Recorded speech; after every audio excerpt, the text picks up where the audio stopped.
Crushing hand like a boulder rained. Shades and pigments fuel the flame. A god of color, chaos contained, building armies from a plastic grave.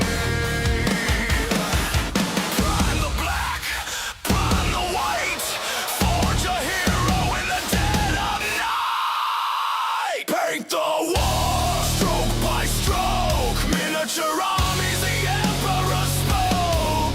Blood red, death screen, shadows cloak in the grim dark future. Auto woke.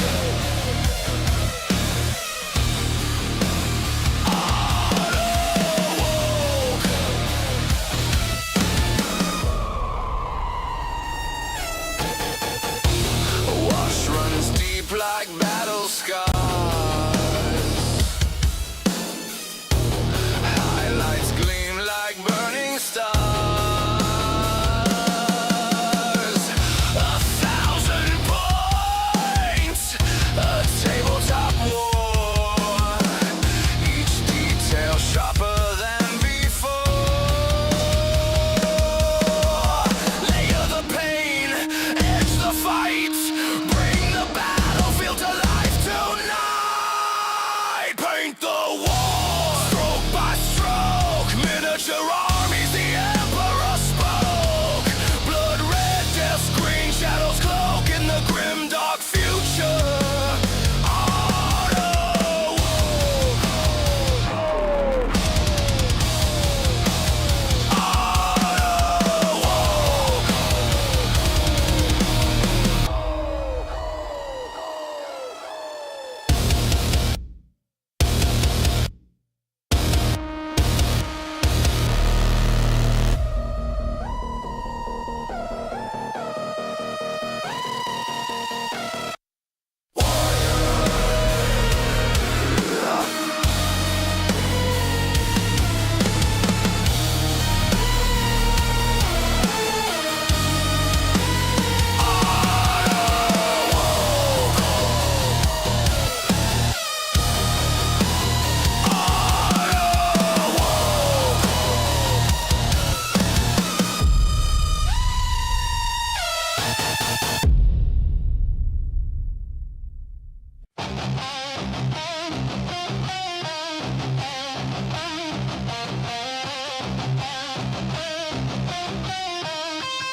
Yeah, buddy, here we are. We're back.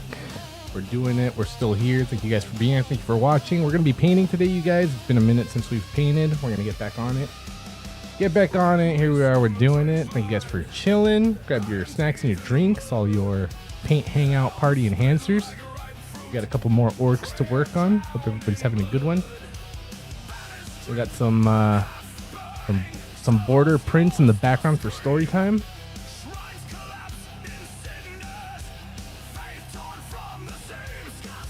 Here we are. Here we are. I'm still getting ready, but we'll put on story time also.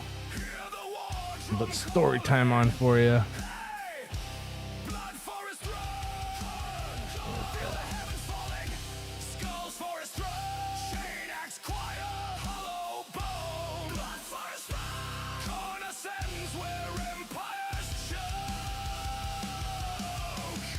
Engaged in delivering shield force to There it their is. drop zone or in transit between the battle zone and the airbase.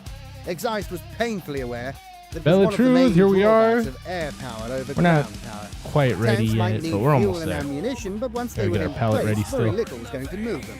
Aircraft needed fuel and ammunition too, but they couldn't hold ground.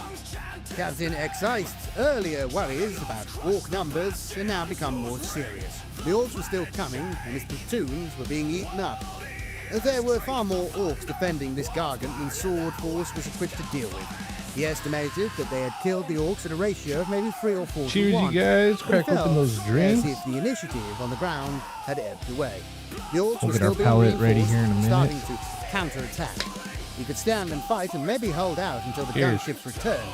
But even then, he wasn't sure he had the manpower left to wrestle the initiative back and get his men moving to that Gargant again.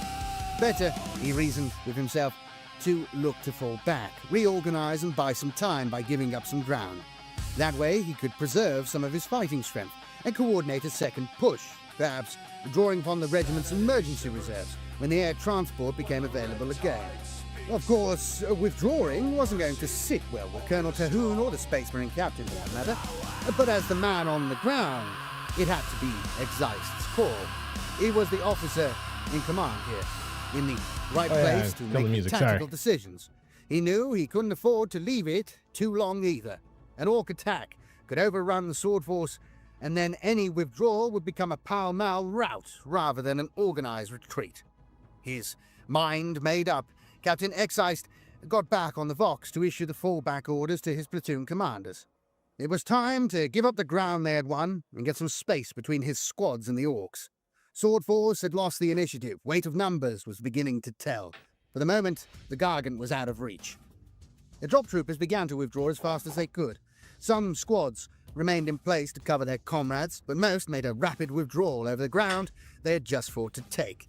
It was ground littered with the detritus of battle. Smoking and burning wreckage spilled acrid black smoke.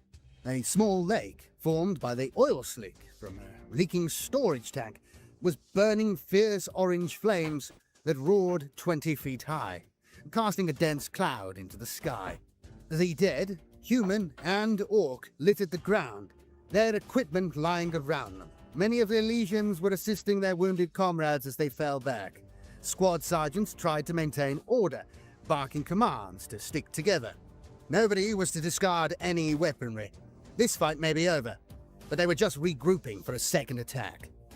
Captain Exeist himself remained in position, watching the men trailing past him, dirty and weary. He'd seen battle many times before, made retreats before, and knew that he had to remain visible, had to let the men see his confidence if the withdrawal wasn't to become a rout and a defeat. He hadn't lost this battle yet. Just then, out of nowhere and with no warning, a mortar round landed, impacting no more than 2 meters from the officer. The blast lifted him clean off his feet. A smoking chunk of shrapnel smashed into the side of his knee. His armored knee pad saved his leg from being cut or clean off. But the metal had sliced deep through the flesh and bone. Small pieces of shrapnel had also peppered his right side. One piece had smashed his front teeth out, and blood was leaking down his chin. Dazed and bleeding on the ground, Exeist tried to suppress the howl of pain that was building inside him. His knee felt like it was on fire from the inside. Instinctively, he tried to stand, but fell and cried out in pain. The captain's Vox operator was first to him, arriving as another mortar round landed and sprayed them both with more red dirt. Under fire, he jabbed an ampule of pain-killing chemicals into the captain's neck. It took mere seconds to work, and meant he could help the captain up without him passing out. The Vox operator yelled for the medic. The command squad's medic had been a busy man all day, scampering to and fro, his medipack all but exhausted of supplies. When he arrived on the scene, there was little more he could do for his commander. The knee wound was bad. It needed surgery to remove the hunk of metal. It might cost him the leg after all. He helped the Vox operator carry Exeist, and they started moving back. The captain was out of action. Sword Force had lost its commander on the ground. Buzzgob wondered where all the Humies had gone. The fighting seemed to have died down, just as his dreads had arrived and started to get in on the action. 1 minute there was lots of Dakka flying. Now it seemed the Humies had run off, which was disappointing, because he'd been hoping to watch the dreads do some serious mangling. He walked over to inspect the charred wreckage of one of the Humies' funny little Walker dread machines. It was just a blackened hulk, with nothing worth salvaging left behind. The pilot was a hunk of shrunken charred flesh. Buzzgob gave the machine a solid kick, just to see, and his heavy boot made a big dent in the heat-softened metal. Useless junk. Buzzgob marched on, stepping over and on the bodies of the dead as he went. Most of his boys and dreads had raced on ahead of him, still in hot pursuit. Some malingerers were lurking back here, looting. Notably, most had the blue war paint of the Death Skulls. He suspected that most had shirked the real fighting and had just hung around to get the best pickings at the end. Max, what's up, dude? The Grots were also scurrying about, gathering up armfuls of weapons and gear. It was then that Nit Knuckle and Lunk reappeared, again suspiciously after the shooting had ended. The two Grots came running up with expressions of urgency. Boss! There's more humies north of here, Nit Knuckle blurted. Lots more! And Skulk's rounded up his boys for the fight. Lunk confirmed eagerly. More humies meant more fighting. That made Buzzgob pause for thought. The battle wasn't over. Nice, dude. Hell yeah, congratulations. Skulk was going to fight Keep then. up the There good must be some work. seriously good looting to be done. Buzzgob stomped off after his boys. He needed to get them moving north. Now. Sword Force's initial assault upon the Gargant landing zone had started well. The Elysians had arrived at their drop zones and began their advance. Initial progress was soon slowed as opposition grew. It seemed that there were many more orcs in the area than had been anticipated, and this included unusually large numbers of dreadnoughts. Buzzgob's absolute, unquestionable authority meant the orcs reacted quickly to the surprise attack. They were ready for a fight and gleefully raced to the battle. The Elysians' air power was soon inflicting heavy losses, but not enough to halt the tide of greenskins that was amassing. Driven on by Buzzgob, and with the air cover forced to retire to base to rearm and refuel, the orcs Green mana is raw strength. Natural.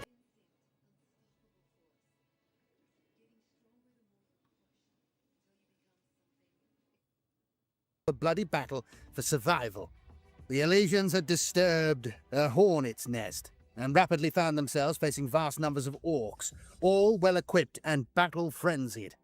The Gargant objective was never reached, and despite a quickly improvised plan for the Imperial Navy's marauders to bomb it, only superficial damage was inflicted. Chapter 3. Drop Zone G Landing. Patrolling the northern flank. The Taurus all-terrain vehicle swayed violently as it was lowered to the ground. Dust and debris flew about wildly as the Valkyrie's jet wash hammered the ground, turning it into a whirlwind of dust and grit that browned out the ground below. Captain Garrick braced himself against the shock of landing. With a jerk, the magnetic clamps that held the Taurus released, and the vehicle plunged, maybe only 3 meters, to smash into the ground. The vehicle's big suspension coils took the force of the impact as Garrick and his driver, Trooper Ardo, were held tight by their harnesses. Captain Garrick activated his helmet communicator in a burst of static.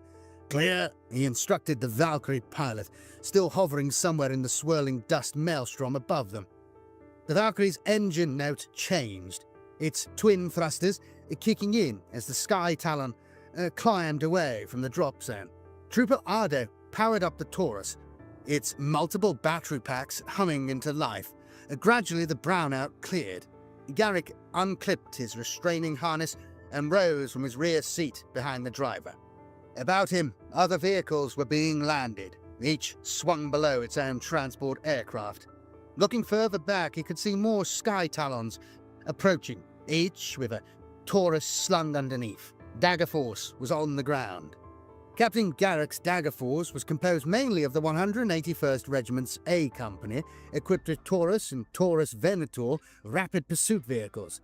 They were the regiment's forward reconnaissance unit, able to cover great distances at speed and operate without support far from the regiment's main body. Their standard mission profile was to find the enemy and report. Today was not a standard mission. Garrick and his men were acting as the regiment's flank protection, whilst Shield Force was landing and positioning itself for what would be the decisive battle of the raid. Dagger Force was to protect their vulnerable right flank. The planners knew more orcs were north of the battle zone, and it was likely they would respond quickly to the attack. Without Dagger Force blocking the way, any of those orcs could easily outflank Shield Force and attack it from the rear. Captain Garrick and his men were to set up patrols and a skirmish screen to ambush and delay any orcs that tried to move south. His force had a large area to cover, hence the need for the fast vehicles. Each squadron had been designated its own patrol sector, and they would be supported by a detachment of drop sentinels and a few infantry platoons for extra firepower. Garrick himself would oversee the operation from his command vehicle and remain in reserve with his rapid response force. This was a unit held back, ready to move in and quickly intercept any enemy moves that the patrols couldn't deal with. He also had a flight of 3 Vendetta gunships on station overhead for when the fighting got heavy. Sergeant Leto's No. 6 Squadron formed up into line abreast, the 3 Taurus Venators about 30 meters apart. The ground ahead was relatively flat, but scattered with debris and rusting junk, old tires, barrels, and unidentifiable scrap. In places, crumbling power pylons still stood or lolled over on the verge of collapse. The advancing all-terrain vehicles took it all easily, rumbling steadily over the debris as each driver carefully guided it around the larger junk. Behind the driver, each turret gunner scanned the horizon ahead for signs of the enemy. From his gunner's rear seat in the central vehicle, Leto watched.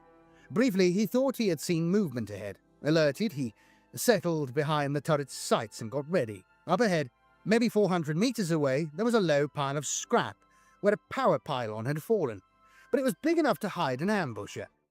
The Taurus rolled towards it. There it was again. Leto could swear he saw it. Movement. Whatever it was small and agile.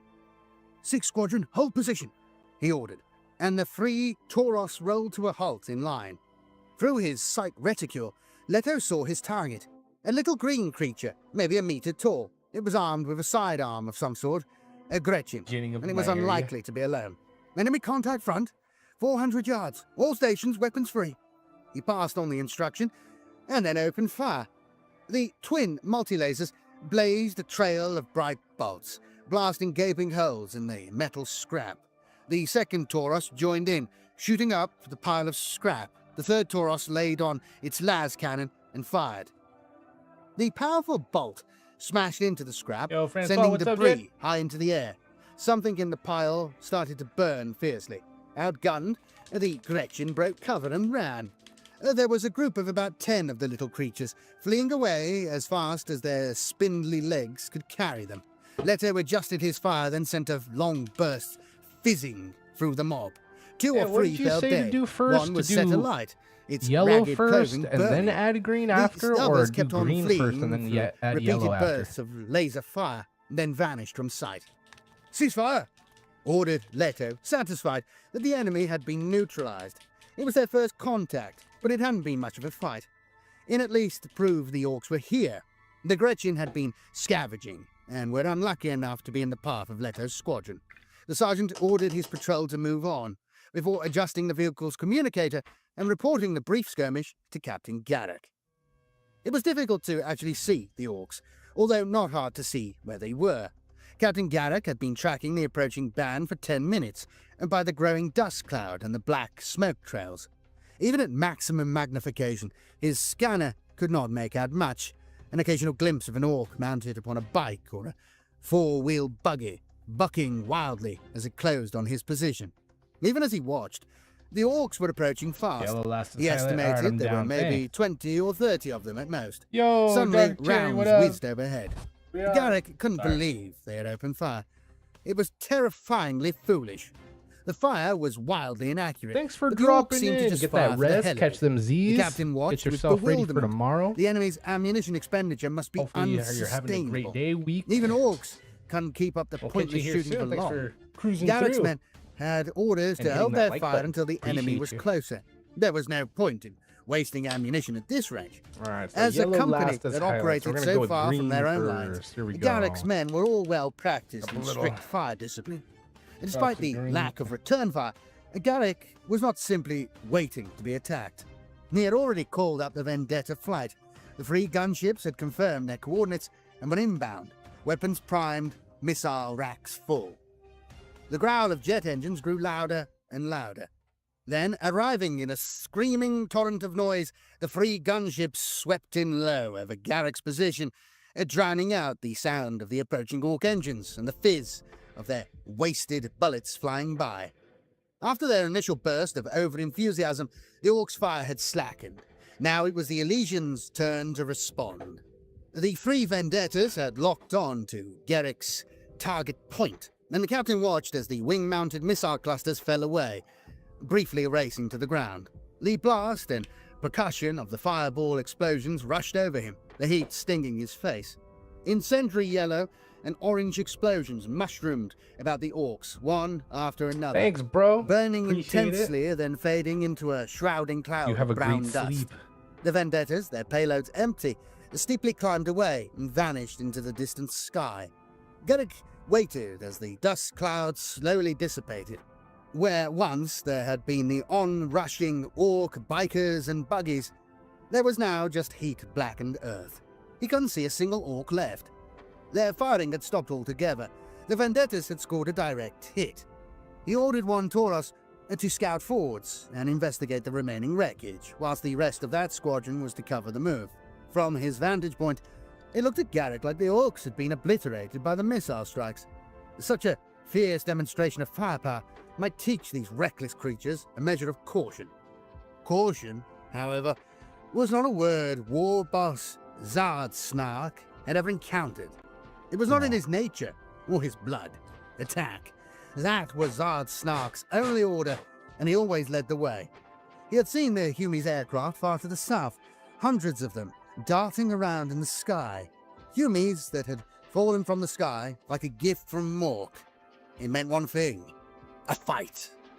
The war boss set about rounding up as many of his boys as he could, sending bikers racing in all directions to gather them to him. Ognaz's biker mob were closest to the landings, so they should go first and find out what was happening, then come back and let him know. Meanwhile, he would gather every biker boy and buggy, every truck and every grot he could. When Ognaz got back, he'd know if he needed more boys or if he had enough to attack immediately. Patience was another word Zard Snark had never encountered, and even if he'd known it, he didn't have much. With growing frustration, Zard Snark waited and waited, but Ognaz never came back.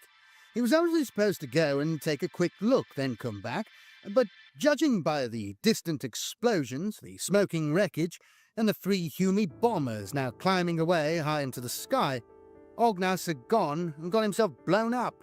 Perhaps, he thought, he should have sent someone else. After all, Ognaz didn't have the brains of a squig.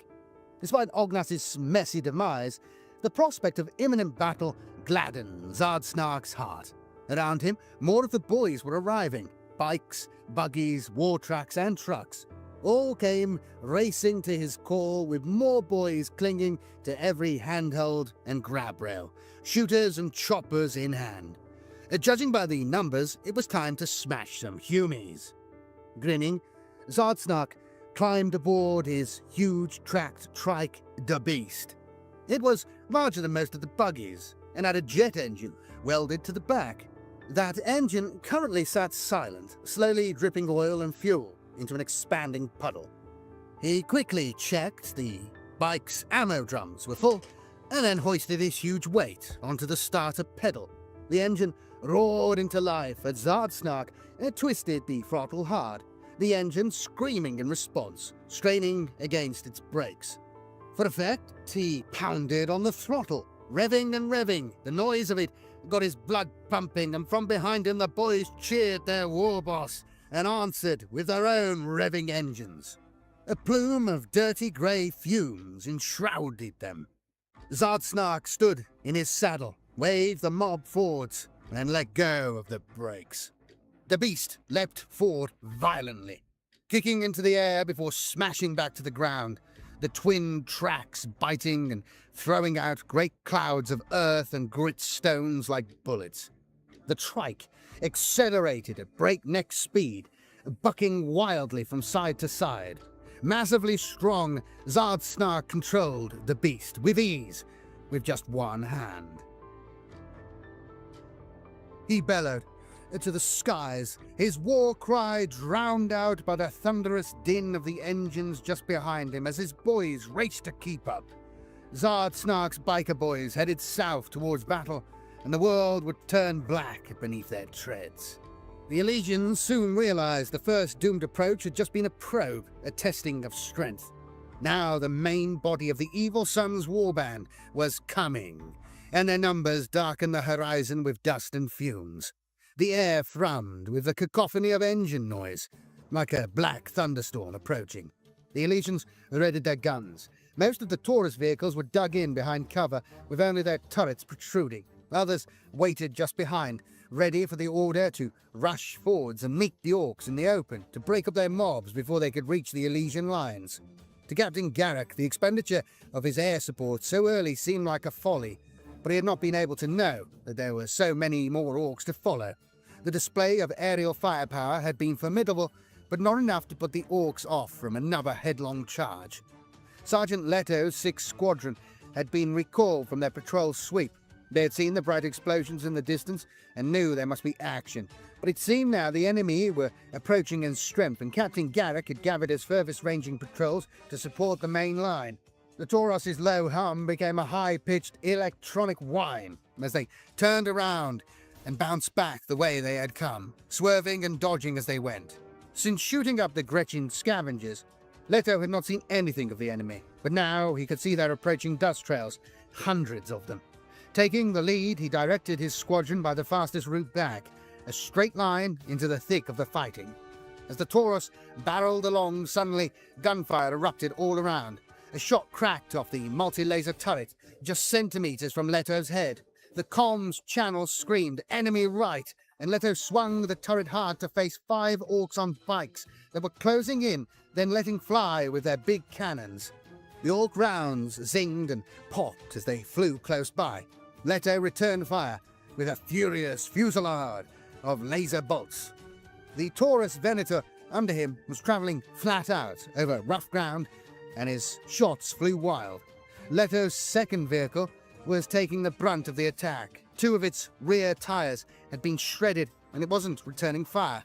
Leto suspected the gunner had been hit.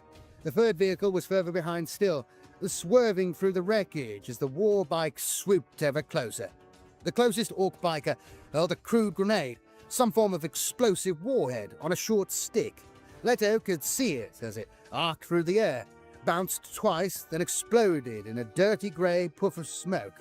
The force buffeted his Taurus, but did no more. He tried to lay his sights on the enemy grenade thrower, but both vehicles were moving too fast, and his burst of fire missed again. Dodging, the Orc biker swerved away. "Hard right!"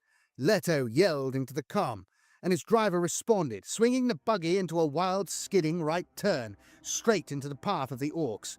From nowhere, an Orc rocket skipped across the side panel of the Taurus with a shriek of metal on metal.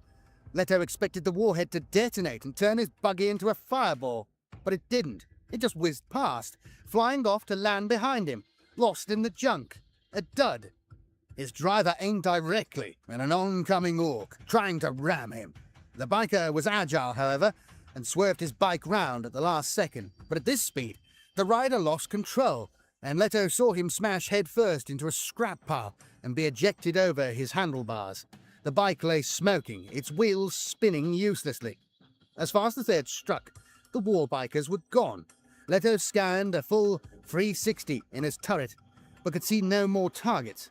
His 2nd vehicle had come to a halt further back, its driver and gunner both riddled with bullet holes. The cab was daubed in blood. The 3rd of 6 squadrons' vehicles arrived, reporting 1 enemy destroyed by its las cannon. He could see the combat damage on the outside of the Taurus. The dents and scrapes of bullet impacts were all superficial. "Cover me," he ordered its gunner, before releasing himself from his harness and climbing down from his own turret. He ran back to check the wreckage and confirm the crew of the wrecked vehicle were indeed dead. They were. Not willing to leave the Taurus as plunder for the Orcs, Leto fetched a melter charge from his own stowage, set the fuse and dropped it into the stricken Taurus. As the 2 remaining vehicles of 6 Squadron moved out again, the charge detonated in a white-hot shower of sparks, leaving the Taurus a burned, twisted hulk.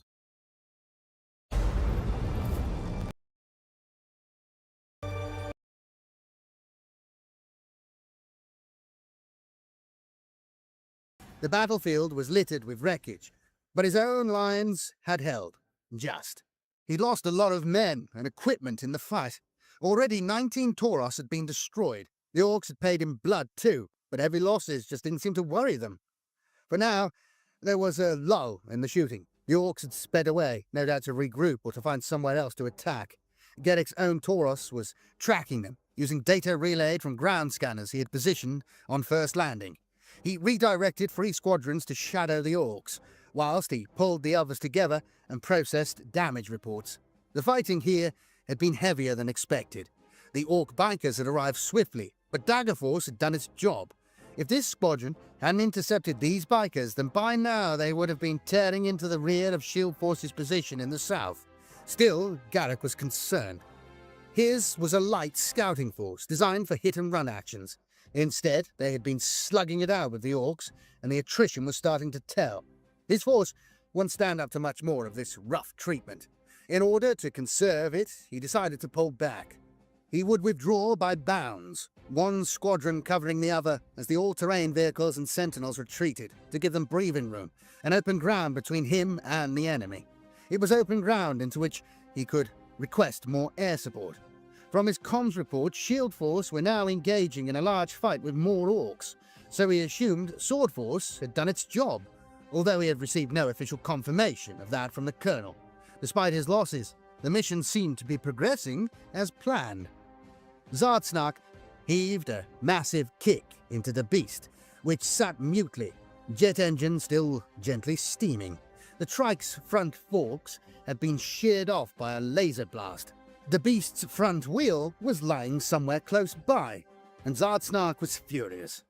Not only was his prized trike damaged, but he'd only just reached the battle when he'd been ejected from his roaring steed by the catastrophic damage.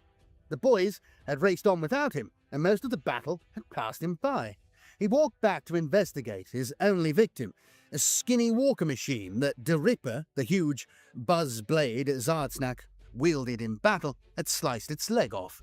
The vehicle had toppled over, which had made Zardsnark laugh, only for his manic laughter to be cut short, as his bike suddenly detached from its front wheel and it became airborne as the vehicle flipped over.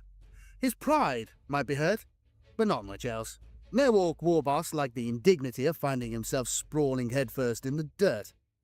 Zardsnark pulled out his slugger pistol and emptied the clip into the wreckage of the Hume Walker in frustration. It didn't help. Then he stomped off to find a mech. He wanted that trike running again, now. Having halted the Evil Sons biker warband, Daggerforce had completed its primary mission. By their actions, Captain Garrick's men had prevented the Orcs from surrounding Shield Force. When the battle at Shield Force's drop zone turned against the Elysians, Daggerforce received new orders to break contact with the Orcs and rendezvous with Shield Force at a new location. Captain Garrick ordered all units to disengage and escape from the Orcs, then to meet up at the rendezvous point for a last stand, and hopefully an evacuation. Each squad and squadron had to make its own way. The Orc bikers gleefully gave pursuit, and there was a running fight as Daggerforce withdrew in a pall-mall chase through the scrap and wreckage.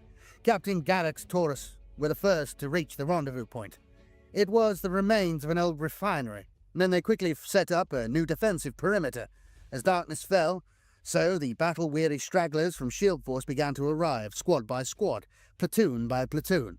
Upon arrival, each squad was given a new position to hold, and by dawn's light, most of the survivors were in place, awaiting the inevitable Orc dawn assault. Chapter 4. Drop Zone T, Shield Forces Battle. Drop Trooper Yano splashed through a large puddle of oily slime that stained his fatigue trousers black, before sliding into position behind a barricade. The cover had been hastily built of tires, scrap metal, and the drop canisters in which the heavy bolter team's weapons had landed. For being here, It wasn't a fortress wall by any means, but it provided Yano and his loader a good measure of protection. Getting a little He painting in. hefted the bulk of his heavy bolter onto the As top you of the can barricade, see, which creaked under the weapon's weight, then lined up the sights. Com chatter reports were that the Orcs were closing in. Yano was expecting contact at any moment. His loader, Trooper Aganis, threaded the ammunition belt into the weapon and piled several more ammunition boxes close by. Yano hauled the heavy bolter to his shoulder and took aim, bracing himself for the weapon's violent recoil. He scanned the skyline for the first sign of the enemy. Shield Force was now in position. The drop had gone well, and Yano and the rest of his squad had gathered the drop canisters with their weapons and extra ammunition inside before moving into their designated position.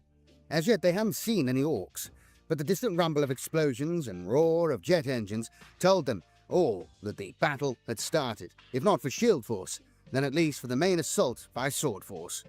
Trooper Yano's job was to hold and reinforce their position, hence the improvised barricade, and wait for the orcs to come. Sword Force would be driving them onto Yano's waiting gun.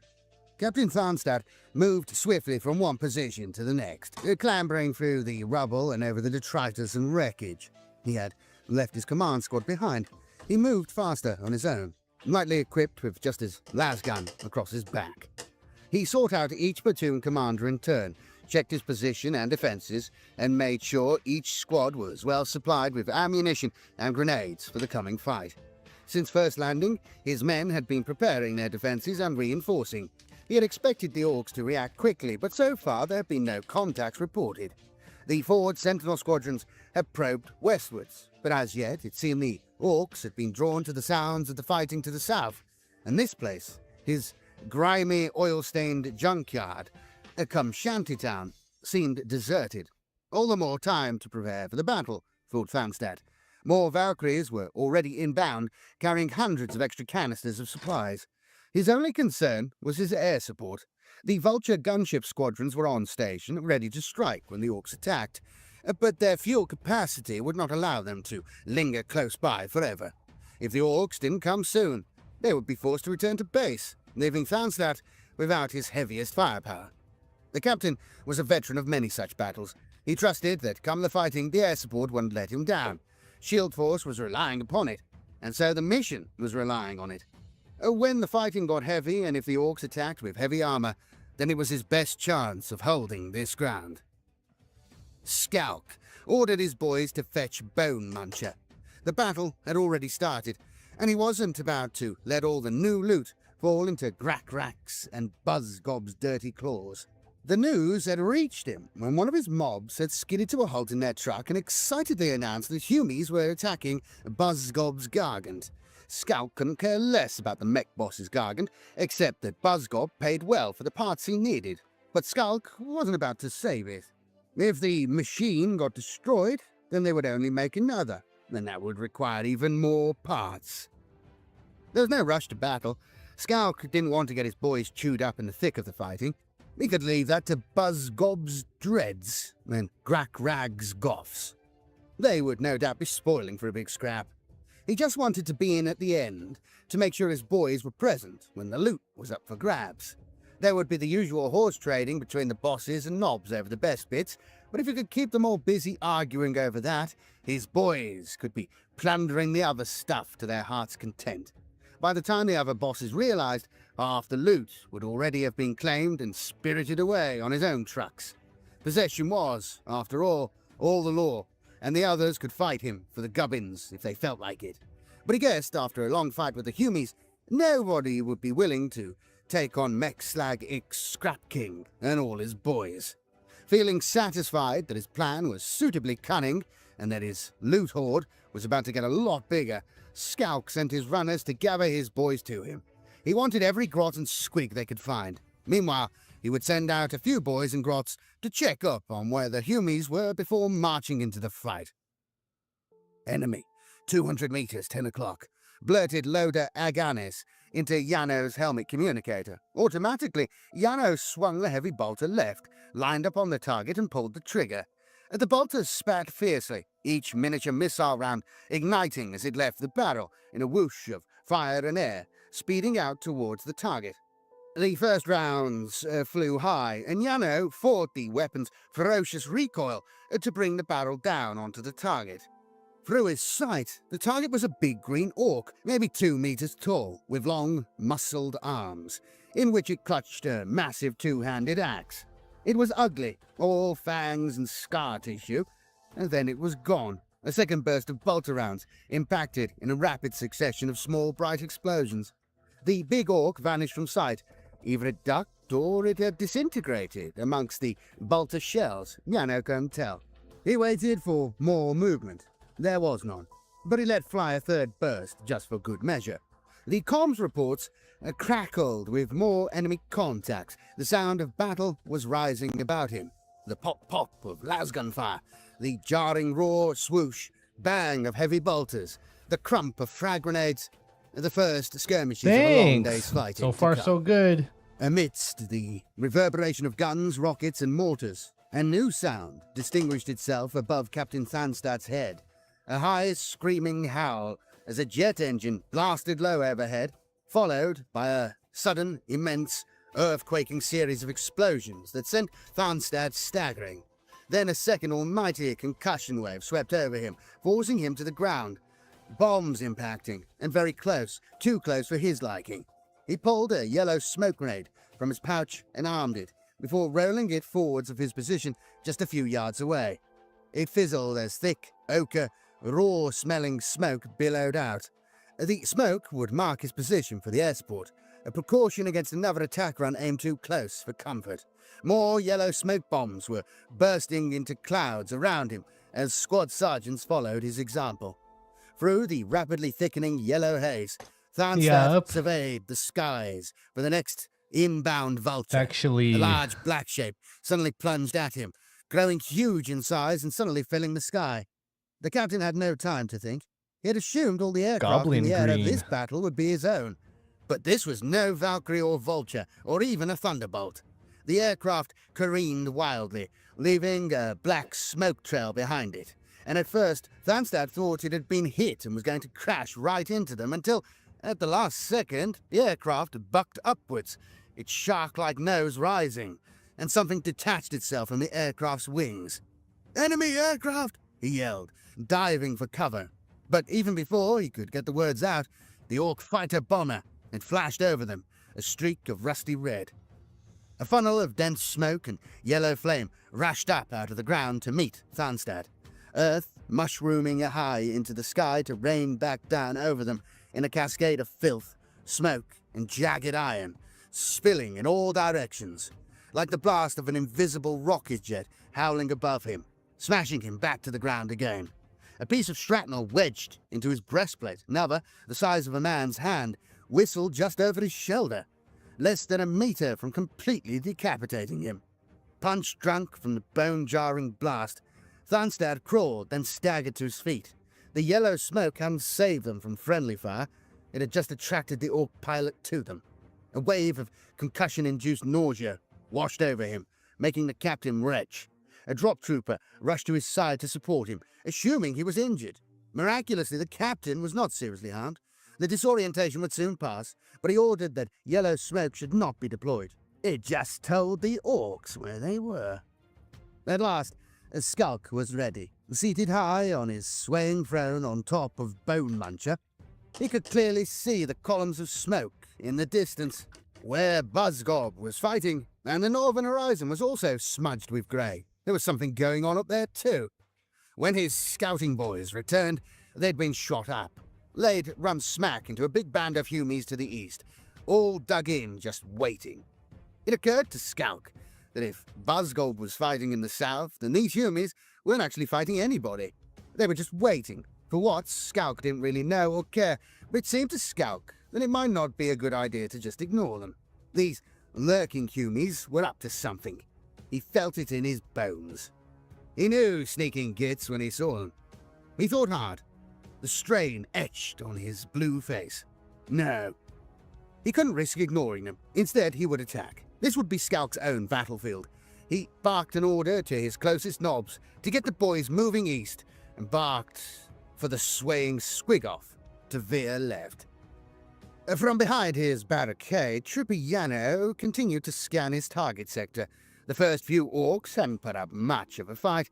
They seemed to pull back rather than face the guns, which was uncharacteristic of Orcs. Still, the first Orcs had no doubt gone to fetch help and would soon be back for more.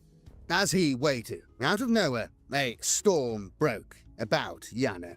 Thunder Dominating too rolled many of from our the sky cows. as steel You rained are what you down. eat, right? Every Orc must have opened fire. Shells whined and cracked. Lightning flashed as explosions drummed across the front line. Hundreds at once as the Orc barrage began. Smoke, cumulus, rolled across the battlefield. Miniature tornadoes burst suddenly, erupting left, right, and center. Yano and his loader were showered in dirt. Once, twice, then a third time, as the air above them fizzed with buzzing shrapnel. Cloying cordite fumes, again with the cordite, lay thick all about as the gunner and loader both hugged the ground. Yano's heavy bolter was tossed from its perch on top of the barricade, clattering to the ground nearby. As suddenly as it had started, the barrage subsided, the intensity of the explosion slackening. A new noise could be heard. After the deafening cacophony of the bombardment, there was a roar, a cheer, or a battle cry, rolling towards them. Hundreds or thousands of feral voices raised as one. Ooh! Came the cry, dim at first, but growing louder. Ooh! A lot of orcs were coming. Enemy infantry approaching, all stations engage at will. The order crackled through Yano's headset from his command squad. Trooper Yano crawled after his weapon, dragged it back into cover, and began quickly checking it for damage. Beside him, Trooper Aganis poked his head above the barricade and leveled his lasgun, covering Yano as he worked furiously, clearing dirt from the firing mechanism. To the right, another heavy bolter opened fire, hammering out a stream of shells. Mechanism cleared, Yano heaved his heavy bolter back into place and was suddenly confronted by a tidal wave of green aliens. Before him, the ground was packed with orcs, racing towards them, all waving axes, swords, and guns. Many were covered in blue war paint and tattoos. More and more orcs, hundreds of them, came charging towards the barricades, firing without conscious effort. Momentarily, the heavy bolter's muzzle flash obscured Yano's view. The tiny blips of tracer chased each other into the approaching horde. Instantly, a succession of mini-explosions blossomed amidst the orcs. More guns were firing from the left and right. Mortar rounds began to land, falling steeply onto the orcs, who advanced in rushes. Each time, more aliens fell as the explosions and heavy bolter fire swept the ground. Yano's own heavy bolter thudded away, its barrel beginning to glow hot. Trooper Iganis slammed home belt after belt of ammunition, each time slapping Yano's leg to alert him that the task was complete. There were a dozen lines of tracer criss-crossing this sector, each scything through the orc ranks. Now the orc charge had become a mass of stumbling, crawling, falling green bodies amidst the maelstrom. Raked by explosions, the orcs hesitated, and eventually they ran.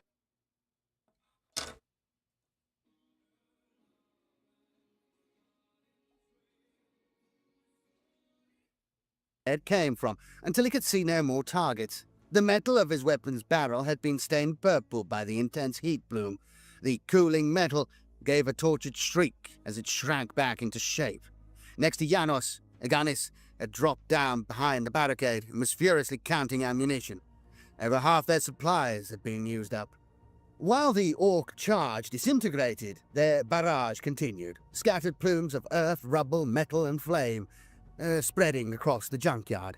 In places, they started small fires, which added to the thickening toxic atmosphere, full of harsh smoke and the stench of burning flesh, the smog of battle. From the front line, Captain Tharnstad reviewed the damage reports. The first serious orc attack had been repulsed by the Elysian's potent firepower, but the aliens would be back for more. Already, he could hear the throbbing engines of armored vehicles approaching. The first infantry wave had been no more than a screen. Next would come the full fury of the orcs. He passed on the order for all units to hold their positions. This fight had just started. His first attack had been repulsed. The Humies had some impressive Daka power, and a lot of Skalk's boys had just been blasted to bits. But there was plenty more where they came from. Skalk wasn't worried. The old war boss would attack again, and this time would bring up his big guns and battle wagons. He'd let the Humies have it with everything he got. He would lead the attack himself from Bone Muncher. It was time to find out if this squig-off was actually worth all the teeth and good scrap it had cost him. Captain Tharnstad saw the huge beast, a great lizard-like creature, at least 3 stories high, 2 curling tusks, twice the size of a man protruding before its flattened, pug-nosed face. Underneath, which glistened rows of sharp fangs the size of swords. Each of its 4 footfalls made the ground tremor as the beast bellowed in anger. Laser blasts raining off its horny hide, itself protected by swinging plates of metal armor crudely cut and attached via chains. The Squigoth rampaged forwards, head lowered to butt, as orcs, men, and machines were barged in all directions. Before it, most of the Elysians fled, falling back to find safety, rather than be trampled beneath its elephantine feet. He saw one brave drop trooper pause to hurl a crack grenade at the beast, seconds before being tossed high by a flick of the creature's tusk. His torso severed from his legs as he landed in a wet spray of gore. On the creature's back was a hoarder, again crudely cut from scrap metal. In it rode a swaying, cheering, whooping gaggle of blue-painted orcs, each firing frantically, bullets spitting in all directions as the Squigoth left an indiscriminate trail of destruction in its wake.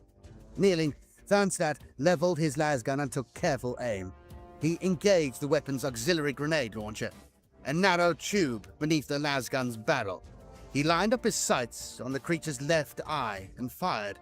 In a puff of cordite again. Cordite isn't used in everything. It's not used in anything anymore, to be honest. At all. No weapons use cordite. I don't think so. Unless they're like 200 years old. It's like for muskets and shit. I don't know. Ugh! The crack grenade winged its way straight into the creature's head and detonated on impact. The powerful shaped charge was designed to penetrate tank armor, but it could not pierce the creature's thick-boned skull. The explosion left a bloody scar streaked across its face, and the creature staggered, bellowing in pain now. As it swayed violently, a few of the orcs on top were pitched sideways out of the howdah, falling like flailing can I rag help dolls you? to crumble on the ground. Despite its wounds, the Squigoth did not stop. It just charged on like a lumbering, unstoppable express train. You're gonna Behind get hair it, in my more of pants. the Get out of beasts here. followed. Trooper Yano saw the beast coming. "Last belt," advised Iganis as he pushed the ammunition home, slapping the gunner's leg again. "Ready." Trooper Yano was almost out of ammunition. He took aim and stitched a short burst directly into the creature, then again and again. It loomed massive above him. He couldn't miss. Then, momentarily blinded by an explosion against its skull, the creature lurched towards him. Yano abandoned his heavy bolter and dived clear as its great tusks rammed the barricade, scattering it in all directions. Loda Aganis rolled away, only for the beast's great foreleg to kick out over the remaining barricade and stamp down hard. It was a mercy that Yano could not hear Aganis' death scream over the din of battle around him, but as the Squigoth marched on, there was nothing left of his loader except a red smear on the ground. Unarmed, with his firing position overrun, Trooper Janos headed for the rear. It wouldn't be long before this place was swarming with more orcs, and to continue the fight, he needed to find a weapon. The center of his line had broken. The Squigoth's reckless charge had punctured clean through, and more orc vehicles and mobs were now pouring after it. Tharnstad gathered what stragglers he could about him, determined to make a fight of it, even as he gave orders for his left and right flank companies to fall back and regroup, ready to make a second stand. His men had fought hard and bravely, as the Emperor expected, but the orcs had just been too many and too well equipped with heavy weapons and armored vehicles. They had killed hundreds, maybe thousands of the aliens, but it had not been enough. The tide of this battle had turned against him. Tharnstad understood that much. He must salvage what he could and regroup for a fresh stand. Darkness was approaching as the surviving senior officers of Shield Force gathered in the remains of a burnt-out small shack for an orders group. Captain Tharnstad, smoke-blackened and sallow-eyed from battle fatigue, laid out the situation in blunt terms. B Company had been badly mauled by repeated orc onslaughts and was now in full retreat towards the disused refinery site he had chosen as the rally point. C Company to the south had borne the brunt of repeated dreadnought attacks, but had held their ground well until the arrival of an orc stomper. Air support had inflicted serious damage, but had not destroyed the war machine, and that company had also been forced to withdraw. Again, the losses in men and equipment had been great. To the north, most of D Company was still in good fighting order, They had been in combat, but here the Orcs had been less numerous and less heavily equipped. However, D Company could not be expected to hold their position. Now the other companies were in retreat, and so were also forced to fall back too. They would be providing the rear guard platoons that would hopefully delay the enemy's pursuit. The news from Sword Force was bad. Their assault had failed to break through to the Gargant and been overwhelmed. Scattered survivors were now being picked up, as and when Colonel Tahoon could organize an airlift for them. Captain Exeist had been critically wounded in the fighting. The news from the north was better. Captain Garrick's Dagger Force had done its job well and screened their northern flank. Thank the Emperor for that, because without them, they would all be surrounded by Orcs right now. The survivors of Dagger Force had raced to secure the rendezvous point, and were holding it now. Everybody else should make their way to them tonight. There would be no stopping for rest. The more men that could be gathered, the better their chances of survival tomorrow. Each officer gave him a rough head count, and the numbers didn't look encouraging. Over 1,000 men had landed in Shield Force. After today, Tharnstadt thought he had about 400 left. How many who could get away would depend on how tomorrow went. First they had to regroup and fight off the inevitable Orc attacks. If they could see the Orcs off, then there was still a chance they might all live to fight again another day. Of the Space Marines, Tharnstadt knew very little. He did know that scout units were still operating in the area, but his authority did not allow him to intervene in their mission.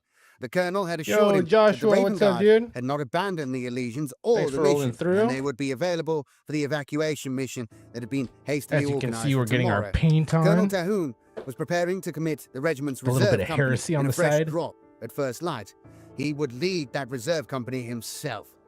He reassured his officers that although they were retreating, Hope you're they doing were well. still Hope you in had a good good shape. weekend. They still Hope had you're enough having a good men and week so escort far. to beat the aliens. The orders group complete. Happy Tharnstadt holidays. wished the Emperor's protection on them all and bid them return to their companies and platoons. He would see them all at dawn for their second stand. Chapter 5. Wings of the Raven. Strike Force Corvidae's assault. The reverberations of atmospheric re-entry shook the drop pod fiercely as it sped towards the planet. Inside, Chaplain Etath and his men could not see their target, looming ever larger below them. They were locked into their restraining harnesses. Each of the 10 Space Marines stood bolt upright to attention, unable to move despite their powered armor.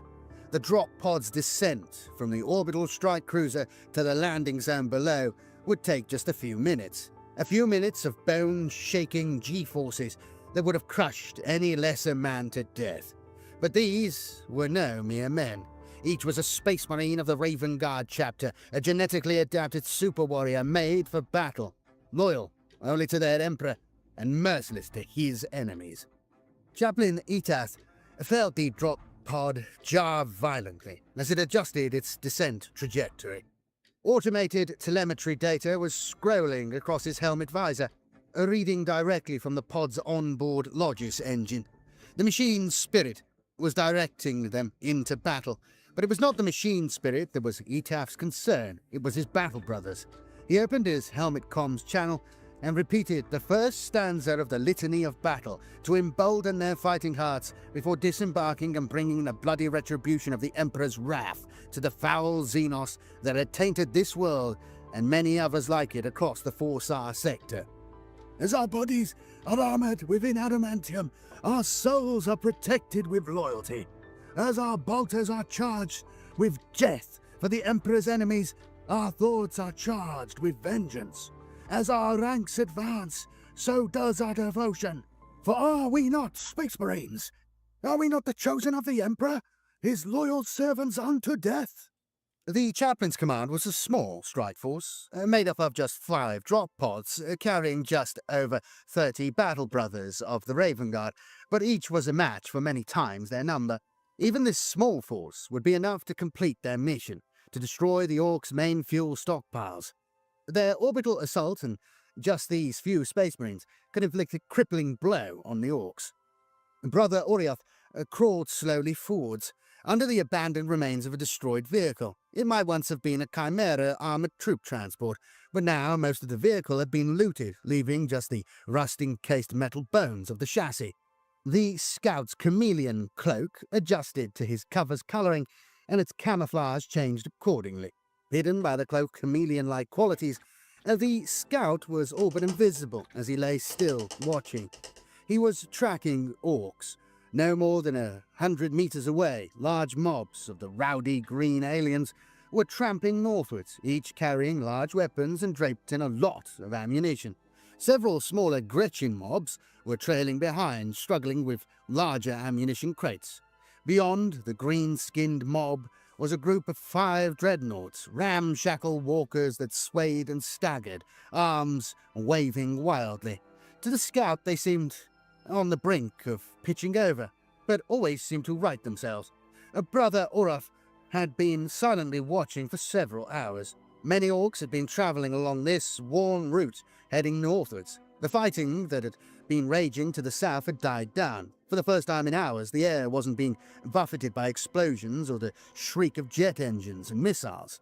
There was still the occasional distant burst of heavy bolter fire or the crump of a mortar shell landing, but it seemed that the battle was all but done. The orcs were now redeploying, heading northwards in considerable numbers towards Drop Zone T, where more of the Elysian drop troops were in place to meet them. Brother Oraf decided he had seen enough. He should rendezvous with the rest of his squad and report in to Captain Corvidae. It was obvious that the Elysians at Drop Zone X had been defeated. The assault plan was failing. Now those orcs that had been engaged in the south were moving north to join the battle at Drop Zone T, which meant that the Elysian force there was likely to be overwhelmed as well.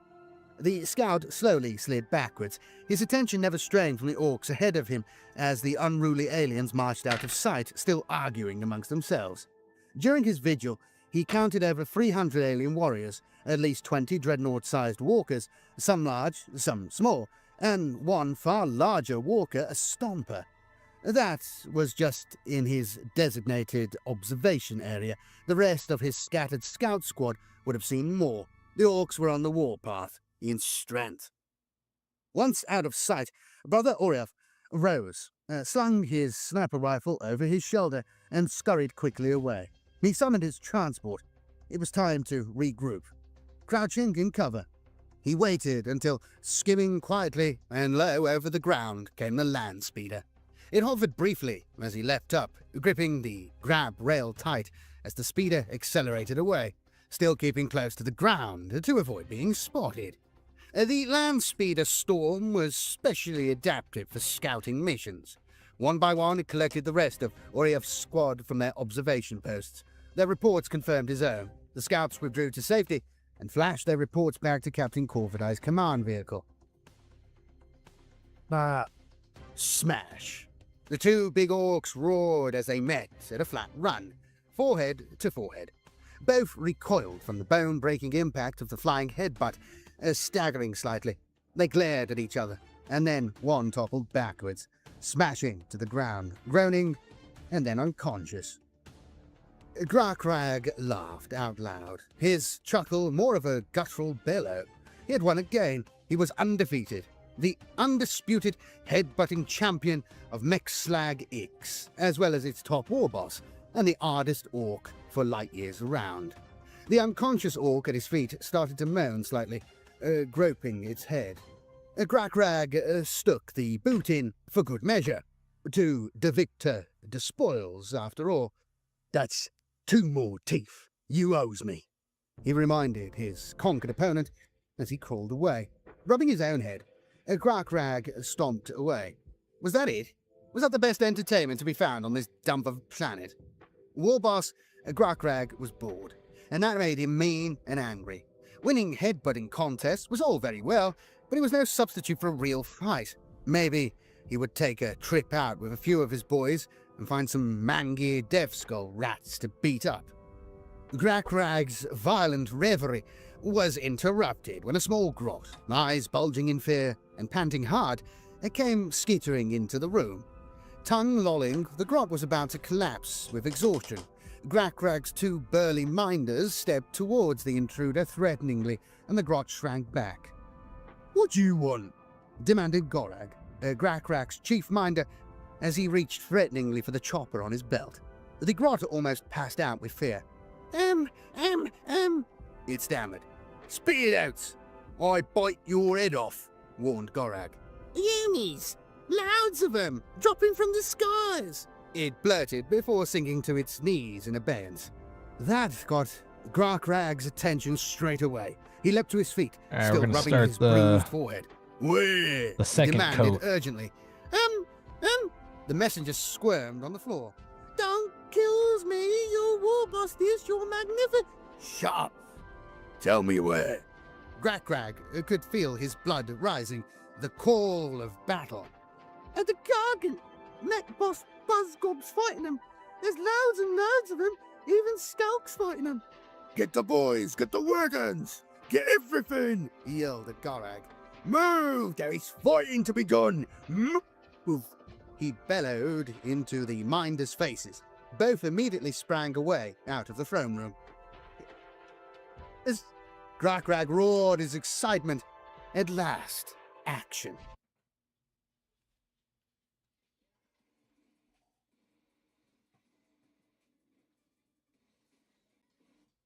Iron-booted foot squashed the prone messenger flat without the warboss even noticing. As the chaplain-led strike force Itath descended, so Shadow Captain Corviday's own force was circling in a formation of 7 Thunderhawk gunships, awaiting their target.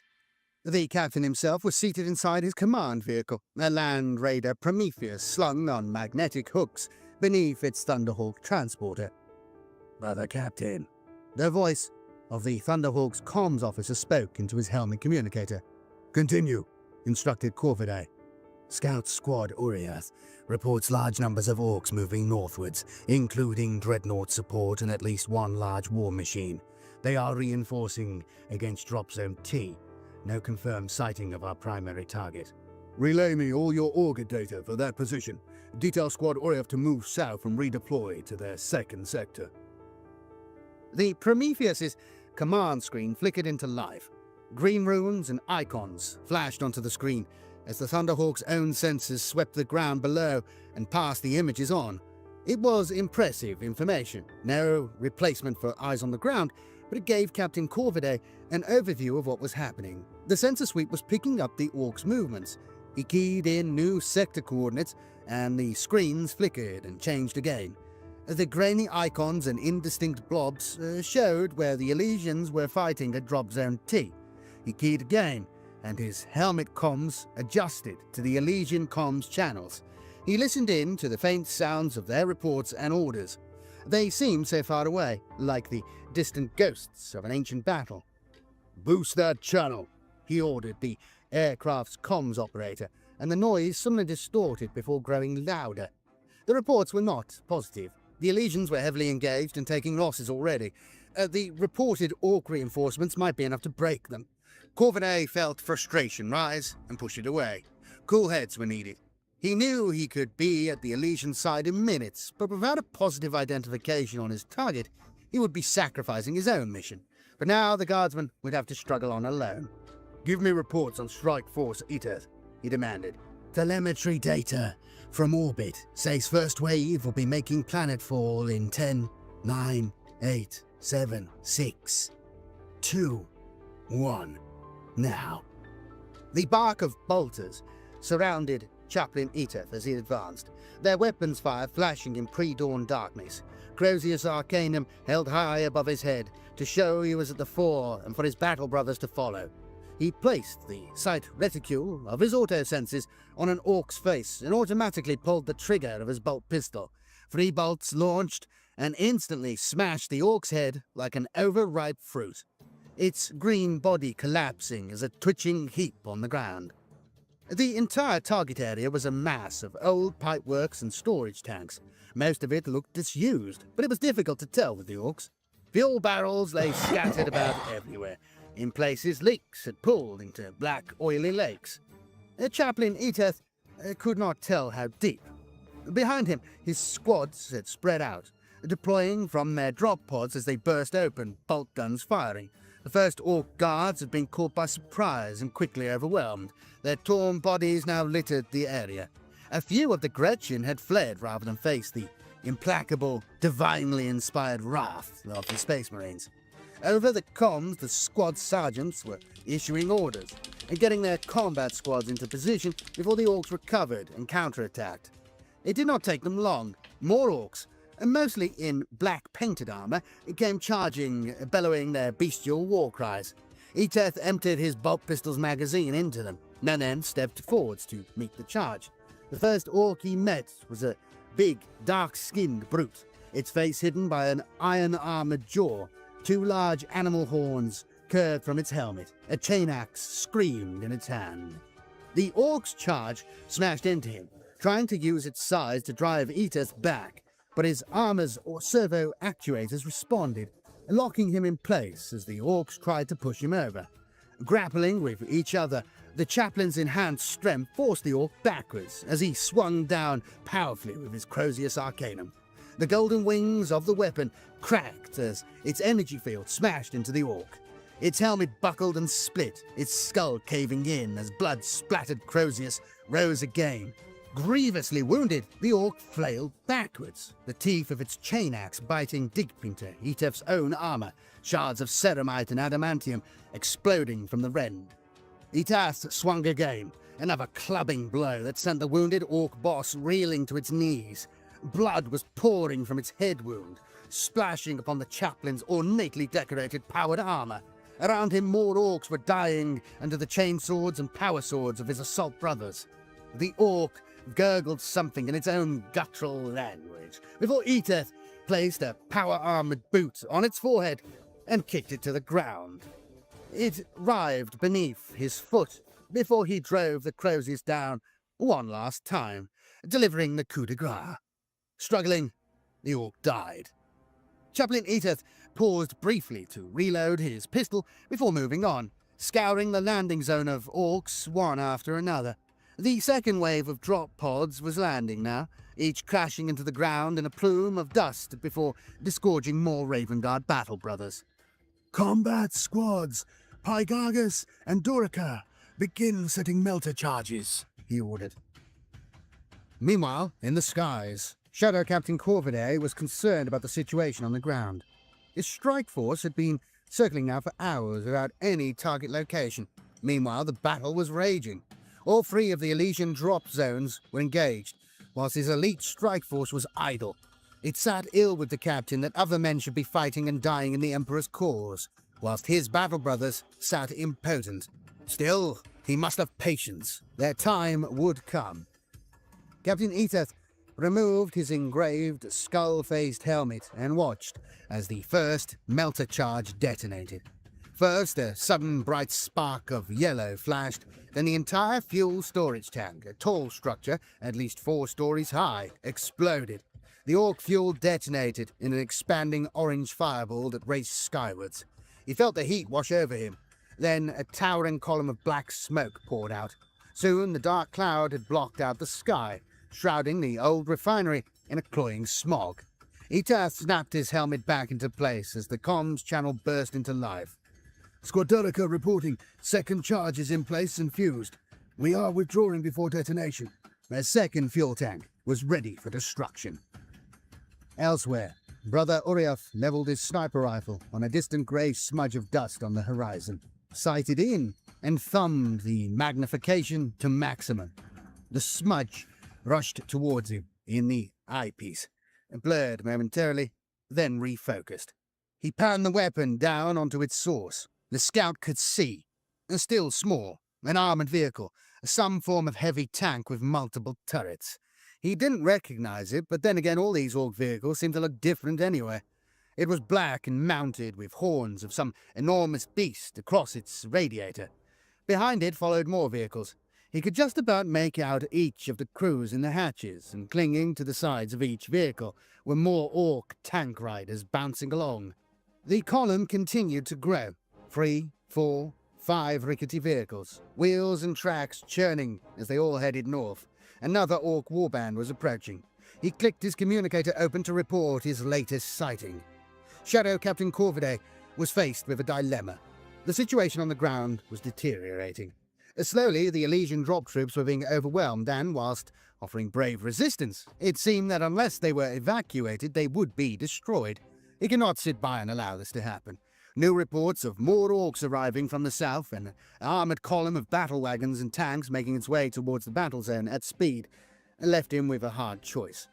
He hadn't yet located his main target, and with every passing minute, the mission's importance was being reduced by the situation on the ground. To intervene now might mean abandoning any hope of completing that mission, but the crisis moment of the battle had come. All his instincts told him it was time to act. Corvidae worked quickly. The Elysians should disengage and fall back to a new location from where they could set up a new defense, and then a rapid extraction operation would begin. In order for the Elysians to have a chance to regroup, he needed to buy them some time. His strike force would land and place themselves between the Elysians and the newly arrived Orc armoured column, fighting a delaying action long enough for the drop troops to pull back and dig in again. Meanwhile, he would dispatch Thunder Orcs to recover Chaplain Etaf's strike force and redeploy them to aid the Elysians. It was tactical thinking on the fly, but Corvidae needed to be flexible. The battlefield situation was fluid, so rigidly adhering to his old plan was folly. In effect, his new self-imposed mission was now a rescue operation, to save as many Elysian drop troops as he could whilst inflicting as much damage on the orcs as possible. The Raven Guard captain would use his scouts on the ground to target the orc column and harass them, whilst he deployed his strike force for the ground battle. The only other aid he could call upon was from the strike cruiser. They could begin an orbital bombardment of known orc concentrations, lending some much-needed heavy firepower to the drop troops' withdrawal. Without further hesitation, he began issuing the necessary orders. Brother Oriath had the orcs in his sights and was cleared to open fire. It was time for his observe and report mission to end and for the killing to begin. At 400 meters, his sight was filled by each orc as he panned over the lead vehicle. They were unaware of his presence. The scout took careful aim, selecting the largest of the massive tank's riders. His training taught him to hit the biggest orcs first. They were invariably the leaders. He had waited patiently until the orcs had moved into his best killing range. Carefully he squeezed off his first round, the silenced barrel of his weapon muffling the sound into an almost polite cough. The bolt flashed, smacked the surprised orc boss in the side of the head, and he tumbled off the side of the vehicle. To Orif's surprise, it wasn't dead. Bleeding, the orc got up again, and looking shocked, but seemed to be relatively unharmed. He took aim again at the dazed target and fired again. The second blast hit it square in the chest, punching it off its feet. The other orcs were jeering and laughing whilst looking round for the source of the firing. Underneath his chameleon cloak, Orif was just another patch of dirt. His third round finished his target with a clean headshot. His work done, Brother Orif crawled away to change his firing position. The other scout snipers took a steady toll on the orcs as they advanced, but they soon learned to keep their heads down and use their vehicles as cover. Still, each dead alien now was one less the Raven Guard battle brothers would have to kill when they arrived. Even as Orif and his fellow scouts were working over the armoured column with accurate sniper fire from afar, the Thunderhawks of Strike Force Corvidae were placing the assault squads and heavy vehicles directly in the Orcs' line of advance. As the Orcs approached the Raven Guard positions, Orif and the other scouts were recalled to join the main battle line and supported with their lethally accurate shooting.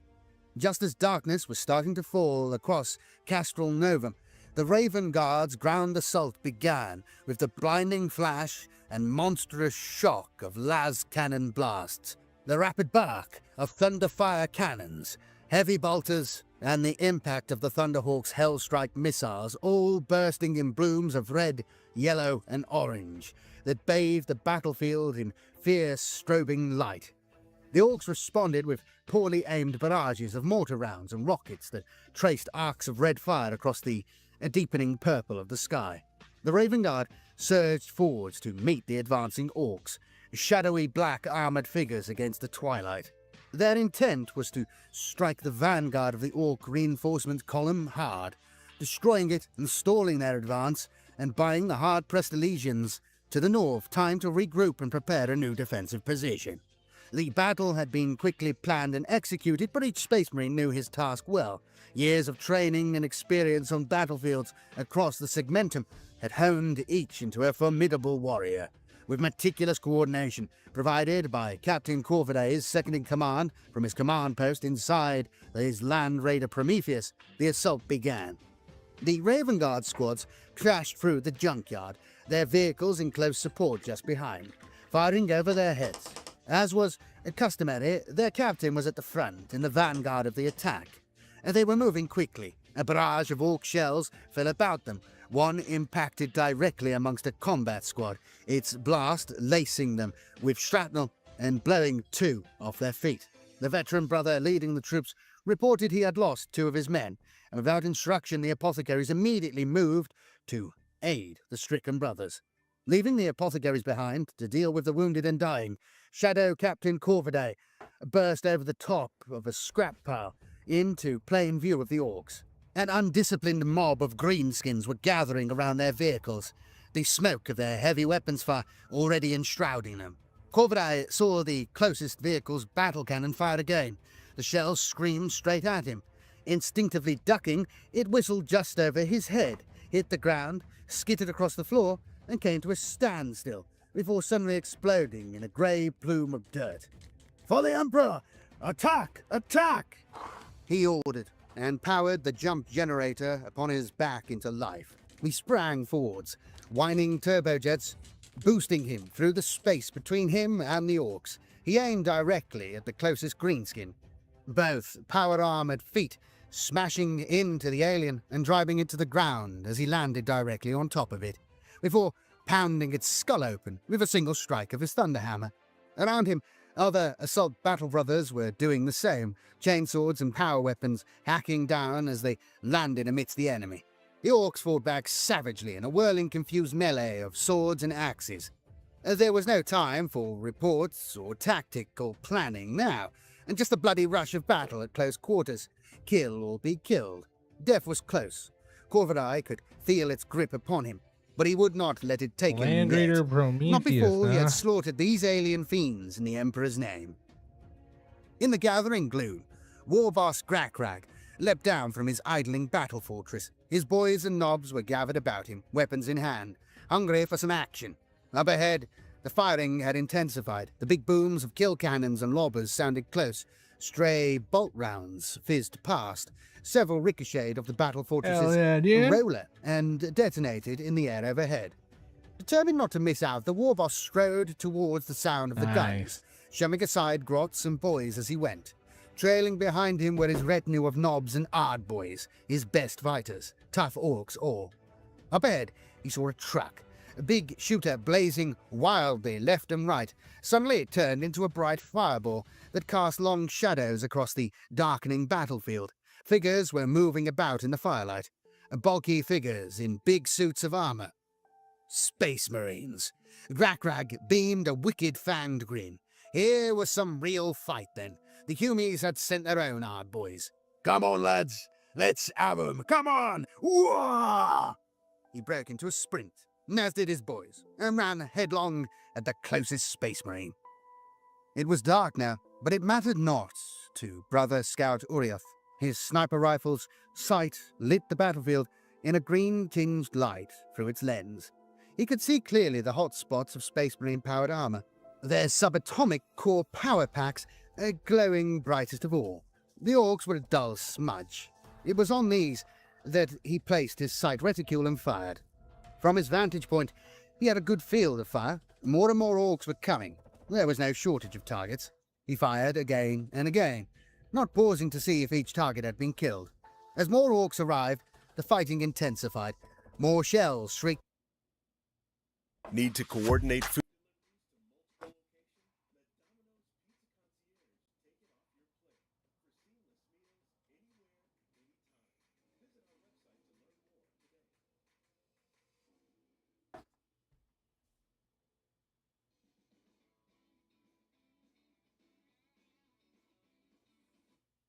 The scout snipers to cover his withdrawal, He ordered all squads to break away from the battle and regroup.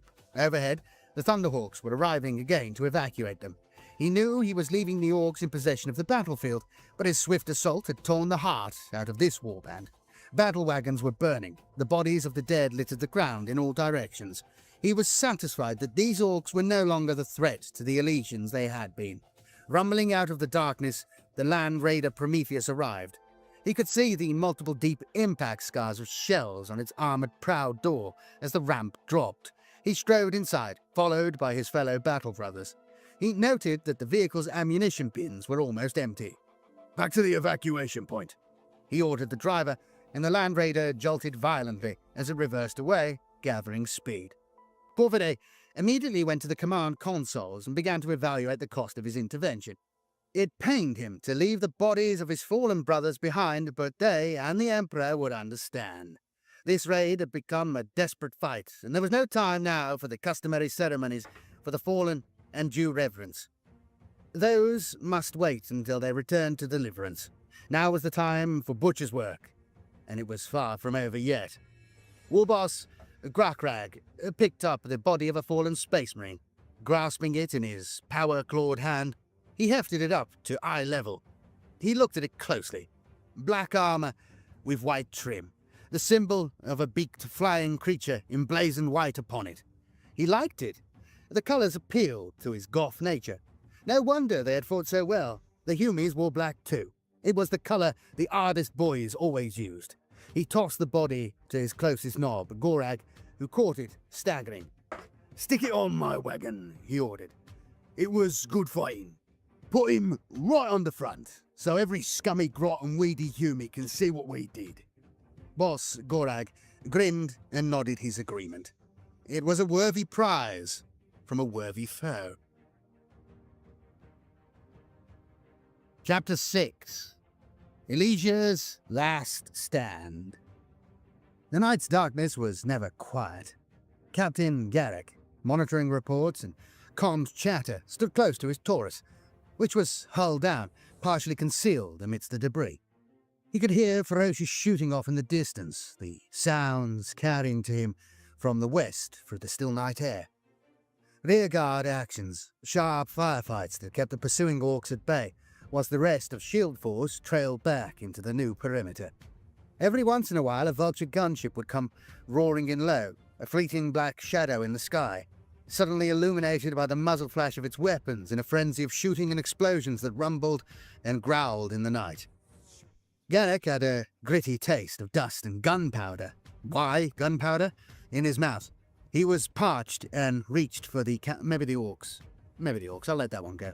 He was parched and reached for the canteen on his belt, dribbling out the last dregs to wet his lips. He rubbed the grit and tiredness from his eyes. It would be a long, long day when dawn finally broke. It would not take the Orcs long to find them again. When they did, they would attack. It was the only way they knew.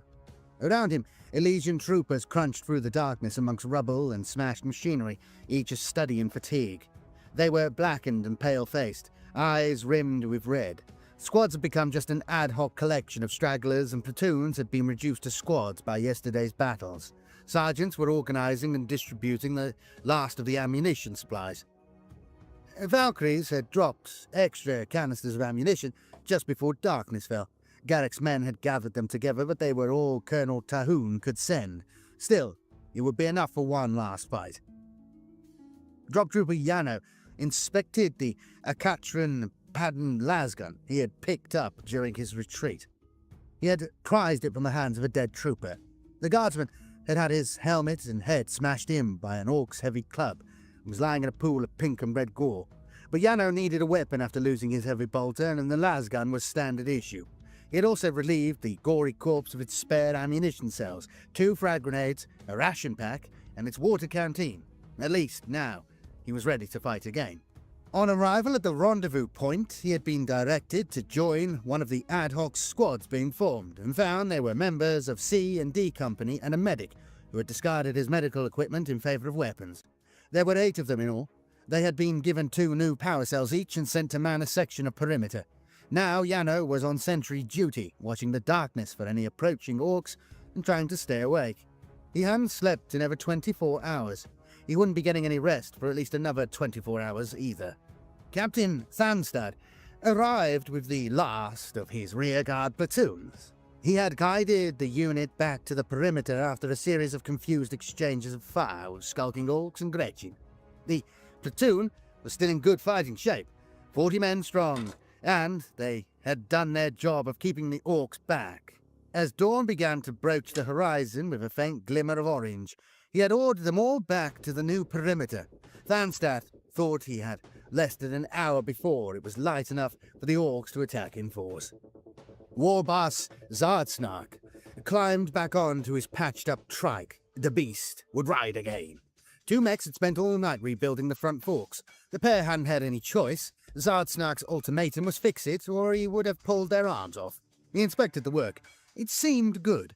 He bounced his weight to feel the suspension and grunted his satisfaction, much to the relief of the two mechs, who both backed away, relieved to still have all their appendages. Time to fire it up. In a throaty roar, the trike's engine sprang to life, throwing out a pleasing cloud of dirty smoke. Zardsnark revved it hard, the brakes squealing as they struggled to hold the beast in place. Yeah, just like the old beast. Zardsnark was ready to go, eager to go. Yesterday he had missed out on the fighting. Today would be his day. First to round up his boys, then at first light he would lead the charge. Buzzgob climbed into the pulpit of his stomper, the big lugger.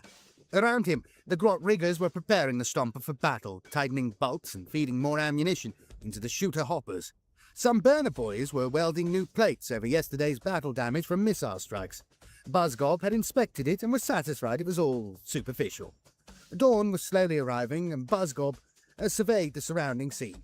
Far below him, boys' mobs were gathering alongside death dreads, killer cans, and trucks and tracks, battle wagons and bikers. Skalk's boys were here too, blue-faced, with teams of grots dragging cannons and big lobbers into place under the lashes of the runt herds. Behind his stomper, the Evil Sun's biker boys were racing in circles, warming up their engines under a thickening cloud of grey smoke from their exhausts. He could hear the growing thrum from the rotors of death copters and war copters, ferrying more boys to the fight. Buzzgob reflected briefly. Yesterday had been a good battle. They had given the Humies a good kicking. Today would be the real thing, a big fight. All the boys, grots, and mangy squigs for miles around were here, ready for the action. Far away, through the rising exhaust smog, Buzzgob could just about see the tanks and gantries of the old refinery where the Humies were hiding. That was where they would be all heading, as soon as he gave the order. He had a plan. He would lead the Dreadheads and go right. Skalk would lead his boys left, and they'd squish the Humies in the middle. Captain Corvidae and Chaplain Edith both waited on the Thunderhawk gunship's ramp, in the pool of green light cast from the aircraft's interior. The entire Raven Guard strike force had now consolidated before the Thunderhawks had landed at a safe distance for the night. They would soon be airborne again. His scout squads had reported that even before first light, the Orcs had gathered into a single large horde. They had identified the Stomper, and it seemed to contain the Orcs' leader. Currently, there were too many Orcs to risk a direct assault. His Space Marines would obey any order he gave, but they were a precious resource, the Emperor's finest, and he would not pitch them into a battle they could not win. First, he needed the Orcs to disperse from their muster point before committing. He was confident that the Lord of the Elysians would do just that. Once the Orcs had engaged in battle, the Raven Guard would attack. The Stomper would be their primary target. Destroy that, and they would also kill a powerful Orc war boss, maybe the overall ruler of this blighted planet. And despite the heavy losses, he could consider this ill-fated mission at least partially successful. Corvidae and Edith agreed that timing the assault would be critical. Wait too long and the Elysians would be crushed by the Orc numbers. Attack too soon and the gathered Orc horde would be too strong even for his battle brothers to deal with. For the Raven Guard, everything was in place. Even their strike cruiser was in position to launch its orbital bombardment. For the time being, there was nothing to do but wait for the Orcs to make their move. From their dugouts and barricades, the tired guardsmen of the 181st drop troop regiment could hear the distinctive roaring sounds and see the plumes of exhaust smoke thrown up by the approaching bikers. Behind them was the deeper grinding and clanking sound of heavier vehicles, churning away as the Orc horde approached. Captain Tharnstadt sprinted forwards to get a clearer view of the approaching enemy. He leapt over several fallen pipes and crouched behind another. Scanner in hand, he tracked the Orcs, bikers circling to the right and left. The first stray Orc bullets snapped overhead, not aimed at him, just the usual overeager firing, flying high and wild. As the first bikers appeared, they were met by a volley of lasgun fire from the Elysian forward positions. The battle had started. Tharnstadt moved back into better cover and began issuing orders to engage. Then a terrifying barrage started. Mortar bombs and heavier shells plunging down all about the refinery. Steel was buckled and bent as a gantry took a direct hit and toppled down, scattering the drop troopers who were sheltering underneath it. The Orcs had let fly with just about every gun they had. In response, Tharnstadt flicked his comms channel to his designated air support officer. It was time for the Vultures and Thunderbolts to hit back. Wing Sergeant Serik I think it's break eased back on the time to get control back stick, to normal real watching for a quick. break in the smoke and clouds that spread in a heavy A quick layer just 5 above the minutes. ground. Several Orc vehicles were already burning. His Thunderbolt continued to circle, high above the battle now raging below. Awaiting the call for aid and a target grid, the pilot didn't have long to wait. He rolled the Thunderbolt over into a steep dive, the G-forces building as the aircraft plummeted towards the ground. Serik felt his grav suit expanding, holding the blood in his body in place as it tried to force its way into his extremities. The Thunderbolt was accelerating fast, so Serik powered down. The smoke layer rushed up to meet him. The aircraft swooped through it in a rush of air, and Serik then pulled the nose up hard, leveling out as the target came into view. A slight jink adjusted his weapon targeters as they locked on. "All weapons armed?" flashed across his headset.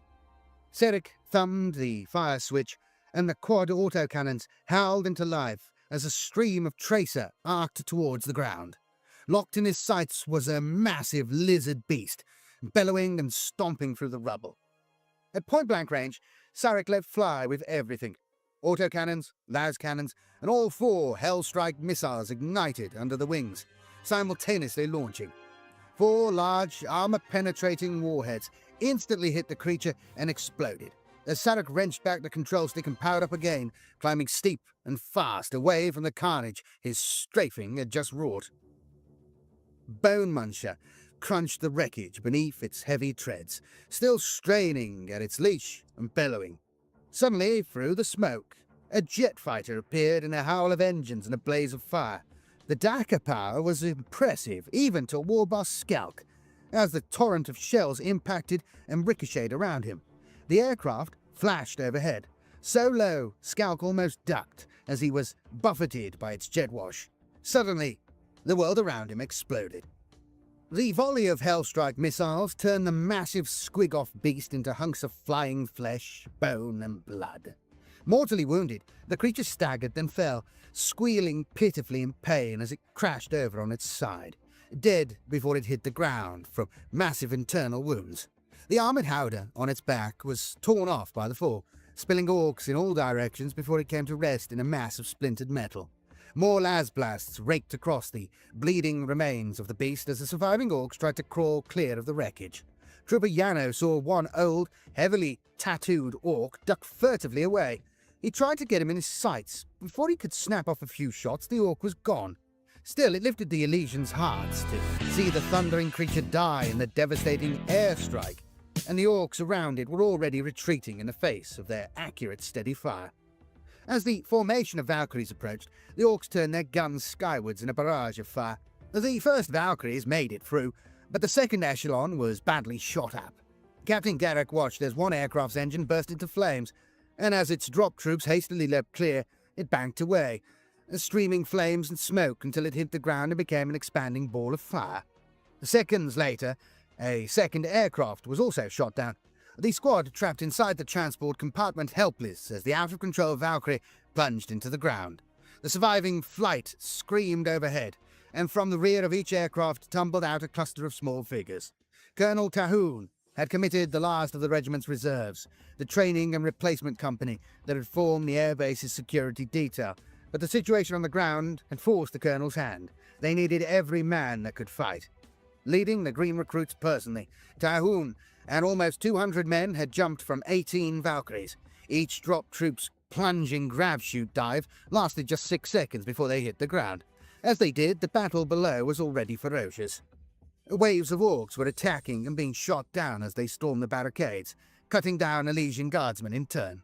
Shadow Captain Corviday's Thunderhawk was inbound, racing low over the surface, triple engines at full burn.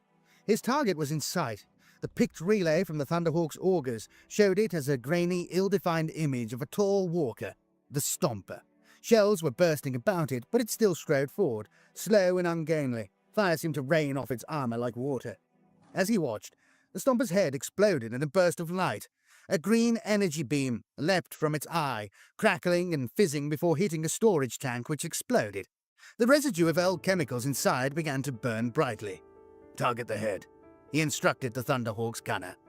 Corviday unhitched his harness and made his way to the forward ramp, beside Chaplain Eteth. "Touchdown in 5. The Thunderhawk pilot reported. Then the prow ramp began to lower on hydraulic pistons. It clanged open just as the Thunderhawk's landing pads touched the ground and the Space Marines inside burst out. The Thunderhawk's heavy bolters were barking a stream of shells towards the orcs as Corviday gave the order to advance with him directly towards the Stomper. Left and right, more Thunderhawks were touching down and disgorging their passengers onto the battlefield.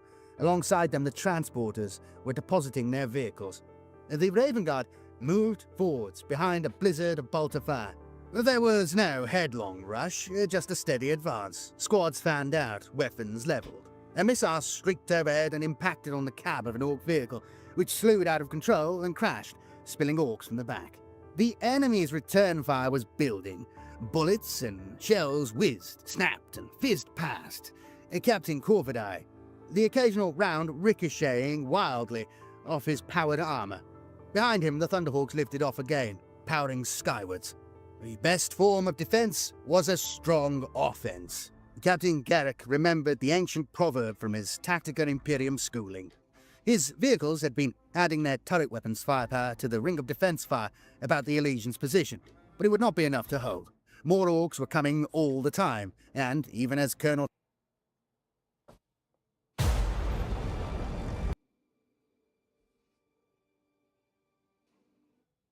would not hold out all day. Climbing into the turret seat of his Taurus, he ordered his surviving squadrons to join in at his position. He would launch his own rapid counterattack. The next time the orcs came, he would strike and try to cut through them. That would stall the assault, and if he could get through, then he would be able to make mischief in the orcs' rear area amongst their heavier gun batteries. From atop his Stomper, Buzzgob could see the Space Marines and their big, black aircraft landing a new enemy. He ordered the Stomper to swing right to face the new threat and bring all its weapons to bear. "Fire! Fire! All the Dakka we got! Fire!" He bellowed into the comms tube that connected his observation gantry with the control room in the head. Captain Garrick launched his attack, tires squealing as the all-terrain vehicles accelerated and kicked up clods of dirt. Gunners opened fire in a fusillade of laser blasts.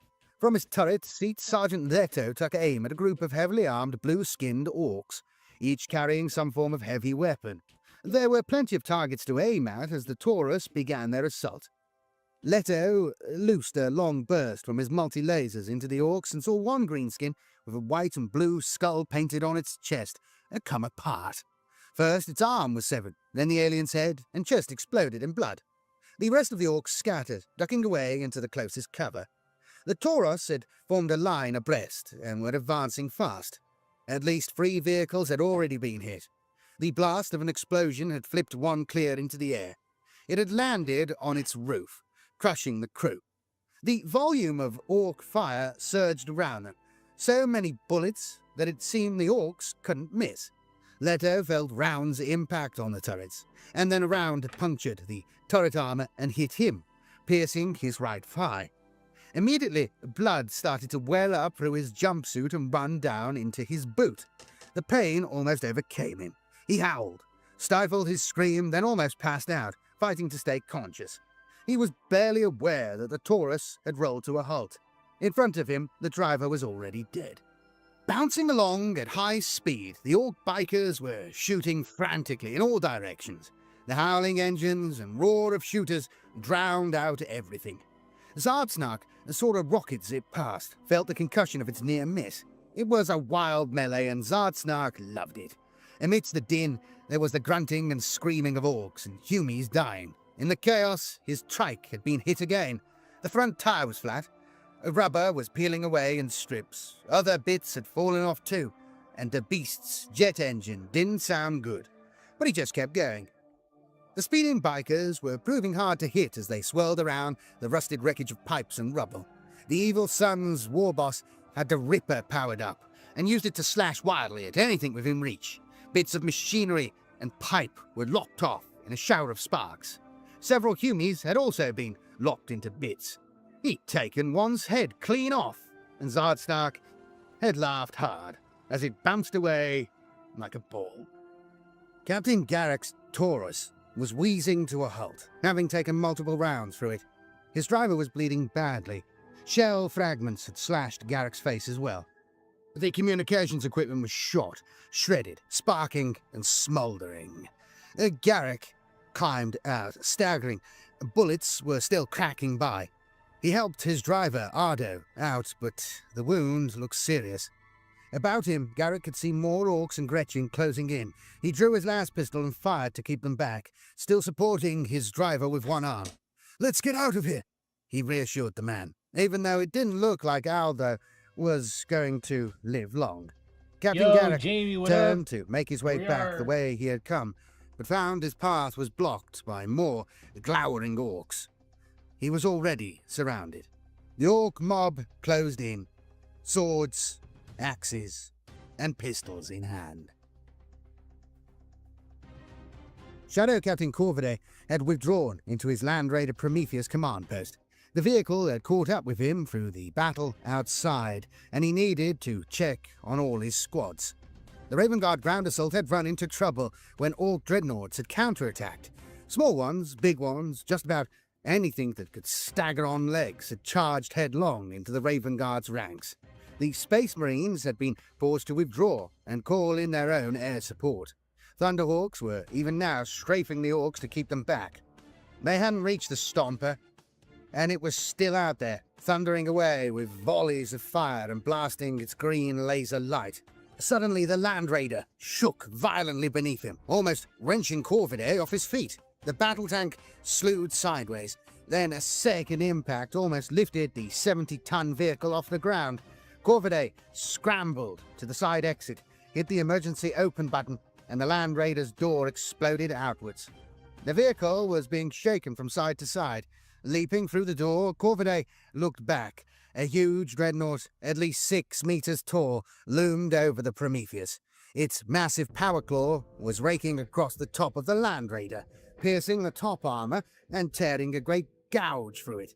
The huge dreadnought pulled away armored pieces and discarded them. Helplessly, the stricken tank was being violently demolished. Captain Thanstat had climbed to a vantage point on the still smoking ruins of a storage tank, clambering up the remains of the ladders to get a clear view. All around and below him, the drop troopers and orcs were still locked in battle. Above him, aircraft soared and roared, both Elysian and Orc, bringing their payloads of rockets and bombs to add to the raging inferno of battle below. From up here, he had a better view of what was happening. Through the smoke, he could still plainly see, away to the south, the squat shapes of Space Marine Thunderhawk gunships making their attack runs. Amidst the smoke was the distant, hazy outline of the Orc Stomper. The Space Marine's landing had mercifully diverted its own advance. As he watched through his magnocular scanner, a streak of red fire raced from the upper sky and flashed into the ground, impacting in a great explosion. The Space Marine's orbital bombardment. The cloud of dust and debris thrown up obscured his view further. Closer by, the Elysians were down to the last of their manpower. Squads and platoons had been butchered to a man by the repeated Orc charges and overwhelmed by the Orcs' heavy firepower. Captain Garrick's A Company had been destroyed.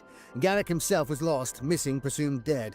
His own F Company was down to the last 30 or 40 survivors. Not even a full-strength platoon remained. The other companies were similarly shredded. Colonel Tyhoon was also dead, killed fighting off another charge by the Orc bikers. That left Thanstad in overall command of the regiment, which wasn't much of a promotion. Still, around his perimeter, the bodies of Orcs had piled up, 3 or 4 deep in places. Wrecked and burning Orc vehicles, bikes, trucks, and battle wagons added to the carnage. Captain Thanstad had now resigned himself to their defeat and destruction, and as a last resort, he had called in the Valkyrie transports to make a last-ditch effort to lift any survivors they could clear from the battlefield. It would be a dangerous mission, almost suicidal, as the Valkyries would be vulnerable as they came into land. The entire area was infested with marauding greenskins. The regiment was beaten, though, and there was no choice but to make an emergency evacuation back to their base. No doubt the Orcs fighters would pursue them all the way. All squads to break contact and withdraw. Thunderhawks disengage and prepare for extraction to strike cruiser. They were not orders Shadow Captain Corvidae had expected to have to give. But there was nothing more his depleted strike force could do here. The Elysians had been overrun, and his own force faced the same prospect, unless they got clear now. They had failed to destroy the Stomper or find the Orc commanders, but to continue a hopeless battle and waste the lives of his brothers would be a greater dishonor than any failure here. There was no disgrace or dishonor in giving battle with determination and valor and expunging hundreds of these green Xenos from the galaxy in the name of the Emperor. That's what I like to hear. Still, Captain Corvidae would have to bear the mark of his failure until he could erase it with a greater victory. He would do long penance for these 2 days. Perhaps he would volunteer for a period of service with the Order Xenos as a fitting self-imposed exile. Chapter 7. Defeat and Withdrawal. The end of the Castral Novum raid. They rode back in the Valkyrie in silence. There was nothing left to say, and no more orders to give. On the outward trip, each Valkyrie had been packed with men, drop canisters, and extra equipment. Now the transport compartment seemed empty. Captain Thanstad had boarded the last Valkyrie to make the rescue run. In the process, they had taken a lot of ground fire from the Orcs, but the pilot had blasted them clear. Now it was touch and go if the aircraft would make it back to base at all. There were just 5 other guardsmen with Captain Thanstad. Each looked like they had been seriously beaten, with their bruised faces and red, swollen eyes. Most were still bleeding from wounds. The transport compartment floor was a mess of discarded equipment and blood-soaked bandages. Thanstad himself could feel blood slowly oozing from a shallow wound on his hip, where a shard of shrapnel had skimmed just past him. Earlier during the battle, he had hardly noticed the wound. Now it ached. But then, what muscles didn't after 2 days in combat? He would live, which was more than they could say for most of the drop troopers who had been led onto Castral Novum. Trooper Yano was struck by how empty the airbase was now. When they had boarded the Valkyries for the attack, the place had been a frenzy of activity and noise as thousands of men and hundreds of aircraft made ready for battle. Now it was almost deserted, just a few mute stragglers and the gusting wind whipping across the sand and rock. There were a few people left now, mostly maintenance crews and labourers, the men who had been part of the regiment's support echelon, but even most of these had now been lifted back to the transport in orbit. Yano threw down his sweat-soaked helmet and began unstrapping his flak armor's breastplate and pauldrons. There were scorch marks on the breastplate, and in one place a huge dent, front and centre, where an Orc bullet had hit him square on, but the Symphyplas had stopped it, barely. He could feel the big bruise on his chest from the impact. It should have killed him. Around him, the survivors were doing likewise, shedding the heavy equipment. Some were methodically field-stripping their weapons, a force of habit too ingrained to stop even at the point of exhaustion. Other troopers had simply slumped down and fallen asleep. There would be more work to do when the orbital landers returned to lift them back to the transports. But it was obvious there weren't enough guardsmen left to dismantle and reload the equipment in the aircraft that had arrived here. Many of the surviving aircraft would have to be sabotaged beyond use by the enemy and abandoned. The battle was over, but Shadow Captain Corviday's work was not complete. They still had the evacuation mission to complete. His battle brothers had returned to their strike cruiser, but the remaining Elysians also had to be lifted clear. He had already dispatched the orbital landers to their airbase to begin the operation. The heavy equipment was to be destroyed and left. Corviday wanted to be away from the system quickly before any Orc ships arrived to intercept him. He was confident that the strike cruiser was fast enough to outrun anything the Orcs might pursue them with, but the transport vessels would need protecting until they could make their warp jumps. Of the 3 transport vessels that had arrived, 2 had already been dispatched, empty. The remaining vessel would be more than enough for the Imperial Guard survivors.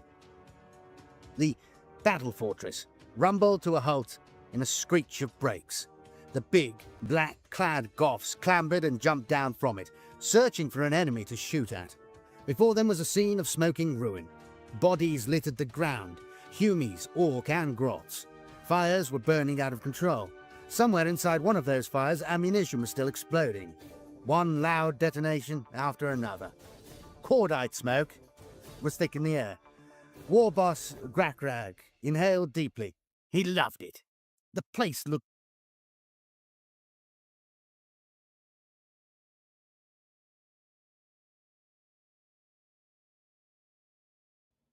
Damn, dude, it looks like the live stream just went offline.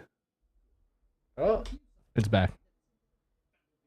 after a battle, the time lost in yesterday's fighting. Surveying the surrounding area, it looked like it had been a good scrap. He noted with satisfaction the charred, fleshy remains of Skalk's big Squigoth lying dead. Good. With Gork's luck, the crooked old git had got himself killed. Which would be one problem Grakrag wouldn't have to deal with when it came to splitting up older loot. He turned back to his boys and ordered them back onto the battle fortress. It was time to find Buzzgob, and he'd better still be alive, or Boss Garakak would make sure they were all dead. Buzzgob was still inspecting the battle damage on his stomper, high up on its head. He was peering deeply into the burnt-out and twisted remains of its weapon, the Gaze of Gork, they called it, but the laser had taken a direct hit from one of the Humi's big guns and been turned into charred scrap. Most of the workings had been fused into one big mess of cables and gubbins, and its insides were still sparking and glowing red-hot. He took out his large wrench and began pulling pieces off to see if anything could be saved. The rest of Big Lugger had weathered the battle pretty well. In places, the armoured skirts had been torn away, and one shot had penetrated through and mangled some of the leg workings, including a few grot riggers that had been caught by the explosion. Their bits were splattered all over the place in there. A lot of working bits had shaken loose, and the riggers were already busy tightening up bolts before anything vital dropped off. He gave up on the laser. Time for that later. First, he had to get his boys and mechs plundering any scrap they could get their hands on. To the victor, the spoils. And Buzzgob knew he had definitely won this battle. Epilogue. The raid on Castral Novum had been a costly defeat for the Imperium. Even for the vaunted Space Marines of the Raven Guard, there was little of positive value to salvage from the slaughter wrought by the Orcs. Before the attack, the 181st Elysian Drop Troop Regiment had been a well-equipped and trained Imperial Guard force, with a good mix of veterans and new recruits. The Departamento Munitorum had rated its combat readiness as optimum when it received its orders for transportation to the Forsar sector. It was that optimum rating that had seen it selected for the Castral Novum mission at the Raven Guard's request. In 2 days of fighting, it had effectively been destroyed. Very few of the regiment's 2,100 men, and almost none of its equipment, including over 100 Valkyrie airborne carriers and 30 Vulture gunships, were evacuated from Castral Novum. Perhaps as few as 400 guardsmen returned. Departamento Munitorum auditors for the Forsar sector struck the regiment off its strength at 548992 M41. Elysia's next round of conscriptions would see the regiment refounded with fresh manpower and new equipment provided. The 181st Drop Troop Regiment would fight again, but it would contain no veterans of Castral Novum. Many of the survivors were transferred to the 73rd Harkoni Warhawks as reinforcements. The Raven Guard's plan had failed.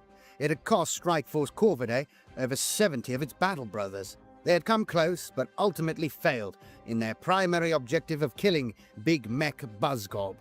In some circles of the Segmentum High Command, the chapter would come in for strong criticism for its failure and the perceived waste of an Imperial Guard drop troop regiment that could have been better employed elsewhere. But such voices were to be rapidly silenced when the chapter deployed to Forsar itself, although some would suggest that the chapter's delayed deployment to the war zone to meet Garakak's main force only came about as a result of their failure on Castral Novum and their need to atone for the heavy losses incurred. Other commanders argued that perhaps the raid had not been a complete failure. An estimated 6,000 orcs had been killed in the fighting, none of them MMA stars take the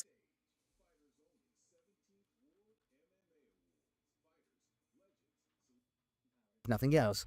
The Raven Guard had also destroyed a huge fuel stockpile, and this in turn must have had some knock-on effect on the Forsar battles.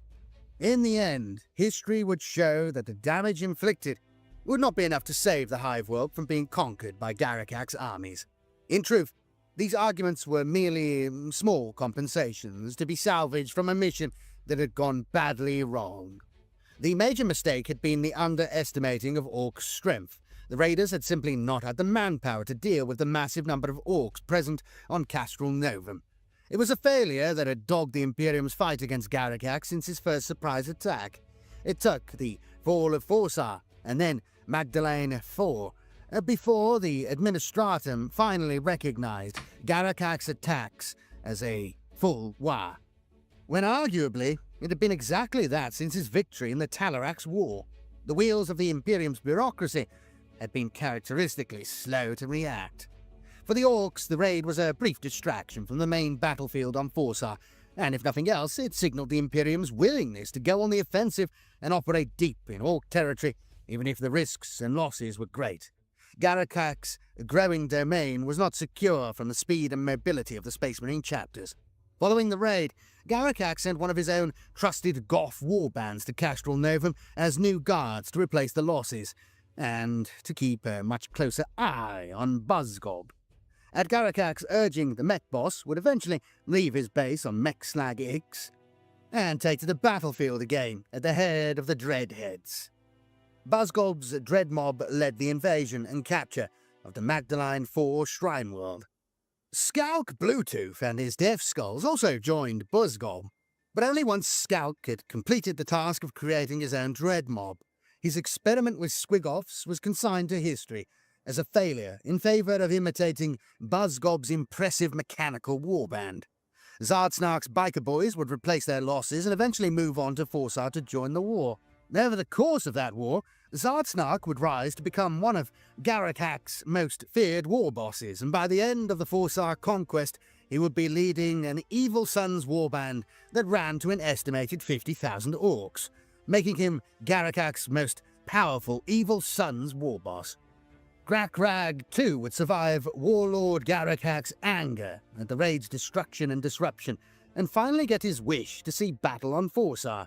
Once it was complete, he would take command of the Gargant, naming it Grakrag's Mangler. The Strategos Logis still have the Gargant listed on their inventory of Garakak's known forces. Postscript. The lessons of the raid on Castral Novum were not quickly learned. After the fall of Magdalene IV, the Adeptus Ministorum was vehement that their shrine world should not be allowed to remain in Orc hands without a fight. They used their political influence to insist on an immediate counterattack. The regiment selected for this mission was the 73rd Harkoni Warhawks, another newly deployed Optimum-rated drop troop regiment. But this time the attack was not supported by any Space Marines. The Raven Guard refused to have any involvement in such a rashly conceived mission. They at least had learned a lesson. The Warhawks' drop on Magdalene IV was another. Oh, is it offline again? Dang. Yo, 51, what's up, dude?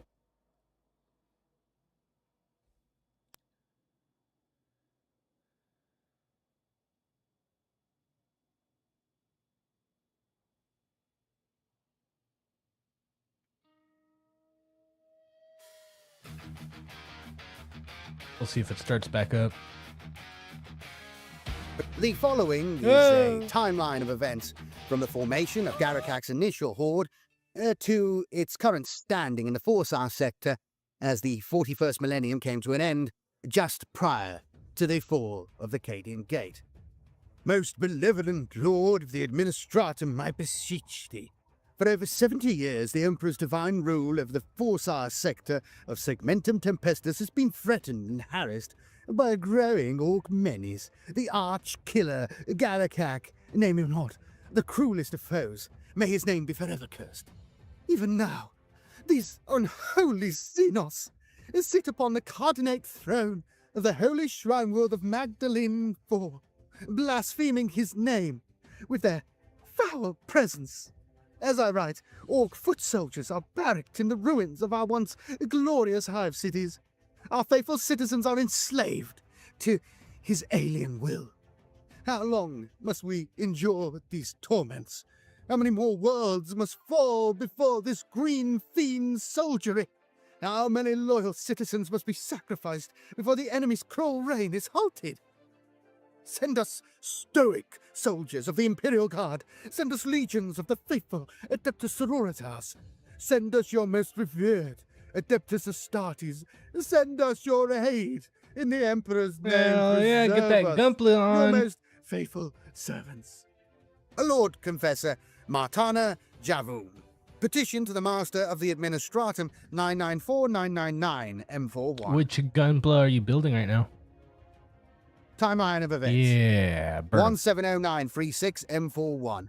Garakak's Goth horde, allied with the Bad Moons of Dagrod's Killer Boys, launch a surprise attack on the outpost world of Thoria Free and rapidly defeat its garrison and enslave its population. 346937 M41. Success on Thoria draws Yeah, more is Orc my war fiction bands not to been up there for a Garakak while? and Dagrod's banners, Here we including are, we're up. Bad Doc We're doing it. Fisk Skullsplitter's renegade warband of Yeah, get cyborgs, it. Pick that. Zargo's Flyboys, Blackfinger's Death Skulls, and many wandering freebooter bands. 031939 M41. Warlord Garakak treacherously attacks his former ally Dagrod. Slaying Dagrod, the Killboys join his warband. Garakak is now the undisputed Orc leader on Thoria 3. 772945 M41. The Departamento Munitorum responds to the increased Orc threat by deploying 5 Imperial Guard regiments to Talarax, turning it into a fortress world. 289948 M41. Garakak's enlarged fleet enters the Talarax system yeah, and overwhelms the planet's fleet and orbital defenses. Landings begin on Talarax itself. W Gundam. 348948 M41. Landing is complete. A 3-year ground war for possession of Talarax begins. 608951 M41. Talarax finally falls to Garakak. To celebrate his victory, he reinforces the armor on his Aw, personal battle damn. fortress with masonry It taken happens, from man. Talarax's bastions.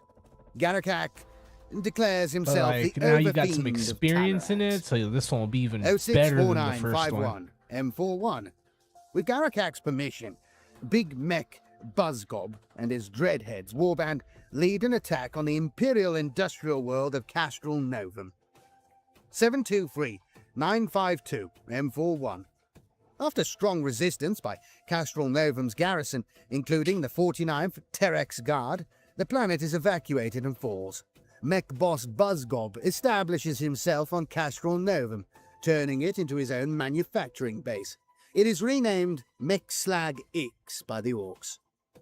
453960 M41.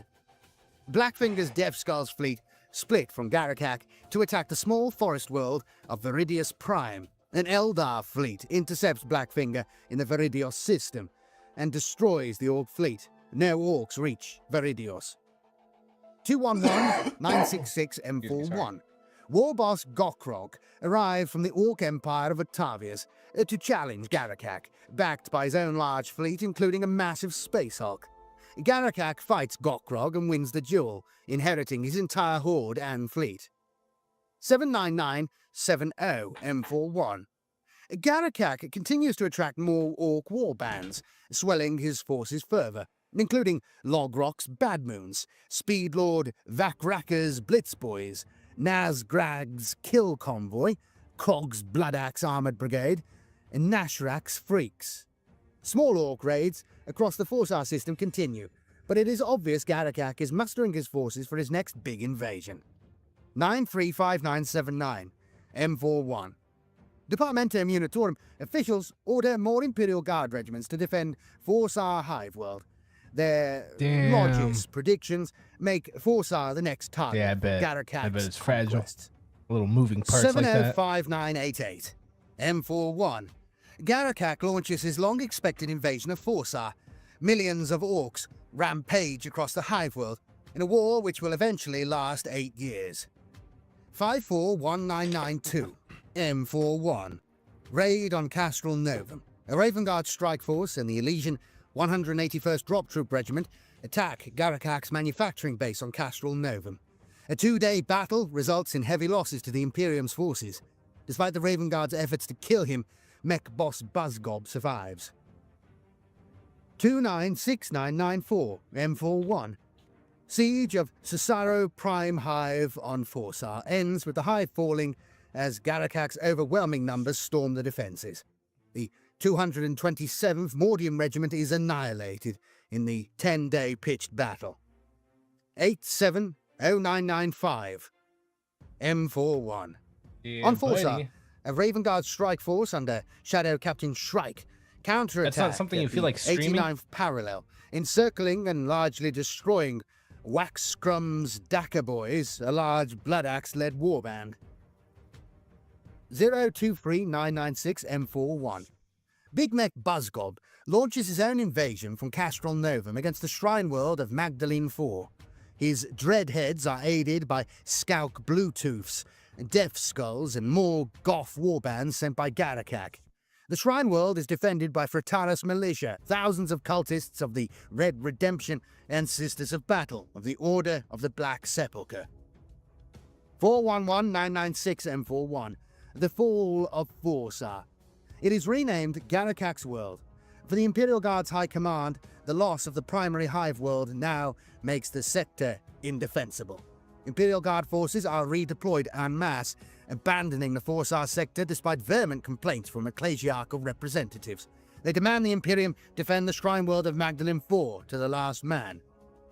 866966 M41. Without aid, Magdalene 4 falls to Buzzgob, and his immediately claimed by Garakak, now calling himself the Warlord of Forsar. Snakebite warbands of Gursk's Braves join with Garakak, emerging from their home planet of Ogrola, deep in an area of wilderness space. Aided by Garakak, the entire population of the planet migrates to join the War, including hundreds of Squigoffs. 476998 M41. Under diplomatic pressure from the Ecclesiarchy to rapidly recapture Magdalene 4, the 73rd Harkoni Warhawks are ordered to launch an ill-advised counter-offensive against the Shrine World. The attack fails with heavy losses. 995999 M41. Garakak's ongoing invasions are officially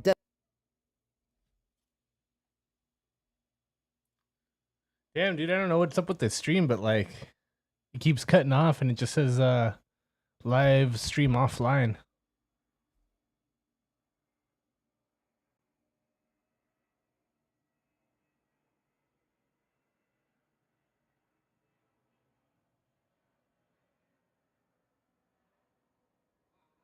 There it goes.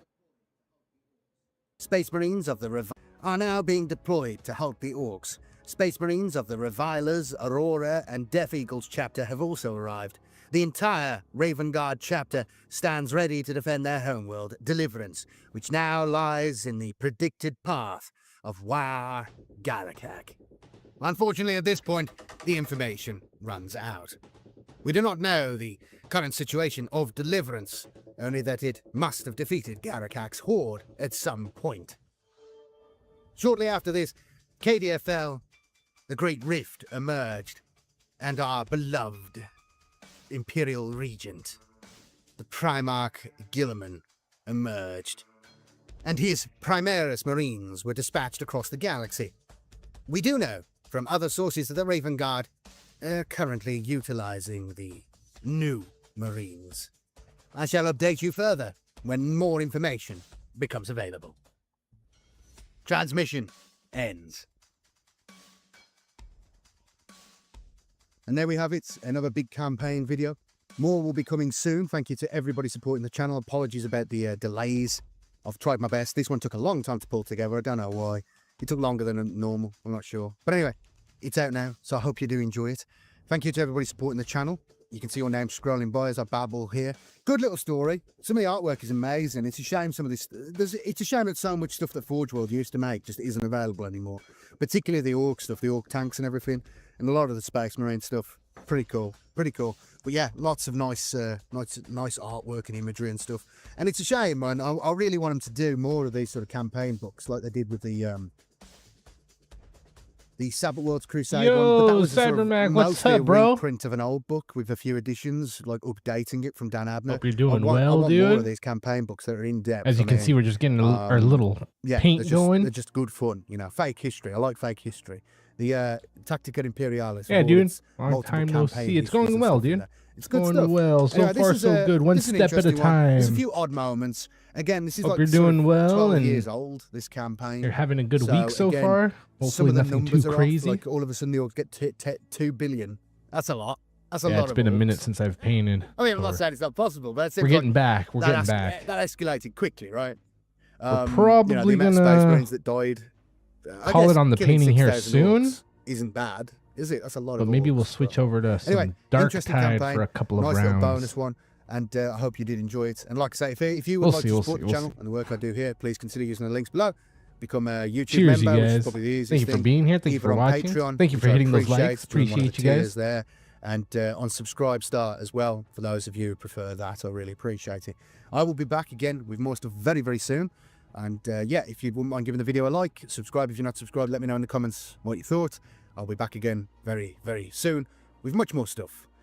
As we go on towards the Christmas time now of 2022, much more stuff coming up. Yeah, don't worry. Content is coming. See you later. Bye-bye.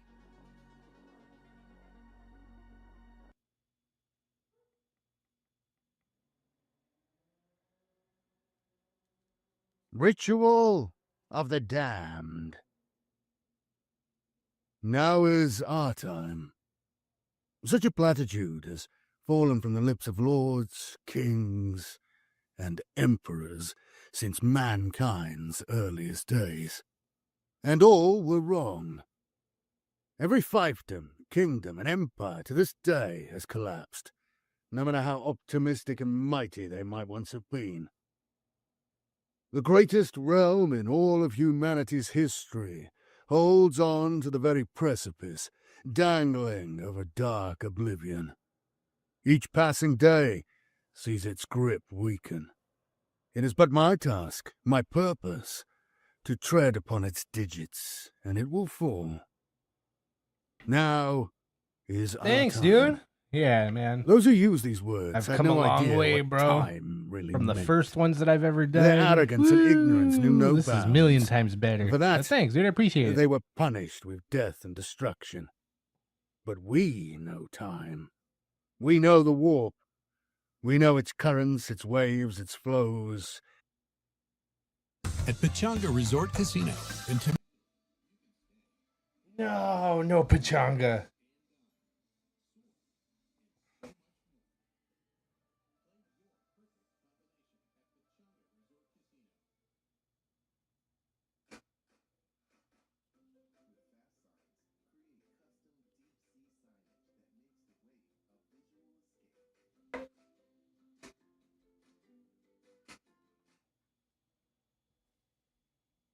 Have we been stronger?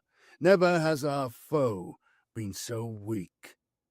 Those of humanity who have awakened, those I know to be the future of mankind, call for saviors, liberators, Bro. lords they can truly follow without question or doubt. We will provide that, and in turn, They will do what is necessary.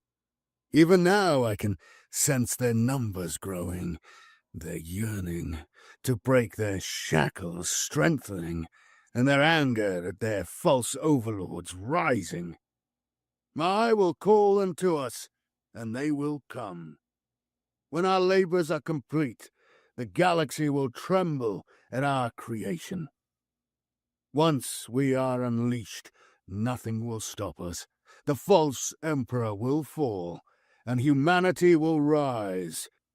Now, my sons, is truly our time, and forever shall it be so. Magnus the Red. Magnus the Red has returned to the galaxy. This embittered demigod sees the winds of fate as they howl across the Imperium. He believes that humanity must reach its true potential, regardless of the monstrous cost. Within his twisted lair he schemes, but the Emperor's servants would see his foul works undone. The Emperor's domain has been cut in two, plunged into a level of disorder it has not known in thousands of years. An ever-fluctuating belt of warp storms lies across the galaxy, so that it resembles the eviscerated stomach of a mortally wounded prey animal. Though the Great Rift is a terror to mankind, to some of their foes it represents opportunities unbounded, for vengeance, for power, and for the completion of goals set 10,000 years in the past. After devastating the Fenris system, home to his old enemies, the Space Wolves, Magnus the Red brought the planet of sorcerers into real space. Were this threat not dire enough for the Imperium, Magnus also reclaimed his home world of Prospero, ruined millennia ago by Leman Russ and his sons. The Space Wolves did not fight alone against Magnus and his 1,000 sons. The Grey Knights and the Dark Angels chapter fought by their side, although millennia-old enmities nearly brought the would-be allies to blows. Despite their differences, the defenders of humanity prevented Fenris's total destruction, and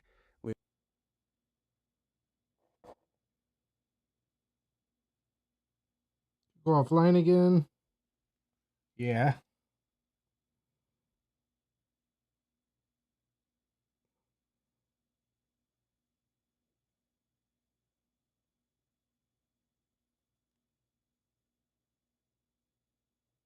his hand revealed the emergence of the Great Rift, whilst inflicting untold misery on the Imperium, was a boon, joyously welcomed by many of the Emperor's enemies. Magnus the Red and his 1,000 sons were no exception, and the Crimson King wasted no time in formulating new schemes and strategies to bring about his evil ends. In the wake of the Great Rift's opening, the servants of Chaos enjoyed a freedom that had hitherto been unfathomable to even the most ambitious, fanatical, and twisted amongst them. Demons ran rampant on Imperial worlds, and entire systems were cut off from the rest of the galaxy, as vulnerable as a sea creature beached alone upon the shore.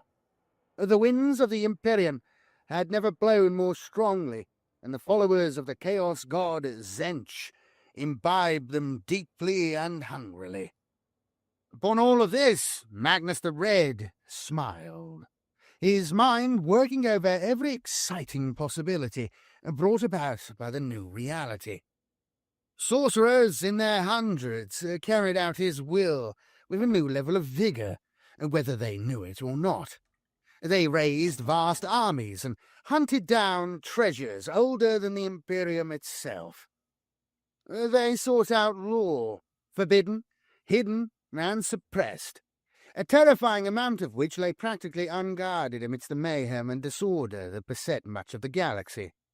After 10,000 years of absence, Magnus returned to Prospero, the world upon which he had been raised. Though the planet was in utter ruin following its devastation 10 millennia ago, Magnus began the process of restoring it to a level of magnificence beyond anything the masters of old, who mentored him as a youth, could have dreamed. He started with its vast librarians, collating knowledge and wisdom both old and new in towers that glowed with brilliant, ever-changing colours. He discovered treasures that had evaded even the most skilled of those who scoured Prospero for relics and caches of hidden texts, and with these he planned to grow the strength of the Thousand Suns to levels impossible for any foe to overcome. Even as his great work of reconstruction continued apace, Magnus turned his cyclopean eye upon the wider galaxy and beheld a phenomenon he had long wished for. The Cicatrix Maledictum heralded an unforeseen growth in human psychic potential, something Magnus had wished humanity to explore without restriction since the Great Crusade. With the Imperium on its knees, Magnus knew that this was his time. Nothing would stop him. Few in the Imperium were as aware of the new threats that assailed humanity as the Space Marines of the Grey Knights chapter. No force that had ever been raised by mankind could meet the threat of the demon in the way the Grey Knights could, and in their millennia of existence they had saved countless worlds from cataclysmic invasions, contained explosions of unreality, and cast incalculable numbers of demons back into the hell from which they came. Never at any point in the chapter's long and noble history had their homeworld of Titan been so thinly garrisoned. Virtually all of its military might was dispatched on a campaign in a valiant attempt to restore and maintain order across the Imperium, making haste from one world to the next without thought of recovery or rearmament beside that which could be achieved on the move. The cavernous halls and long corridors of the chapter's fortress monastery were as silent as the grave. Training weapons gathered dust on racks, untouched for months or even years. Maintenance chambers, normally alive with activity, were almost entirely dormant. There was but one part of the Citadel of Titan that did not appear completely abandoned. In the Chamber of Trials, home of chapter recruitment and training, more neophytes than ever before underwent the incredibly arduous process of becoming a Grey Knight. As the number of people with emergent psychic abilities grew across humanity's galactic realm, so did the Grey Knight's recruitment pool expand. It was a phenomenon of which they took full advantage. Never before had new recruits been more needed, for the chapter fought across many war zones, and their casualties mounted upon dozens of battlefields. Though the threat was great, the Grey Knights were determined to meet it. When the Great Rift tore across the galaxy, the Dark Angels on the Rock, the chapter's vast asteroidal fortress monastery, found themselves caught in the region of space that became known as the Imperium Nihilus. There they fought war after war, battling for their very existence against the arch-enemy. The rock itself was tainted by the presence of demonic hordes, which maimed and killed indiscriminately. Hundreds of Dark Angels and warriors of their successor chapters were slain by traitors in the Dark Maw massacre. With the terrible engagements in the Fenris system imprinted firmly in their minds, the Sons of Caliban clashed with the diabolical forces of the Changeling and the Thousand Suns in the Stygia sector. Throughout this time their librarians were racked with visions. Some suddenly fell to their knees, clutching their heads in agony as they screamed in the middle of pre-battle briefings, training exercises, or private meditations. Others did not wake from terrible nightmares that dragged on painfully for days on end.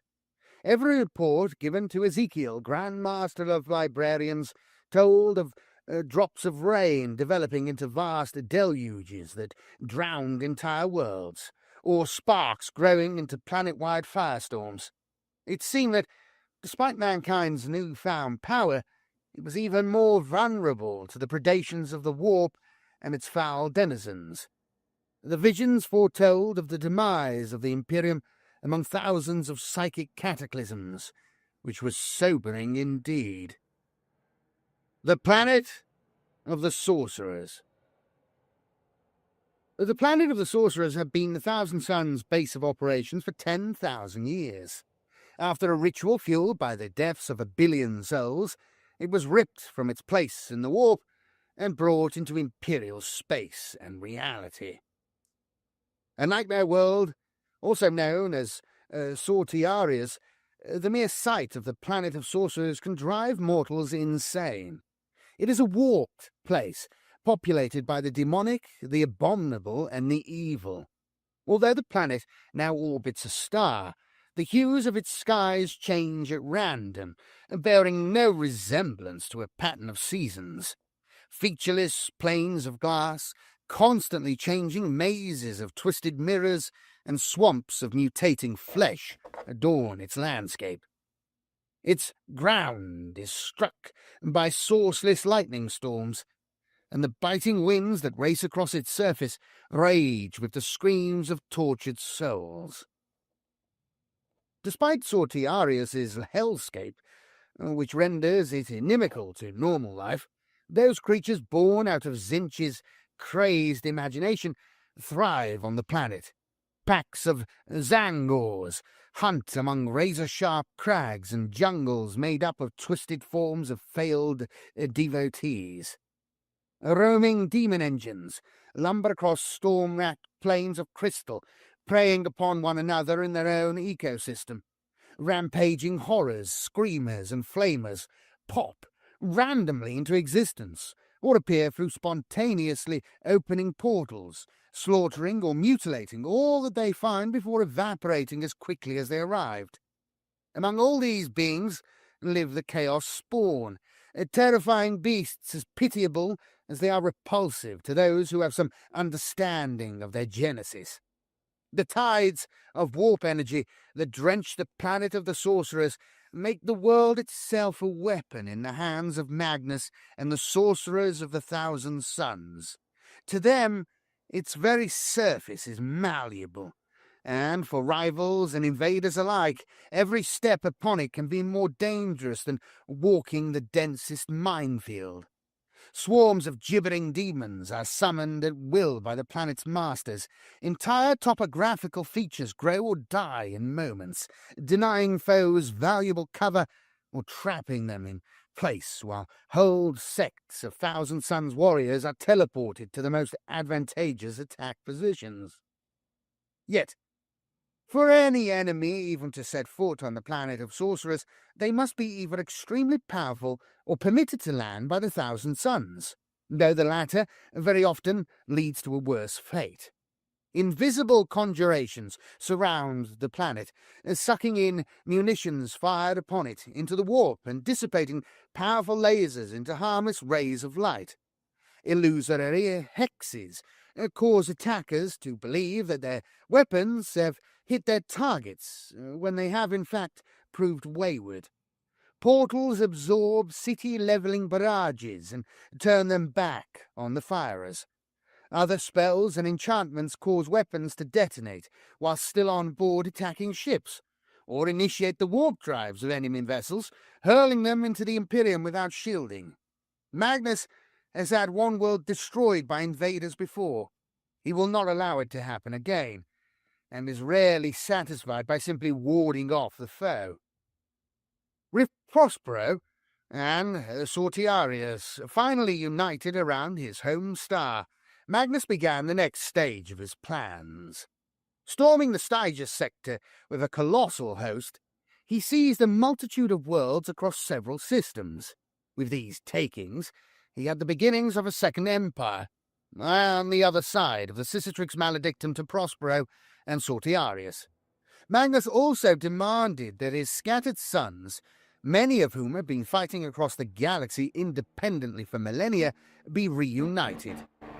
The Rihati, most powerful of the Thousand Suns, were set this task, and though many did not answer their summons, nearly a dozen sects were ritually reunited with Legion and Primarch. The sorcerers commanding each sect were welcomed with open arms before being gunned down in duplicitous attacks. Magnus had no interest in suffering their potential rebellions, and wanted them punished for not serving him loyally over the previous 10,000 years. Magnus also recognized that to rebuild his legion's numbers, he needed mortal followers. Pondering conditions within the Imperium, he knew that his fellow Psykers, the men and women he believed to represent the future of the human race, were everywhere persecuted, exploited, or purged. Magnus envisioned his realm to be a haven for this, sanctuary for those the Imperium would target, alienate, and destroy, and a place from which the superior would begin their war to overthrow the inferior. Thus, he sent upon the warp a siren call to those with psychic ability. Such a song would promise them safety, learning, and acceptance if they would only come to the Crimson King. These followers would not only make the Thousand Sons even more powerful, they would also form a society the likes of which Magnus had always imagined for mankind. Magnus knew that there would be a high price.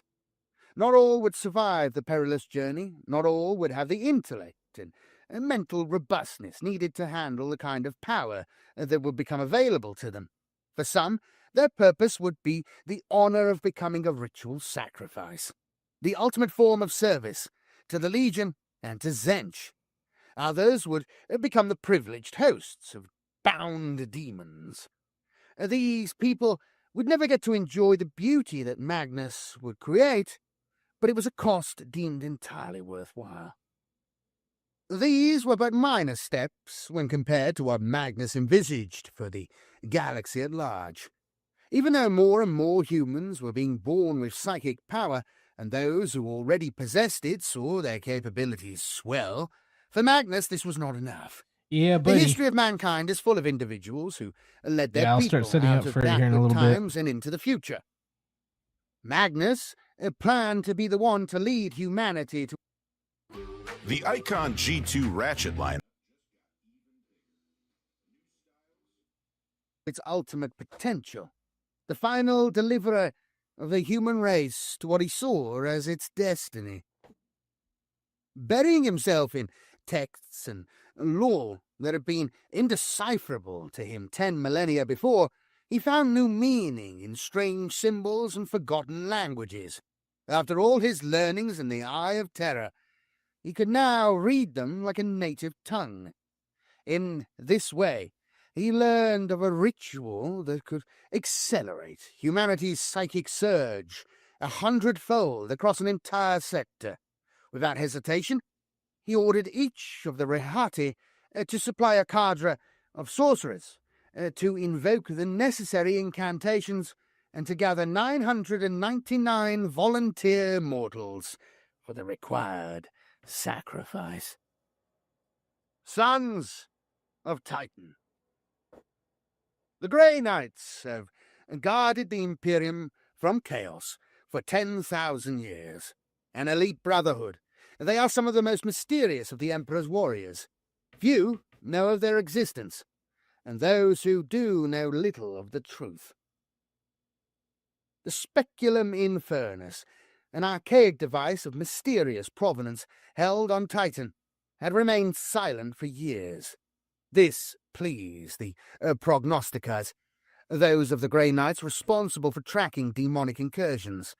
As the last time the device had spun into life, it had foreshadowed Magnus the Red's return to the galaxy, the devastation of the Fenris system and the loss of scores of Grey Knight warriors who had battled against the Crimson King's hordes.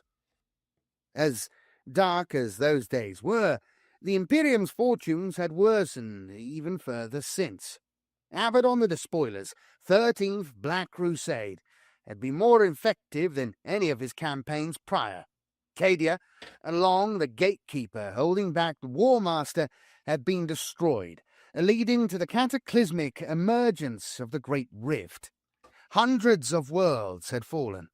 Some were drowned in deluges of warp-spawned horrors that massacred all in their path, while many others fell to faithless rebellion or collapsed under the weight of traitor assaults. Throughout, the followers of Chaos slaughtered and enslaved unimaginable numbers. The Astronomicon had been temporarily extinguished, and even once its light had been restored to the region now designated the Imperium Sanctus, thousands of Imperial worlds remained cut off in the darkness beyond the rift. The Grey Knights were stretched thin. Their warriors raced to meet threats along the entire length of the Cicatrix Maledictum. Planets too tainted to save were purged in their entirety, with billions slain to prevent the spread of chaos. Hordes of demons were broken, and their diabolical masters banished back into the warp. Many worlds and their peoples were saved, thanks to the Grey Knights' bravery and initiative, although very few citizens would ever learn anything of their mysterious saviors. Throughout all of this, the Sons of Titan kept an ever-vigilant watch over the Forzar system, home to the Thousand Suns homeworld of Prospero. They had failed to prevent Sortiarius's manifestation in that forbidden region, and were determined not to fail again.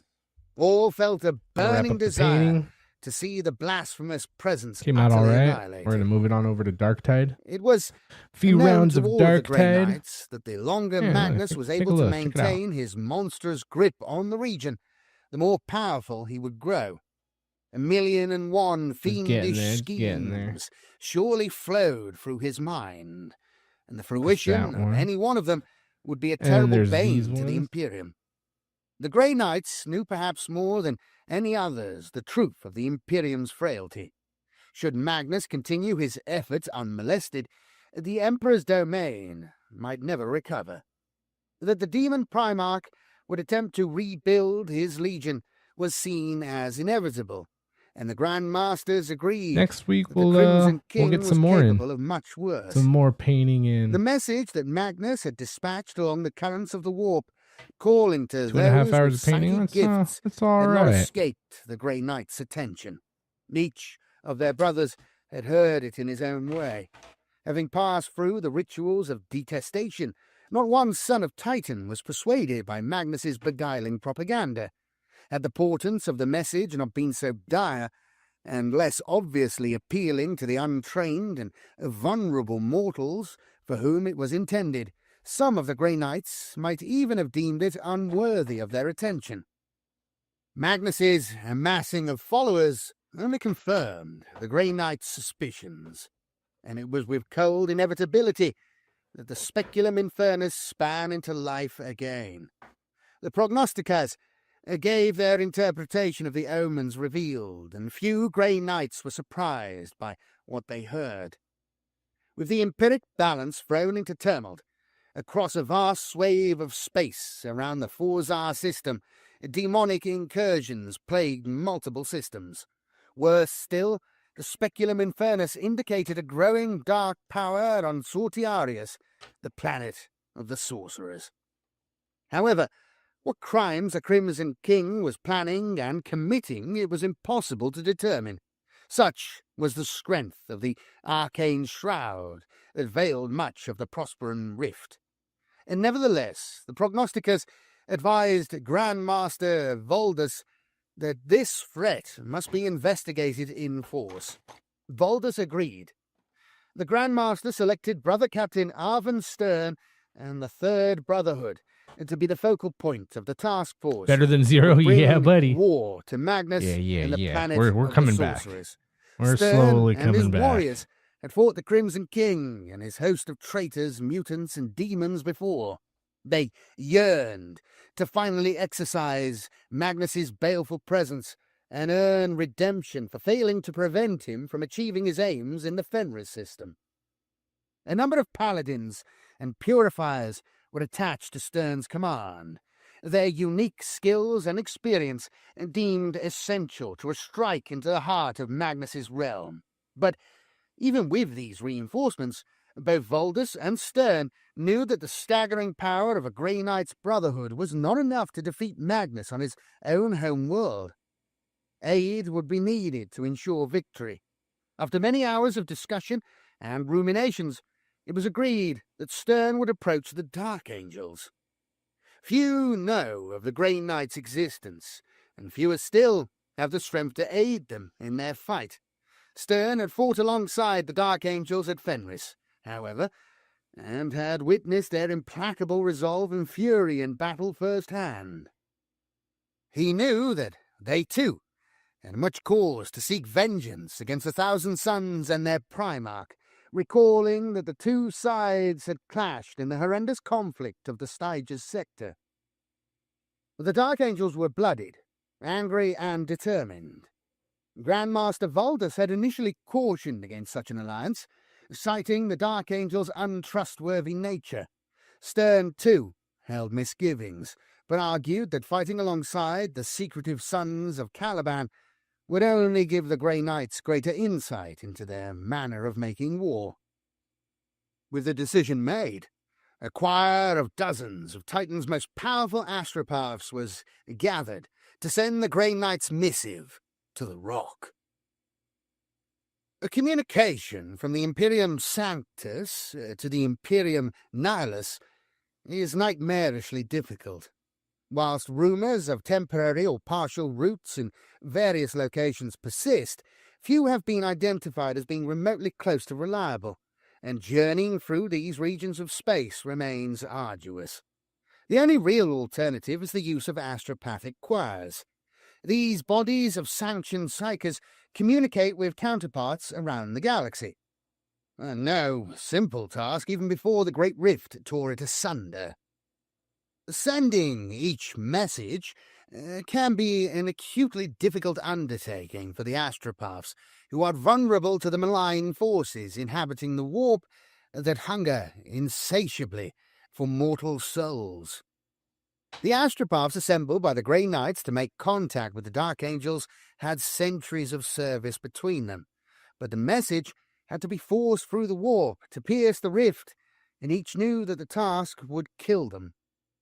They knew also what could happen if they failed, and all took their places in the relay chamber without hesitation. Located at the top of one of the Citadel of Titan's many towers, the relay chamber was a small space adorned with dense layers of the most powerful hexagrammatic wards known to mankind. Censers billowed aromatic incense that bathed those within its blessed fumes. When Stern gave the order, the choir began its work. Over the course of many hours, every astropath was racked with terrible pain. Blood poured from their noses and ears. Many succumbed to fits and spasms, limbs snapping and breaking into sickeningly unnatural positions. Several died of catastrophic cranial hemorrhage. All were killed. Even the tower itself buckled from the otherworldly pressures and violently fluctuating empiric energies, eventually collapsing in on itself. Stern observed all of this from another tower, not once averting his eyes. The bold endeavour was the astropath's finest moment, and he would have it witnessed, but he mourned them not, for they had done their duty.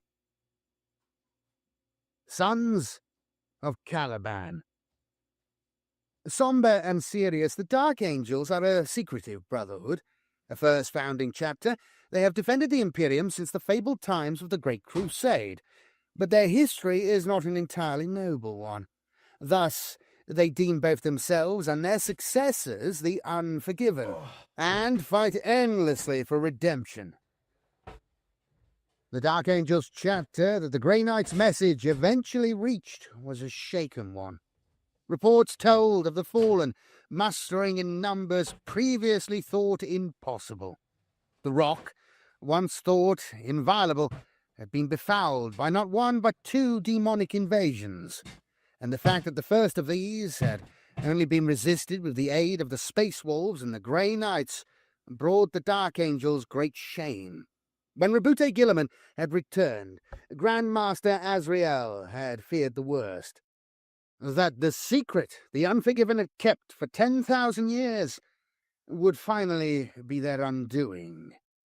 He had been wrong, as the Primarch Reborn had been plunged into a war of such scale that even he lacked the time to research their history. Instead, a new problem had surfaced. The Primaris Space Marine reinforcements sent by Guilliman whilst having the lion's gene seed and bearing Dark Angel's colours, had not gone through the chapter's initiations and were thought to represent an extreme security risk.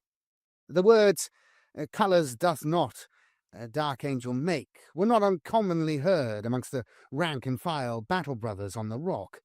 Nonetheless, the Primaris Space Marines performed exceptionally well in battle, and Azrael faced the nagging question of when one would be initiated into the inner circle. As fate had it, the decision was made for him in a manner he had not expected. I'll be right there.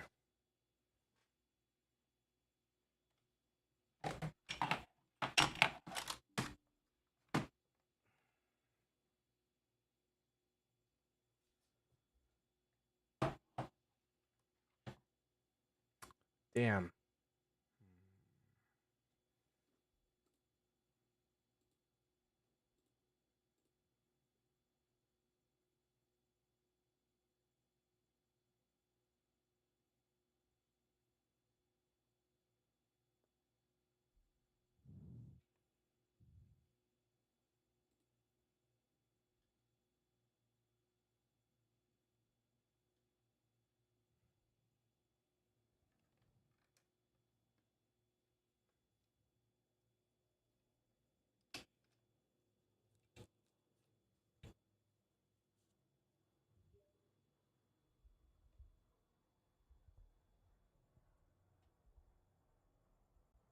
It's launching. It's launching.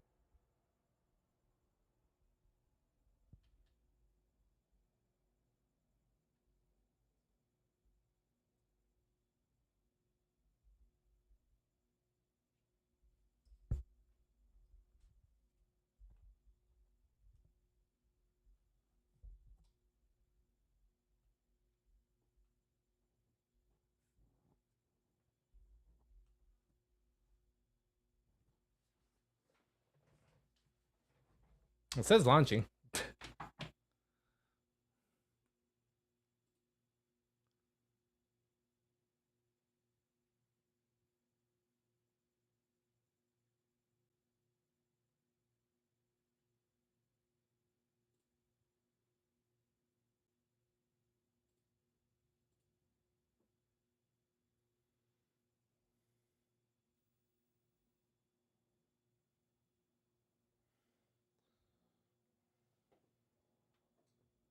What? Get out of here.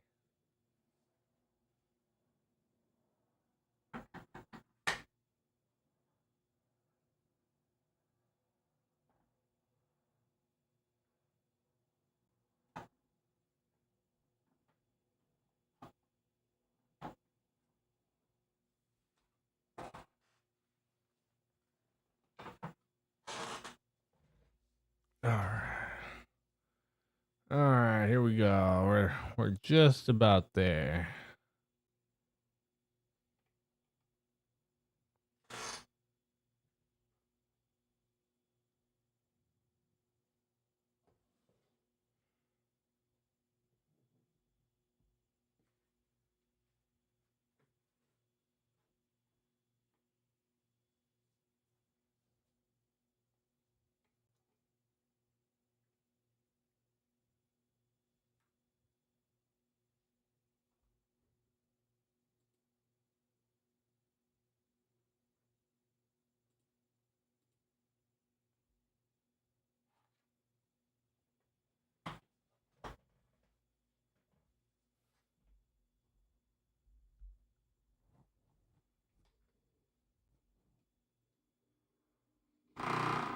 Jesus.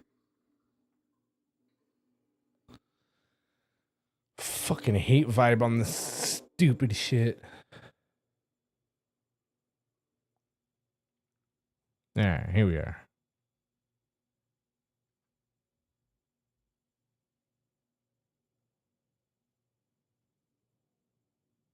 Here we are. There it is. Wait, is the sound not coming through? Oh no, we're good.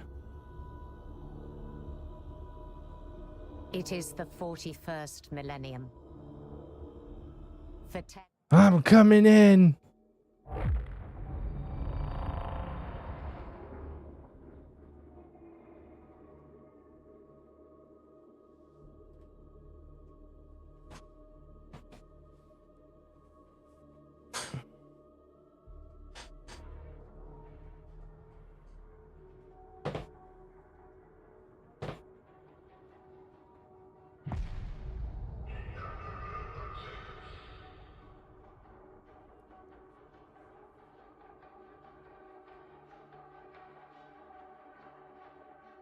Yeah, buddy. All right.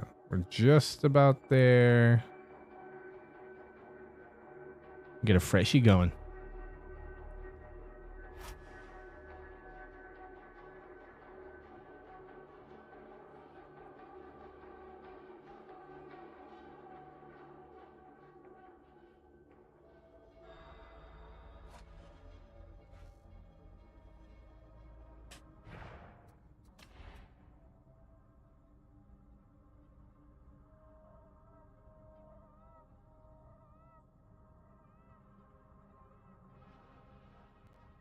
Oh.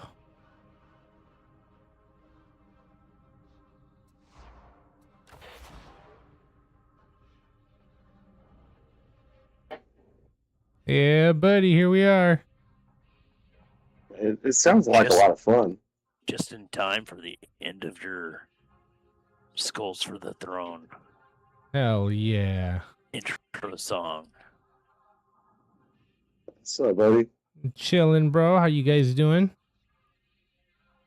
Ah, Good. We're just talking about the talent tree on this Skitari. Nice, nice. Oh, Bad Vibes. What's up, dude? Thanks for rolling in, bro. oh shit! Yeah, you're on Twitch too. Shit, hold on.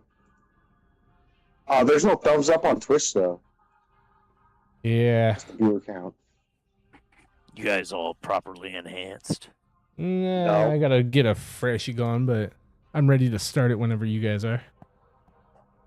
Or Yeah. I'm gonna have to decline. Hold on. Hey.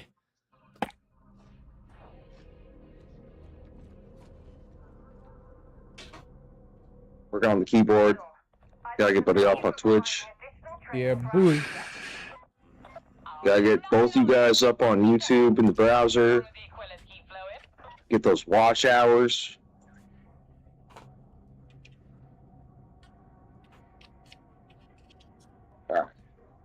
yeah, well, make sure you leave a comment too, bro. Mhm. Help get some traction on the algorithm. Yeah. You went through 131 subscribers. I appreciate the likes, bro. Dude, I did a stream last night and I had 25 live viewers, Nice. Nice. like at the same time. Yeah. And then it dropped down to 5, and then it went back up to 17 for like half an hour. I ain't gonna lie, that shit kind of makes me nervous, dude. Like, I don't. Lurkers kind of make me nervous. Why? Like, if you're not in the chat, get nervous. Yeah, when it shows me like who subscribed to my channel, and I get to look at their page, like that weirds me out sometimes. Like, why is this fucking person watching my channel? Yeah, no lies, dude. No. Now, are you done? Are you ready to start it? Yeah. No. What? I gotta get some water. Hold on. Smoked it. For real though.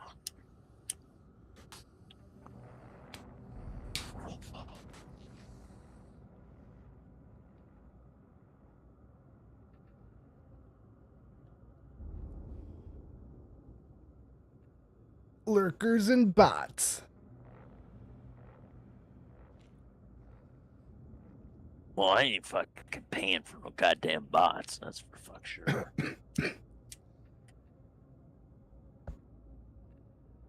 I won't even pay for premium. Oh no, dude. The bots are cheap as fuck, too. It's crazy. I looked into it just on the curiosity. I was like, I watched an expose stream, or not stream, but a video where they were exposing somebody that was streaming fucking bots and shit. Yeah, I'll accept that. And it turns out that they're really fucking cheap. I think that's what most people go towards. But it's not honest. Like, you're not getting honest feedback. So why the fuck would you buy bots? Yeah, most people aren't honest, so it's normal for them. Fuck, man. Absolutely true. Well, maybe you're doing a giveaway. So for your giveaways, Me either. you want to have a bunch of fucking bots show up on your stream, and then you give away the shit to your bot. That way you don't actually have to fucking send it to nobody. So You more sound like you're dishonesty. speaking from experience. No, I'm just highly skeptical. Amen, dude. Hold on, guys. I'm still in the I've bong. never Yeah. shit I love this people want mission. you to do to win the giveaways or whatever. Anyways, like I'm not getting onto Twitch. Fuck that. I don't. I won't participate in your giveaway. I'm not getting on Facebook or No. like sharing fucking garbage all over the place. Like Fuck that ain't no. fucking happening. I ain't got no PO box. I ain't getting shit shipped to me. Let my information leak. No, fuck that. Yeah, dude, for real. Yo, what's up, Negashin? Bean water. The Ogren. Hell yeah, good looking out. That was some fucking lag. Oh, he's got a mic. Yo, what's up, dude?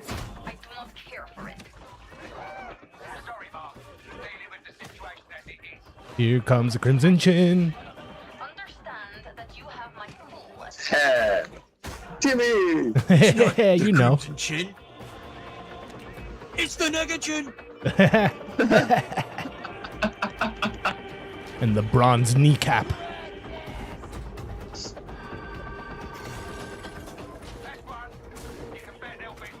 Flipper Tom.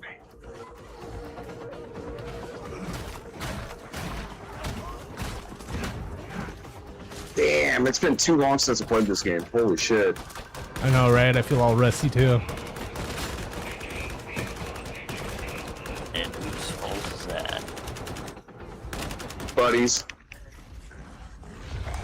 I blame it on Buddy. Yeah, Minecraft's been alright.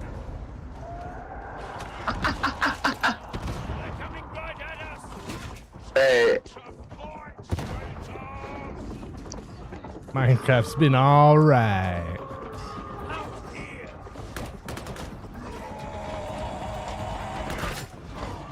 yeah, I think the next mission in Minecraft is we gotta kill the warden. Is he harder than the Wither? The Wither? Yeah. Oh, He'll okay. kill you in one hit.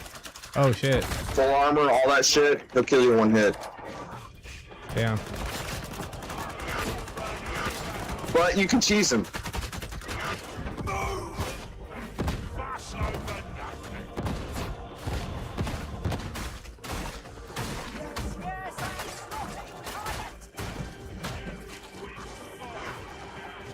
Run, run, run, run, run, run, run.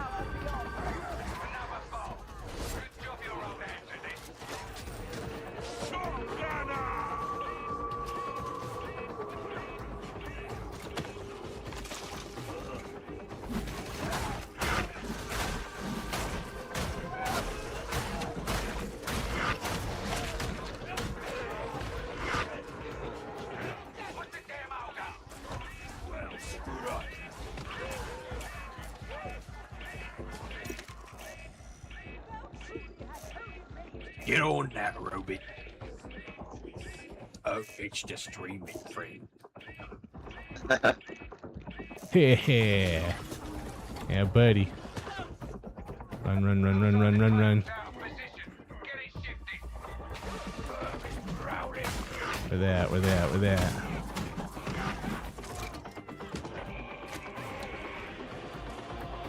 Hit that button.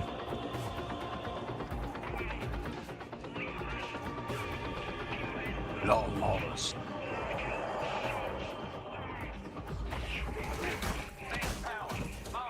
I got one. Oh, gotta protect the ogre.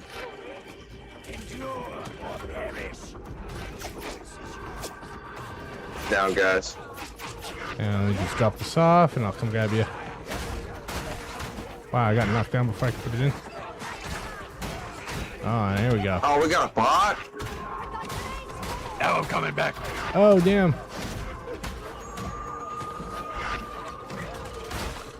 Oh, fire. Oh, get out of the fire. But Oh, I got you. I got you, bud. I know you. I see you on the rail. Hold on. Oh, you got him. I'm running towards the other one.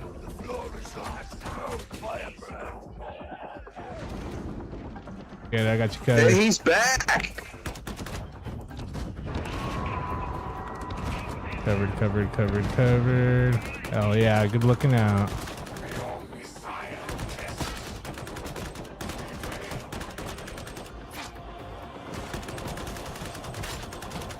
Hell yeah, get in there. Good looking out, you guys. Let me order it from Zanzibar for you. Sniper, watch out.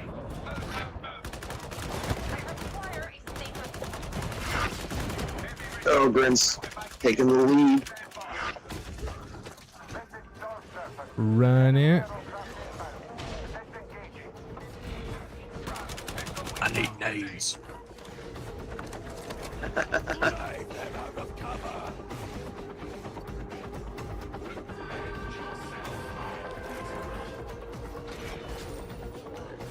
Is there enough for me to get rid of corruption? Yes, sir. Yeah, buddy. Get some, son.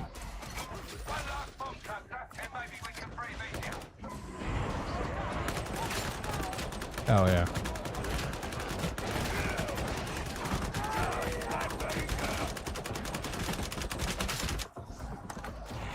Battle Nick. I got you covered, Chin.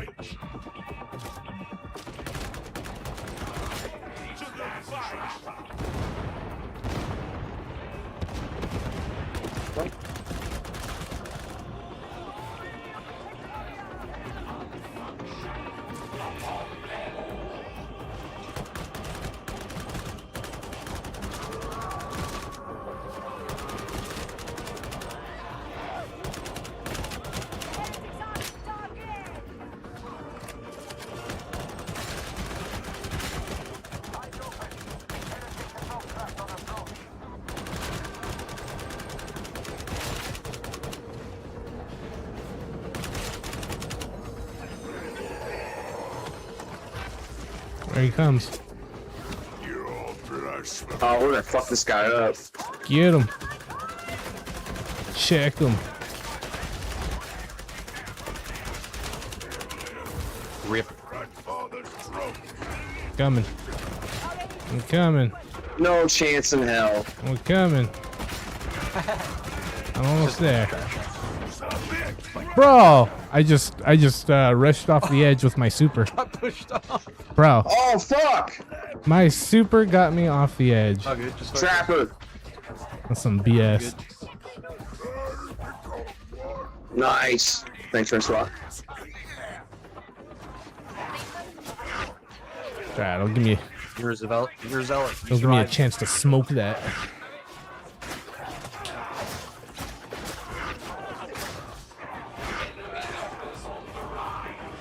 Go 51. Break those things. Fuck yeah, break that shit.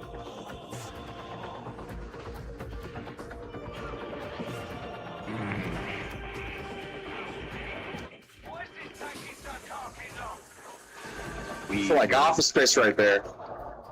Oh shit, fucking doggo. You got this. Whoa. You chilling, man?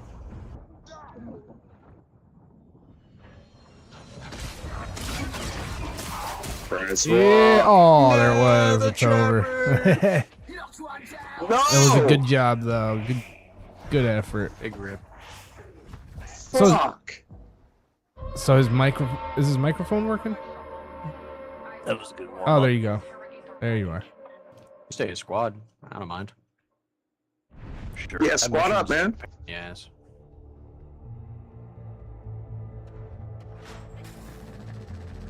Merge those teams.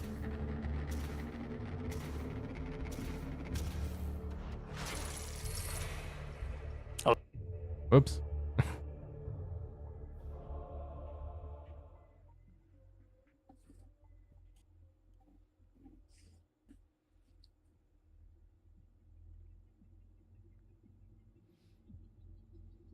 Stupid super. Bet Adrian wasn't here to see that.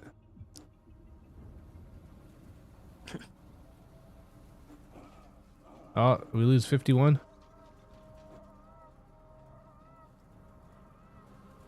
Yeah, it's like Send him an I'm getting invite. some fucking hardcore lag Yeah. now. What the fuck is that, dude? There he is. Yeah, no, what the fuck? I got kicked. Come back to the Morning Star by myself? What the fuck? Damn, dude. What happened to No Man Left Behind?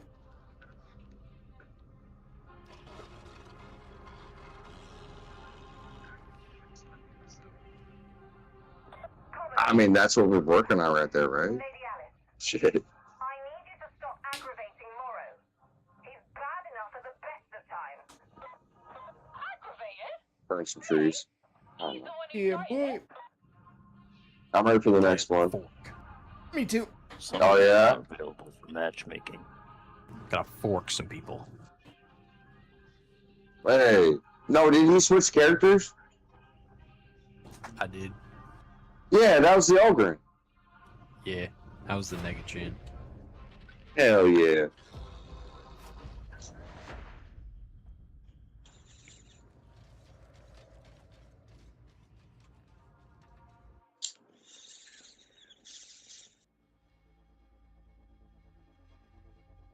Oh no. Yeah, there he is.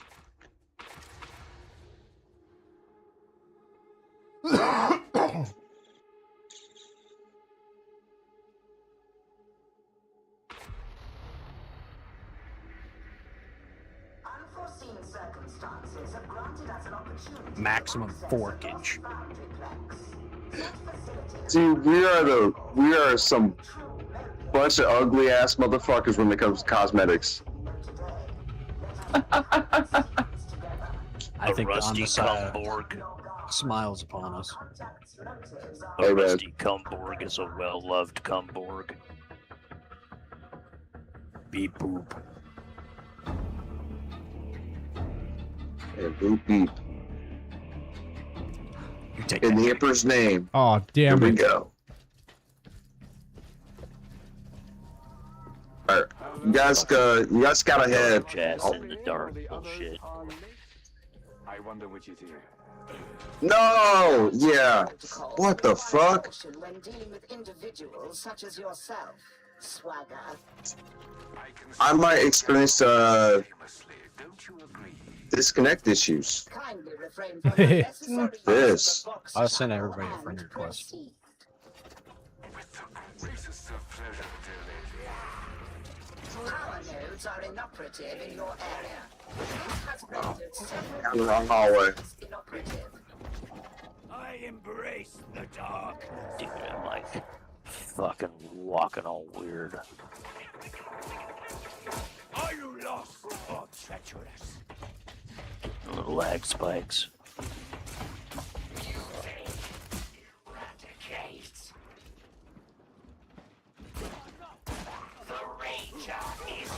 Yeah, it's the wrong hallway. I'm going down it again, I'm sure. Fuck. There's a trapper gonna get me a dog, some shit, dude. I'm lagging behind. Too far. Our experience is greater. It will bring victory. I shall be.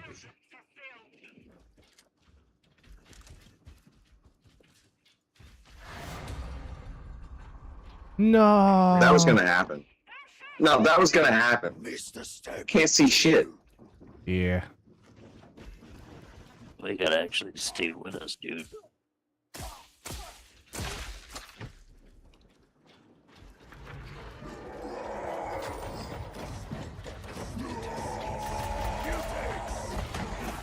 I do not concur. The Lex is ill protected. This biomatter is fitting for reclamation. Word. Alright, we'll pick Kinda you up fucks here up in a my minute. weeklies. Careful, because there's a barrel right here, too. Oh! That's what I'm talking about.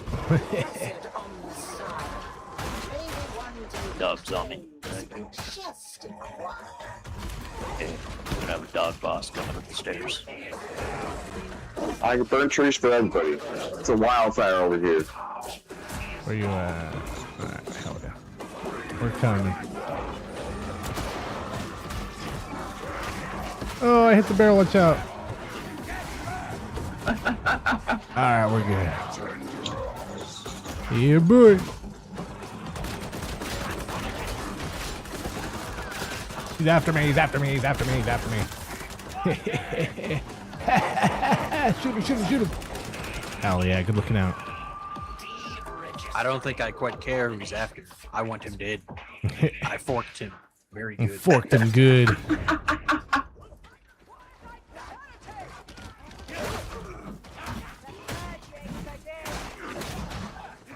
Alright, 51, we're right here.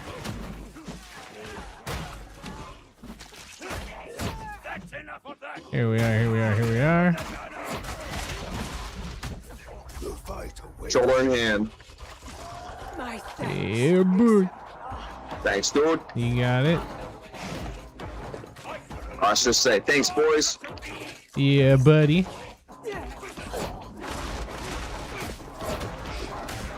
What about this health station?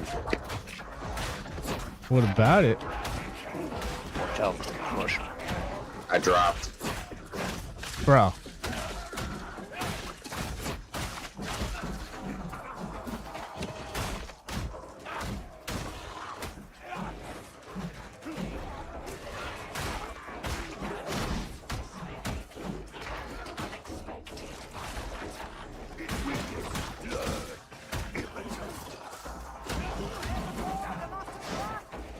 These slovenly wretches have not maintained the lights.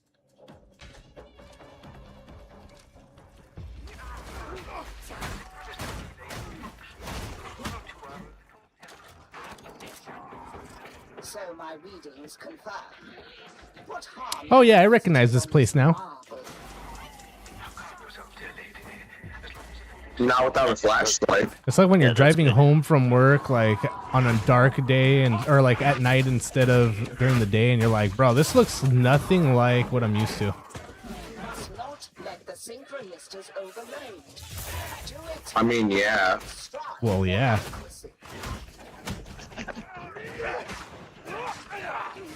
I didn't even know we were on this level until like right now.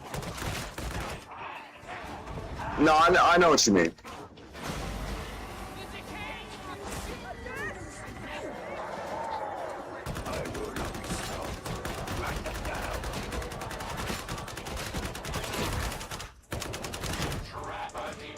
Stupid trapper.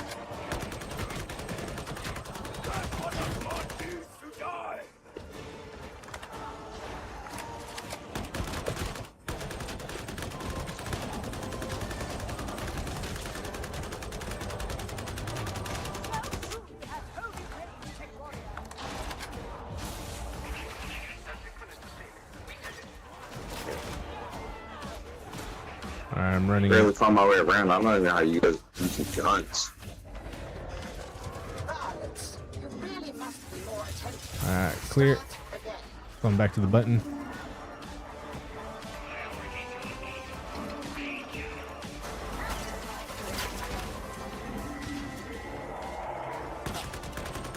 Yeah. Nice. Good looking out.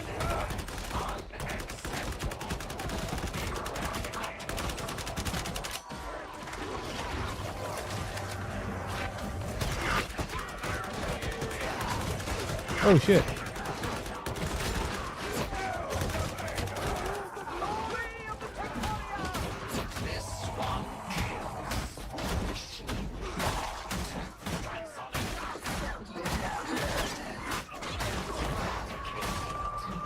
Thanks, dude.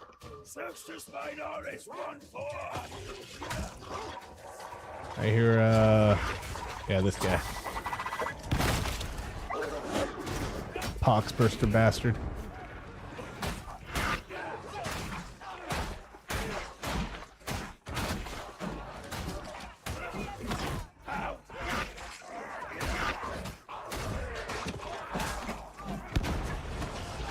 Hell yeah, run it. Alright, get to the escape. Escape! Almost Beep, boop, escape. boop, boop, beep, bop.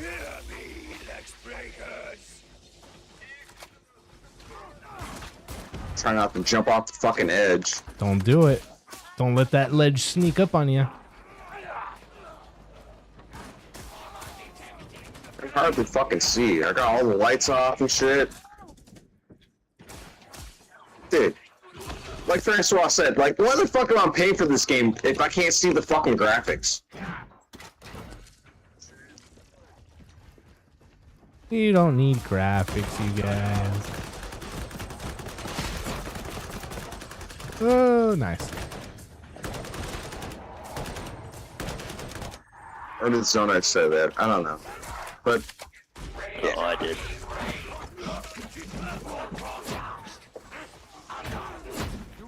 I think we can all agree we don't like these fucking dark maps. It's bullshit. I'm getting the Hell Station. Complain about it. What are you talking about? Get it. What's up? Zonex just laughs and just complain about it. Get it. Get it. Well, we can blindfold this game. Or I'll get it. I'm gonna swoop down. Yeah, Zonex can play this game blindfolded. But, you know, Zonex ain't ready for me in Forza. I would appreciate knowing how you discovered the location of this Foundryplex. I have my ways. I hear so many interesting stories, especially about you, dear. If you know, you know. I Good job showing your medals, my brother. You must keep your pimp hand strong. Metal shining in for the flesh. Are you using the high grade of premium lube? No lube required.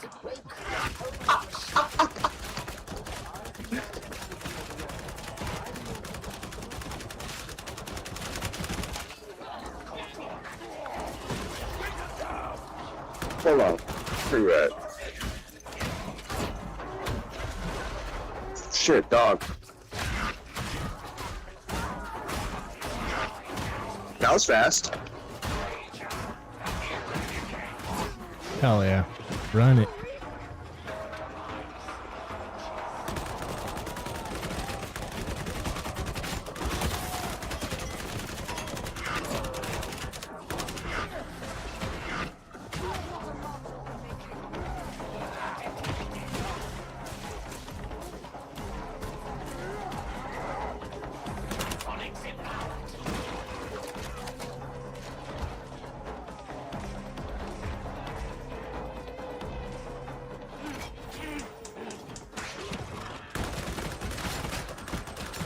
I require ammo.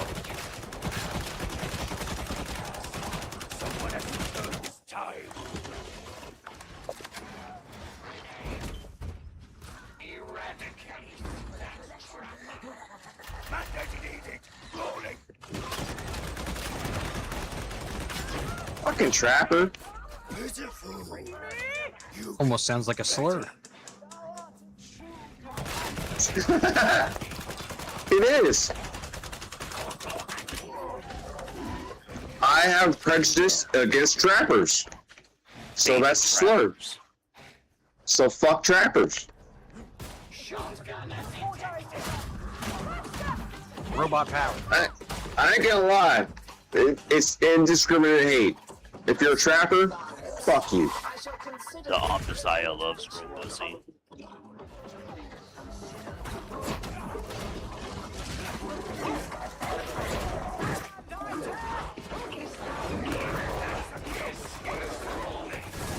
This asshole.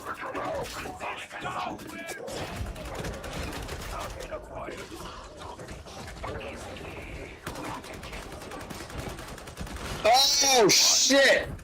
Dude! The fuck was I doing? Yeah, that was me. That was all me. Oh my god. God damn No it. worries. I have boss damage. Don't worry. Thanks, man. You can take my charge. No, I already got a charge. We're good. I haven't moved from this amount of health since the beginning. Alright.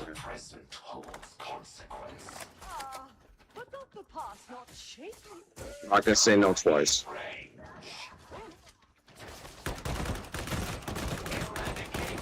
Appreciate you, man.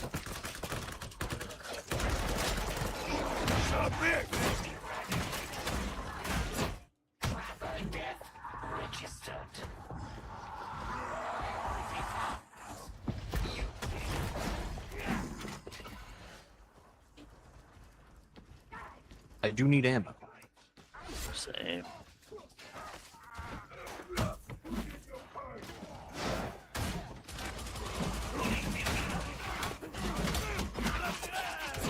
Well, I'm all melee, so I'm not taking any of that up. That's the best I can do for you guys. Here, I got a ammo Sucks. box right here. Putting it down. Hey!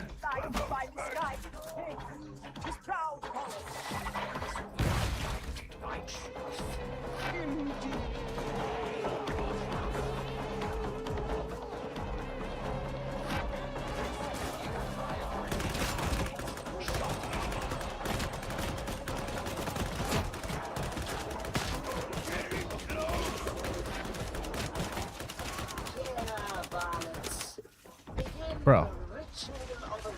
Fucking right into it. Not bad.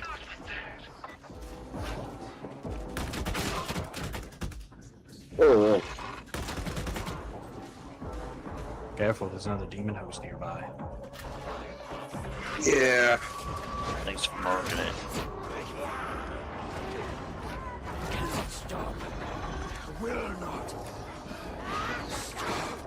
Oh, I'm down. No, gotcha. Failure point is located somewhere above. Nice, thanks. Attend.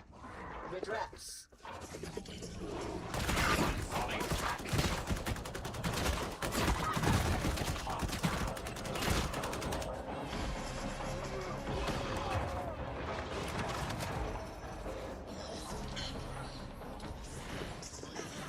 It's bugged.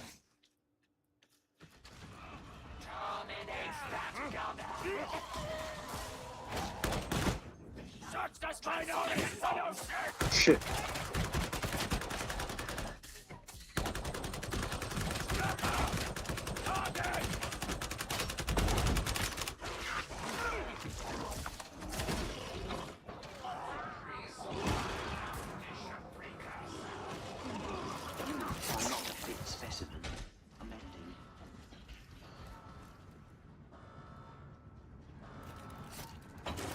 Ammunition is here, zealot. No.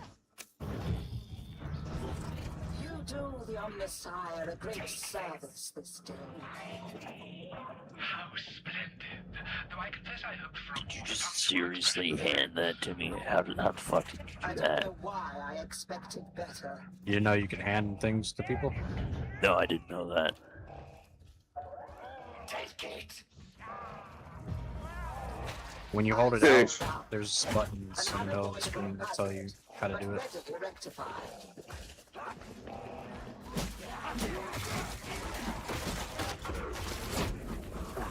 Fuck. I'm coming.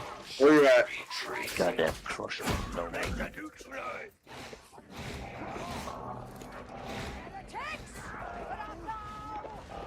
No warning on that one.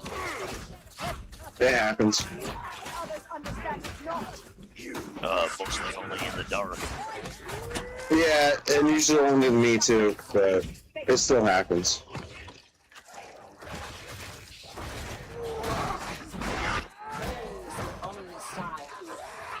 Varlets, you may Tracker! proceed to the Fucker! Coming. I swear I slapped him in his fucking jaw before he fucking threw that net.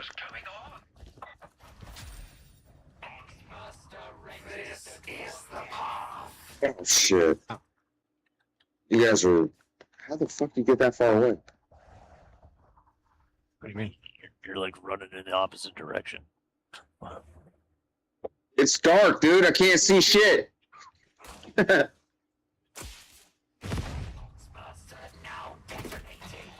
Fuck you, Boxburster. Detonate this.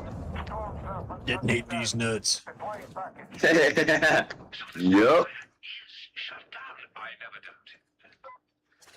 Then we may proceed with the production of mobile. Oh, stop it. Yeah, buddy. Not yet. Almost. We're not there yet. Just about there.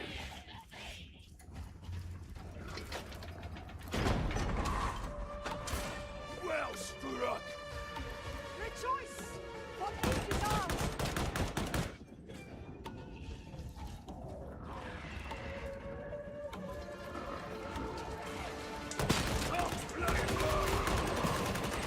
Oh, fuck that bastard. Or you got him. Well, we gotta go downstairs. I think that's the same bugged one from earlier now.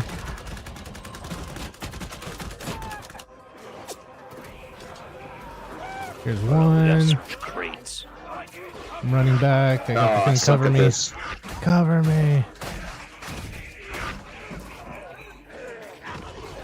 Thank you, thank you, thank you. Yeah, there's one. Nice, nice, I got nice. the other one.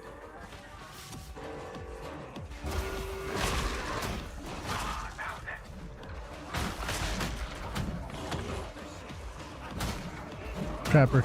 Nice, good looking out. Forked that trapper.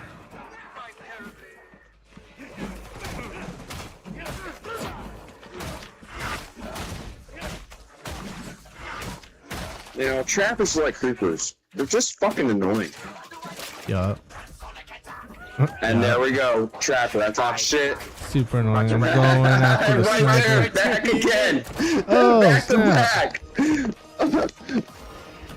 Goddamn sniper was I got him. fucking warning. Should you be seeing a red laser? Yeah, no, I killed Hold one on, of them. boys. Yeah, there's a red laser. He's up there. Here's another one. Just killed another one. And there's a third one right here. Third one's killed.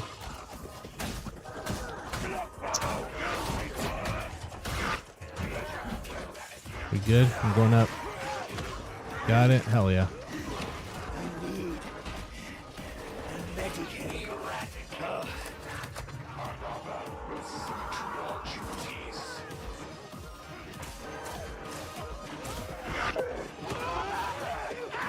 When you get a chance, can you put the health pack down? Just take your heal from the health station. Yeah. I don't have any There's a stress purple. station, yeah. I'd rather use the health for the health station for when I have purple. No, just use the health station. I mean, sure. Here, I'll throw it down right next to it. Thanks.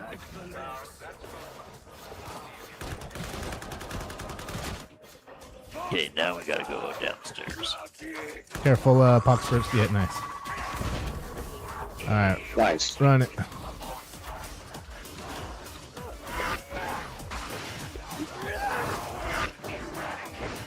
Click it. What the fuck?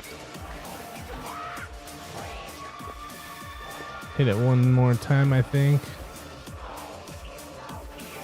Alright, good, good, good. Yeah, I'm gonna hold down the health station. Alright, we gotta hit it 2 more times. Cool, it's good, it's good, it's good.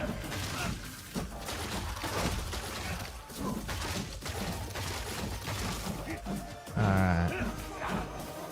Good, good, good, good, good. Clear, clear, clear, clear, clear. Good looking out. Oh, nice. Good looking out. Run it.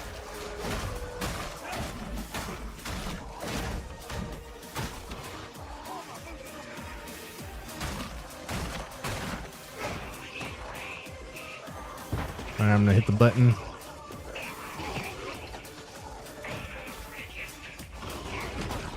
So ends the ritual. What once was mundane has now received the Omnissiah's blessing. It shall be put to good use.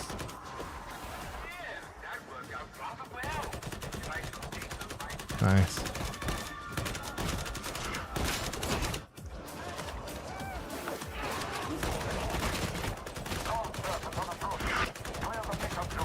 Hell yeah. Run that shit. Escape. Escape. Let's go, boys. Mother fuzzin' gondog. Hell yeah.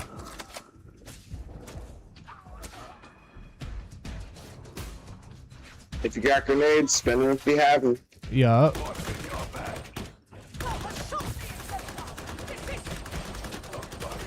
It can always get worse. Hell yeah. Good looking out. I forked a lot of people, I'll have you know. 681 to be exact. I'm forking him and I'm forking him and I'm forking him and I keep forking him. You're having too much fun forking them, dude. I did 513,000 damage.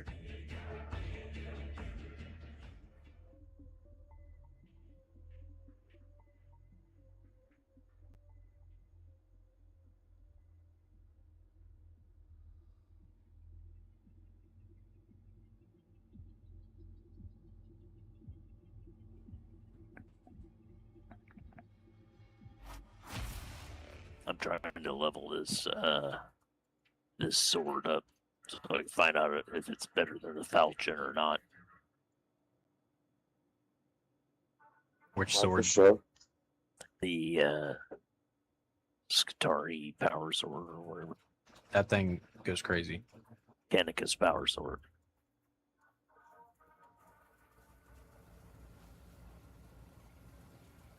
Alright, I'm gonna drain the lizard and take some respiratory therapy. I'll be back in like 5. Yeah. Okay. Bye. My stream just disconnected, so I'm going to turn it off. Damn. Hopefully my lag will stop. To be honest, power sword is always better than power falchion. A power falchion, kind of poopy. Damn.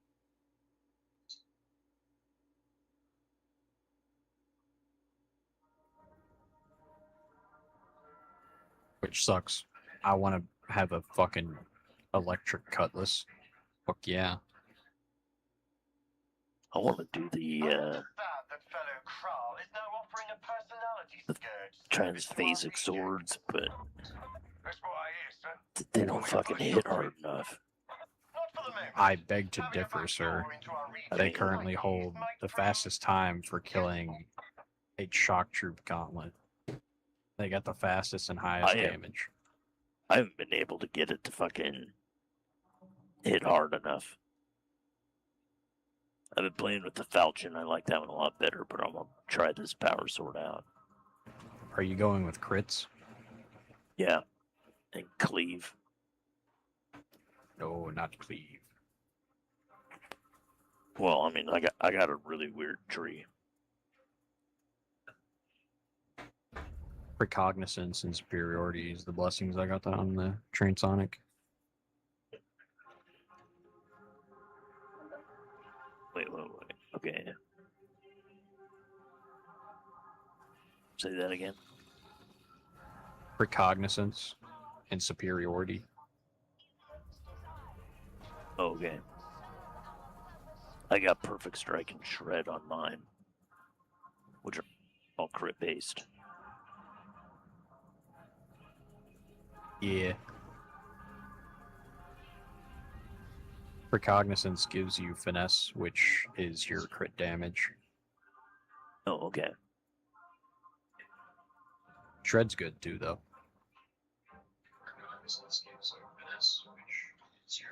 Yeah. You can get a pretty high percentage to your crit chance off that one.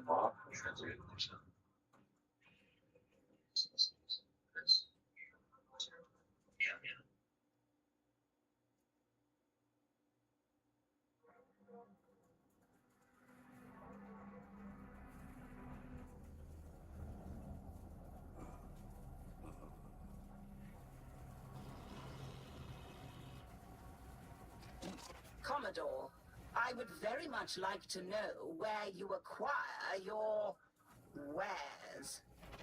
Don't I know it? Sorry. Huzzah!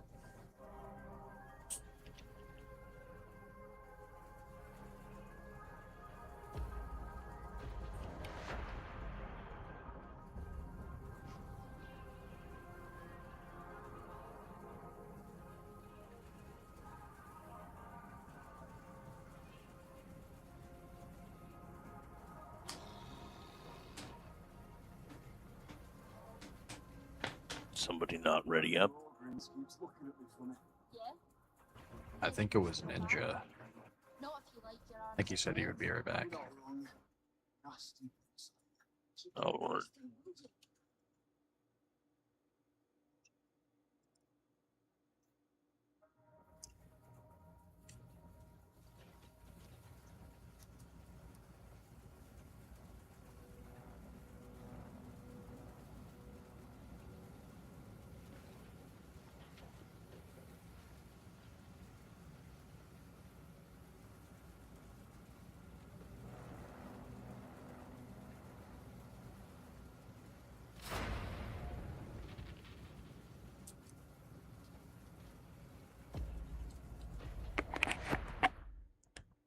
And I can't wait till I get my new ISP tomorrow. I'll get a fucking fiber cable instead of this stupid ass 5G tower crap. Nice.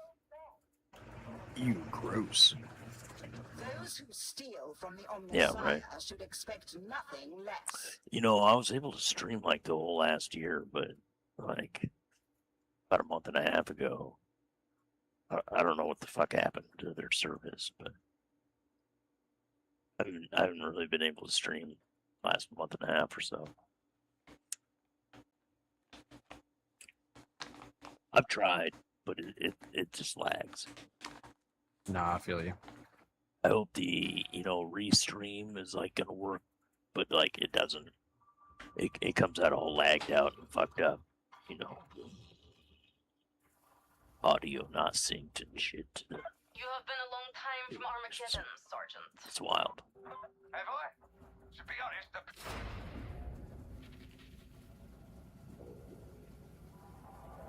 My internet provider here just sucks.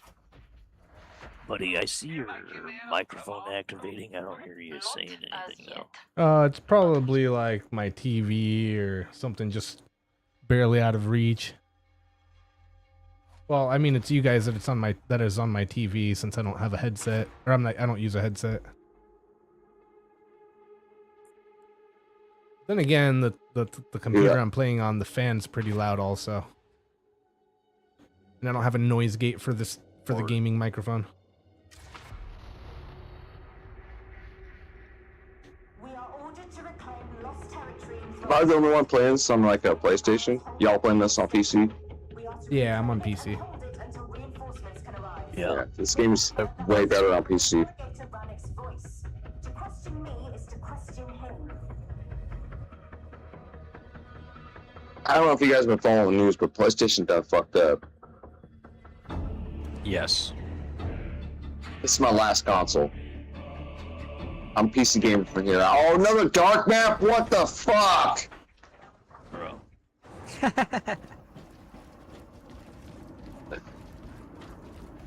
It's okay, it's like 10 of them and you get the achievement, dude.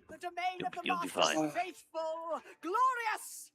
I have the trophy for this already. Spirit of Saint Messalina, become the flame to scour these stones clean of Wait heresy for it. We and gotta go a little bit slower for these guys. Just me. Just me. Sorry, I'm running my cowboy ability. It's a little fast.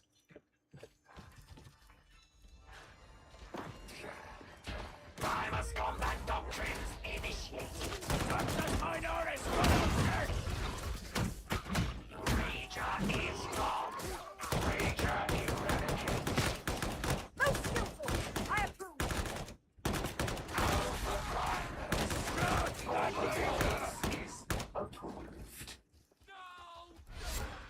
My real cowboy. Dude, I hate this. I will. Alas, I did I don't know, fucking flashlight, dude. Our experience is greater. It will bring victory. A claim oft heard, but seldom fulfilled. Alright, I'm just gonna attach myself to the hip of Francois. So assailed. See ya.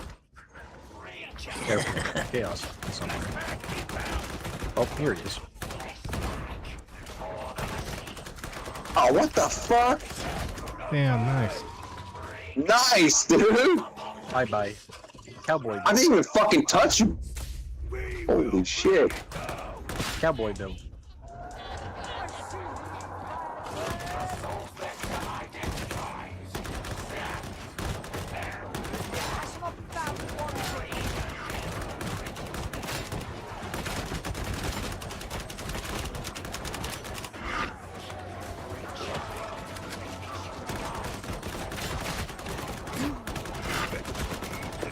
Fuck, I hit the barrel.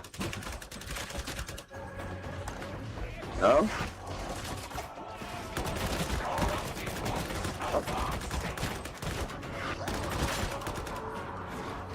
Another one?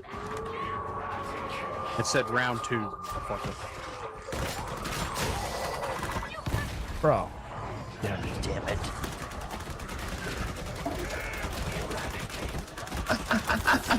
Nice. Oh, Gotcha. thank you. Not even me. And another one. It said round 3, motherfucker. Why not? Oh no! Where'd you go?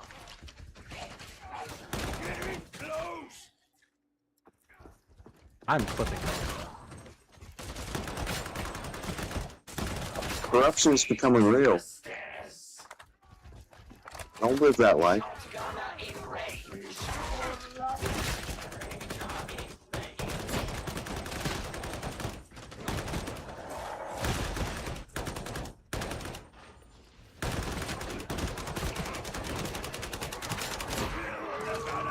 You are blood fodder, all of you.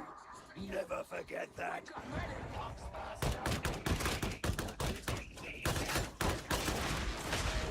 No, Ninja. I was trying not to shoot him. Bro. No, it's all good, man. Come on, Round live. 4, motherfucker. Save me! Save me! Alright. I'm coming in. Any flesh left to consume? Almost there. Here we are. I'm about to charge this fuck. No, you're good, man. Beating my ass while I'm You're good. down. I'm We already need you down. up, bro. We need you up. This shit you pulling? Fucking pressures. Why are we still here? Oh, start this map. Fire has ceased. We're playing Shock Troop Gauntlet? What the fuck's with all the crushers? For the next. It's Maelstrom. With no graphics. Explains why there's so many bosses. The heretics have raised the bridge. We must undo their work. Let's just hope it doesn't spawn one of the... It's only heresy. Dropping. Miss you too much. More crushers. Tis only heresy. Yes.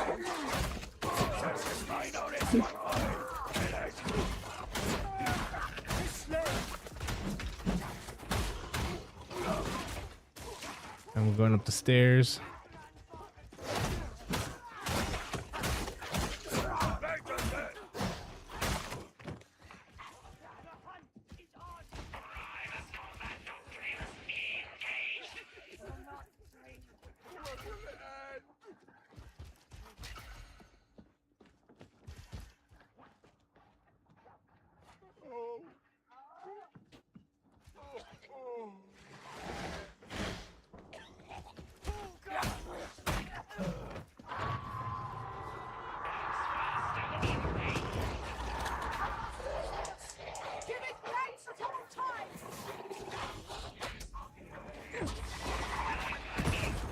The mechanism is without power.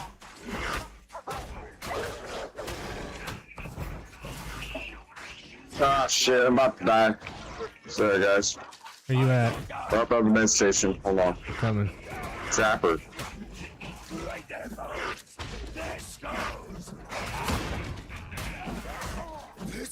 Gotcha. Fucking sniper over here somewhere. Thanks, bud. Yeah, buddy.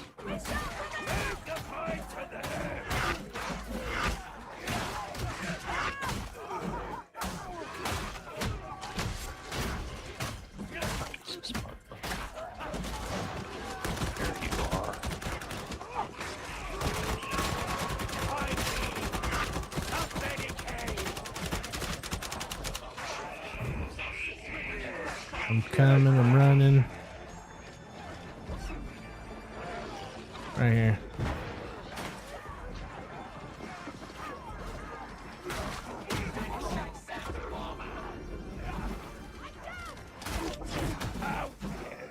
Alright, this might be the last game. That was embarrassing. That's fucking embarrassing. I'm gonna go after the next one.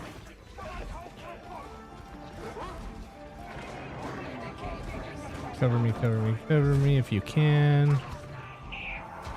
Yeah.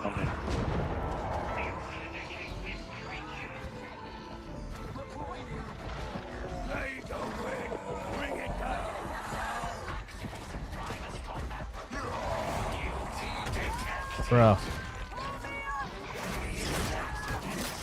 Oh, and the trapper got me this is my behind last one. you. Nice, thank you. Oh shit. I'm It's like down. a liability at this point. I'm down. Bro. What the fuck?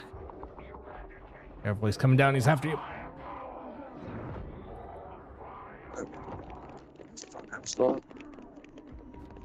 No, I'm in spectator mode. Like, what the fuck?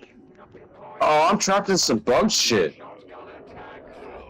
Alright, I'm up next to you. Covered, covered, covered, covered. Go, go, go, go, go. Damn. I'm going, I'm going. Damn. Damn, I wish I streamed that. Dude, that was whack. There it is. Holy fuck.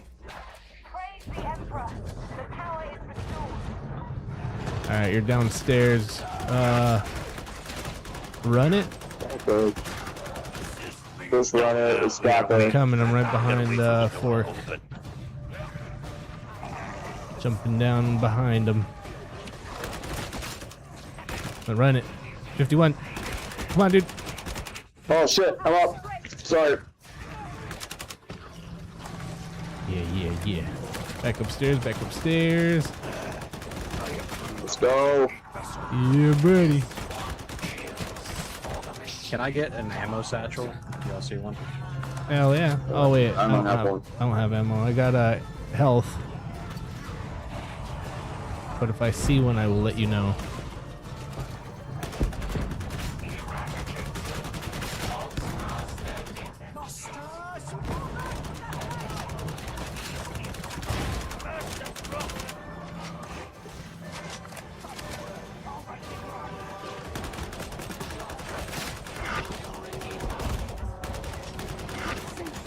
Poxburster over here outside, I think. Oh no, it's the guy with the fire. Gate bridge is open. 3 of them out there. Yo, let me hit the cell station real quick. It's not a health station. What the fuck am I talking about? Yeah, no time. There's no time.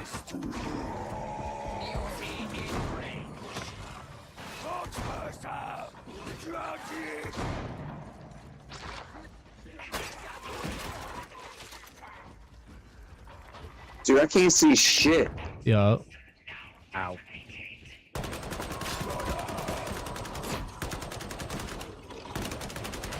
Fuck these maps.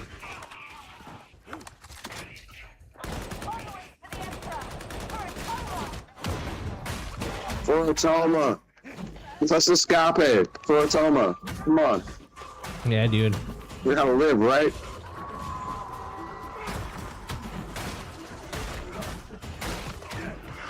Run.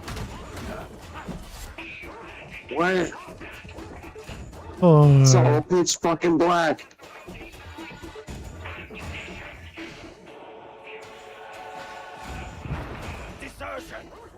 mandated edict.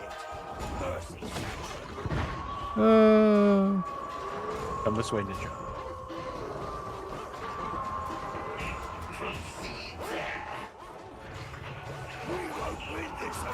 All on you, man. Shit, I'm about to die. Need to put shock on him. Yeah? Yeah, I don't doubt you have him. I do doubt you can kill him and get me up, though.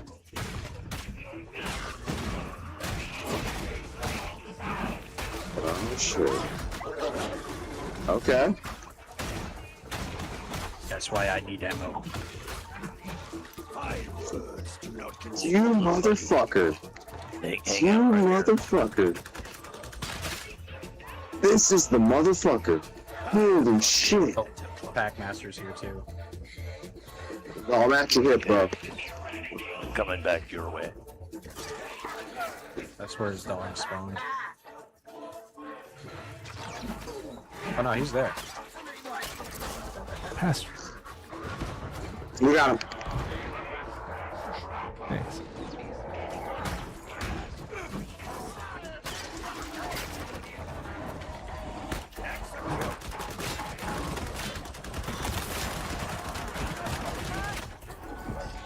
Bro, sniper somewhere too. Fuck this guy. Oh shit, I'm on fire. Yeah, I'm getting too aggressive. Thanks, man. Yep. Thank you, Francois.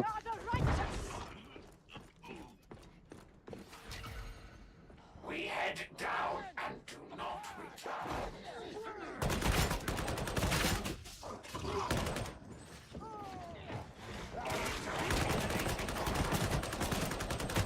Go ahead, buddy. Yeah, boy. Oh, absolutely. Anyone need any ammo?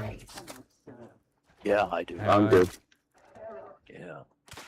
Good looking out, thank you.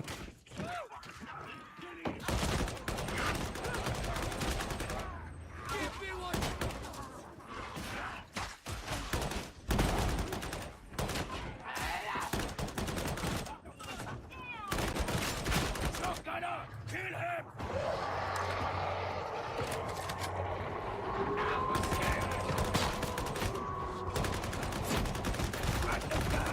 Major neutralized! Alaska, we have no time for empty our pilots. We have some other time.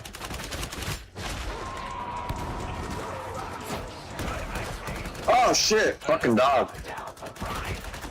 Dude!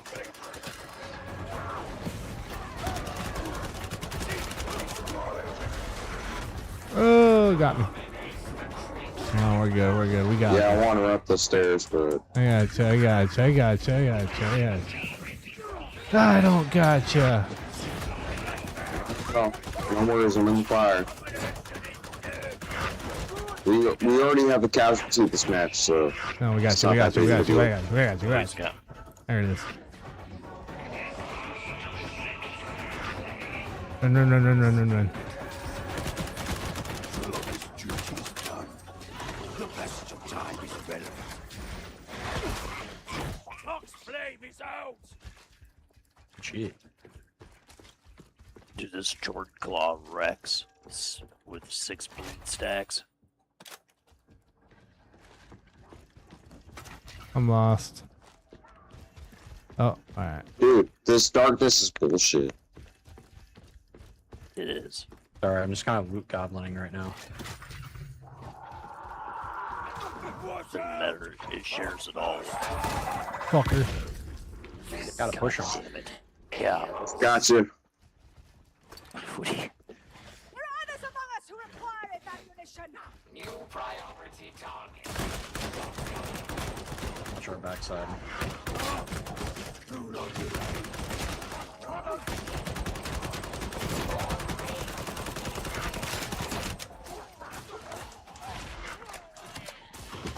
Your performance is impressive, Vessel.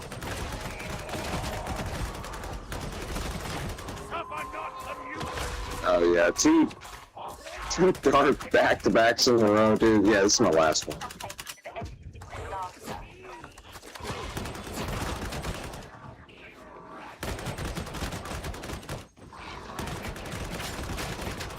Typically, get some lighting with a fucking shooting gun.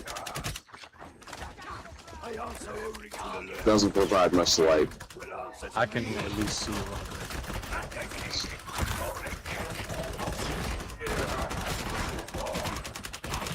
Good shit.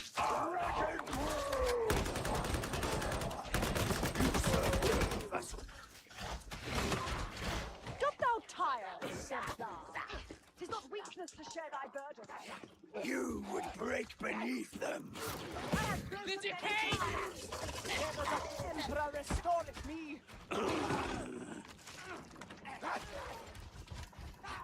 Grab that health. I think you two should take it. I'm down. Thanks.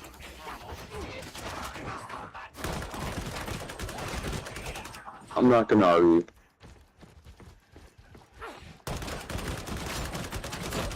Too easy.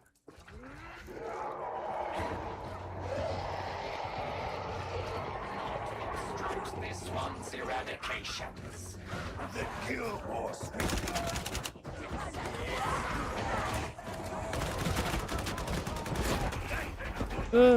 Thank you.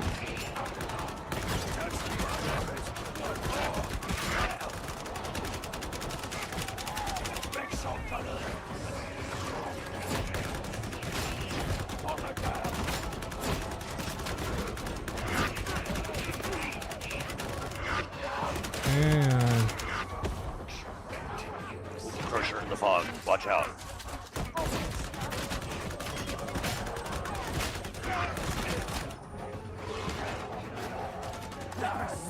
Thanks, bro. Reloading.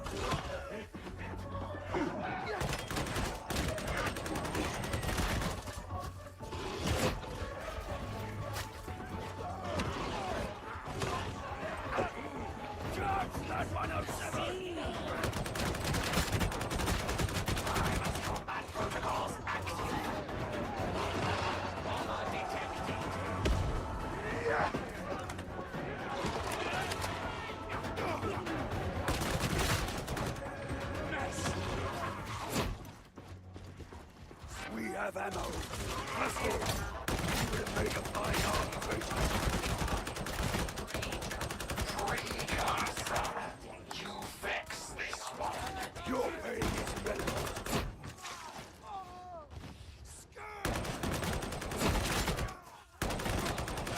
Kill that Texas minority 105. Then offers redemption that the next breaker does not deserve. Then why not into them? Because the jump it down.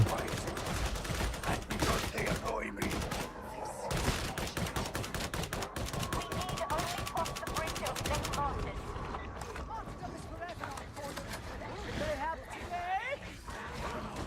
I still have a health pack. I'll put up where we usually put it. Yeah. Left side of the map from here. I jumped in. Oh, but I got by the trapper. Punk ass trapper right on the other side of the wall. Thank you.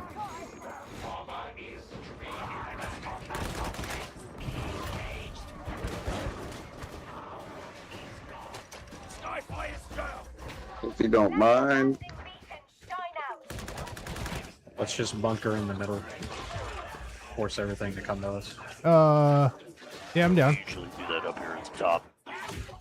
You want to try middle, Francois, or you want to go where we usually go? We usually go up top right over there. It's a good little holds up spot. Here, top, top, top.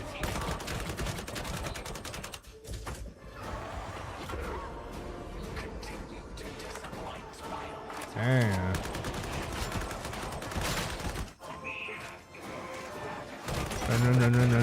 run.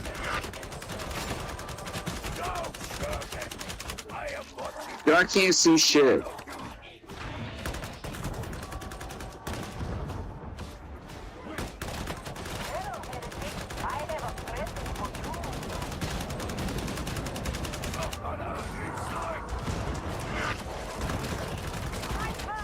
Sniper somewhere downtown. Oh, you got him. Nice.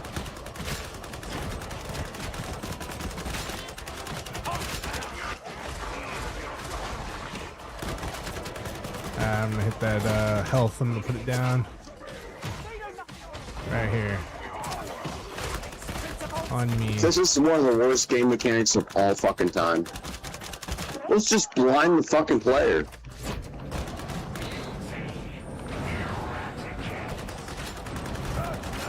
It is a pretty crap game mode.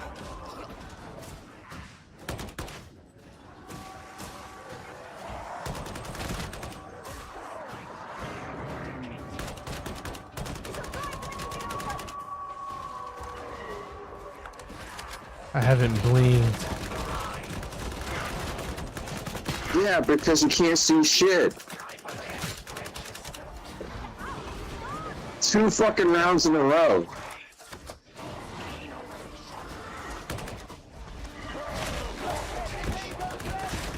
Holy Yeah, I'm shit. sorry, I'm trying to get better at this game, but this fucking mode does not help. Nice, dude. Good looking out.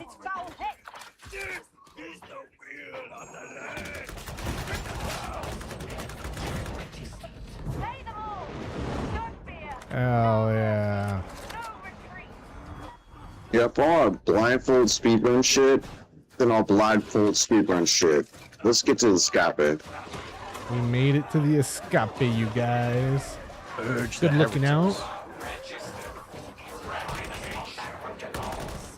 So is the fucking...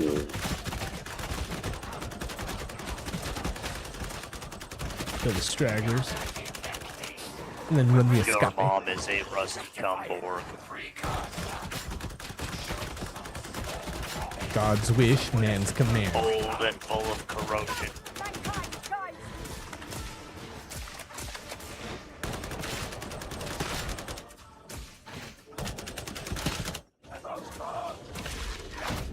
Yeah.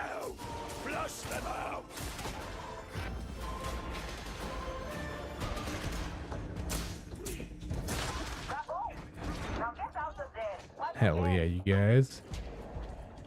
First I fell off the fucking rack because it's hard to fucking see shit. Bro, Upstairs. you need to like adjust your TV. I'll be back. Hold on.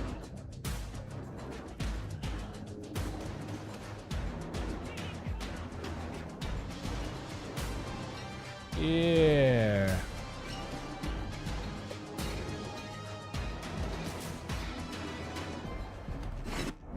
Good looking now. Huzzah! Cheese whiz. No man left behind. 92,000 boss damage. Let's go. How much did I do? Not that much, I guess. 47,000. Okay. Ninja did 12. Base unit did 41,000. How do you see those stats? It's a mod.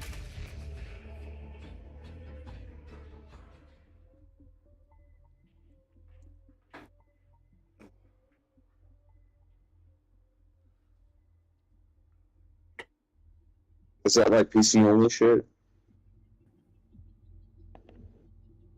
Pretty sure.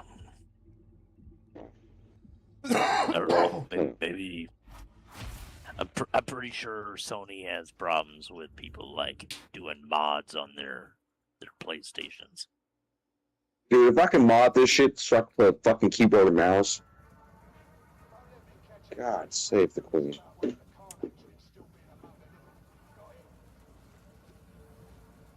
Stuck with this controller, dude. Oh, fuck the queen. She's a lizard.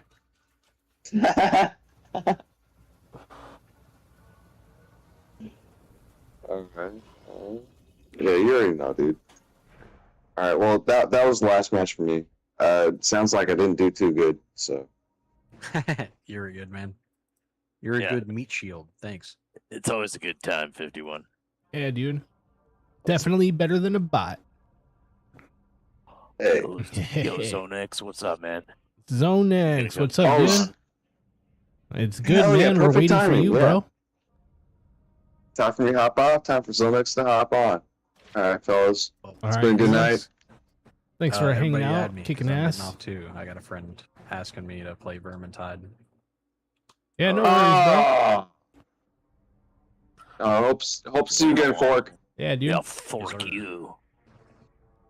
Yeah, I'll fork you. You're also live Right, on where My the emperor Streaming don't Buddy on shine. YouTube. There. I sent you a friend's request too. You were live over at Foxhole Games on YouTube there. Before I ended the stream. Foxhole Games. Hey, yeah, hold on. Let me.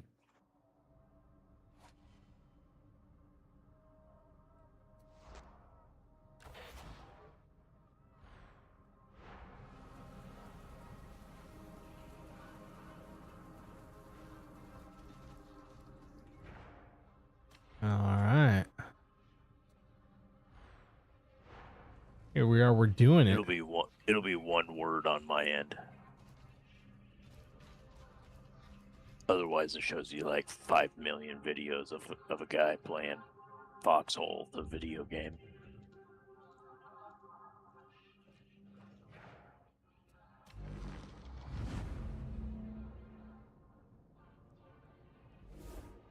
Yeah, I can see what you mean.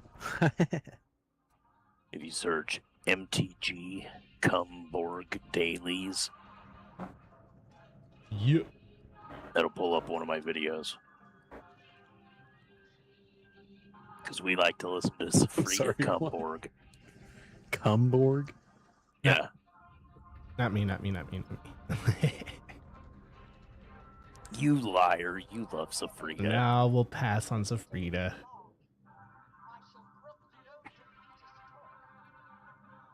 What do you prefer, Kung Fu Dick or Sorry, I'm having trouble trying to Reginald find Watson? this.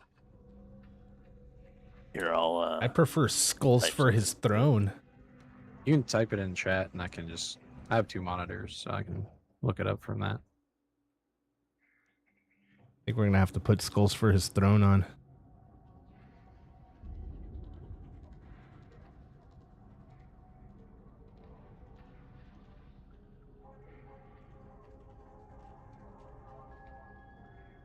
Did that come across in the chat?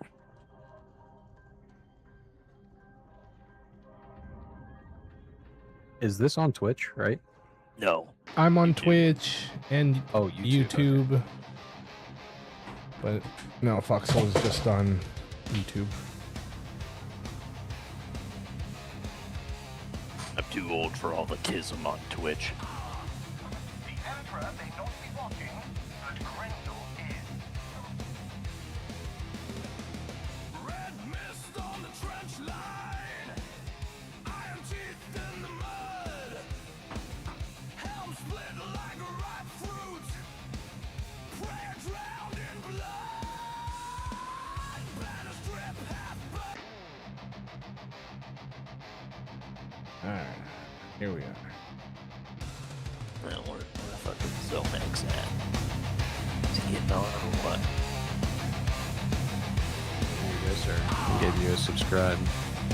It's Dope. a picture of a fox with a chessboard, right? Yep.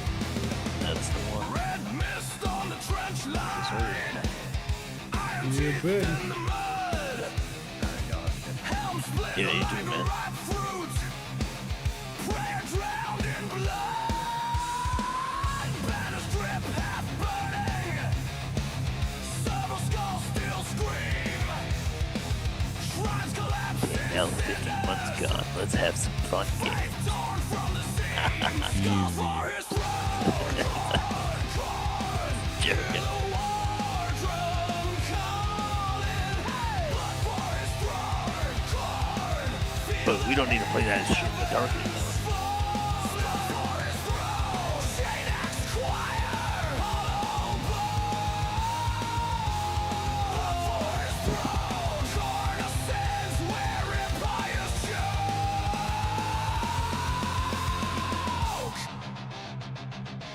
Yeah.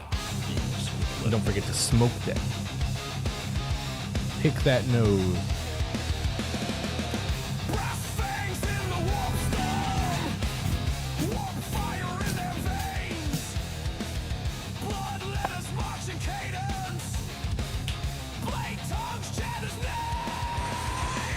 Juggernauts crush the bastions. Hooves ring the planet's shade.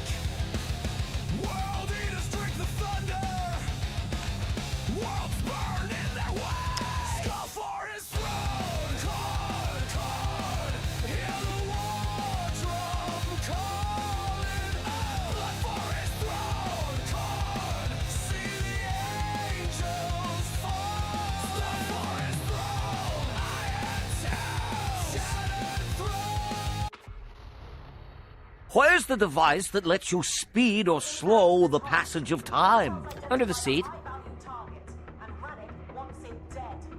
You'll find the target in the enforcer station. It's ruined but defensible. The sewers are your way in.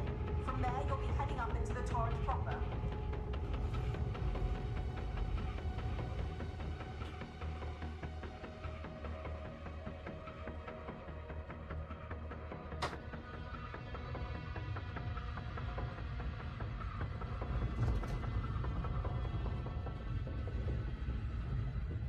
You'll see.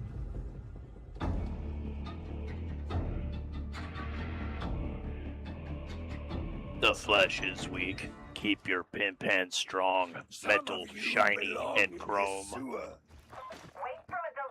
No, join us. Harry, you want to hop off this one? Zonix is ready to hop on. Oh, I'm gone. I'm gone.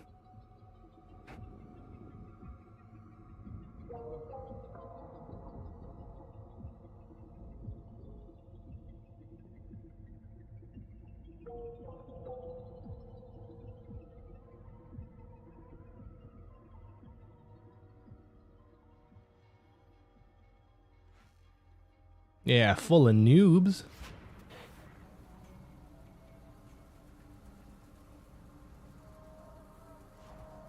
Yeah.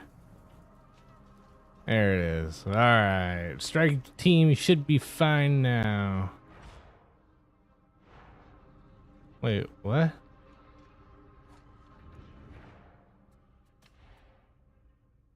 Hello. Yeah, what's up, dude? Globus? Fulmin? Wait. Oh, it's gone. Fulminance? How are you doing?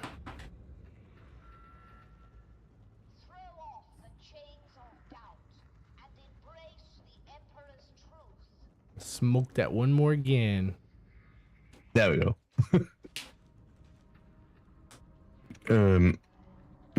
Globus Fulmin for menace or something like that. It's like Fulminus. You're really loud. Okay. Fulminance.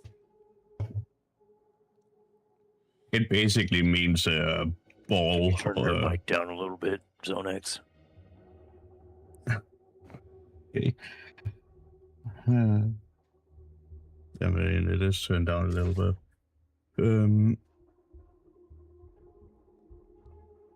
It basically means ball lightning. That's what it means. That's better. Globus Fulminus. Nice. HL7004 is a wretched lair of degenerates and your next destination, varlets. The spiky ones have made this their lair. They will fight to defend it, so do keep your heads down. Illegal stims are traded in this area. Evidence suggests a connection with the blight. I require samples. You will find them at the amphitheater. Damn, I quit too early. Well, well, 51. What's it gonna be, hero? Going to work tomorrow. Yeah? Damn. Thought he was gonna be playing Minecraft tomorrow.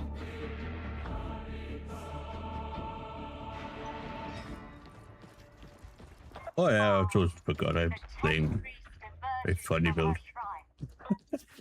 The Omnissiah praise him, applauds Yeah, my build on this one's a bit weird. Efficiency has never been Grendel's forte.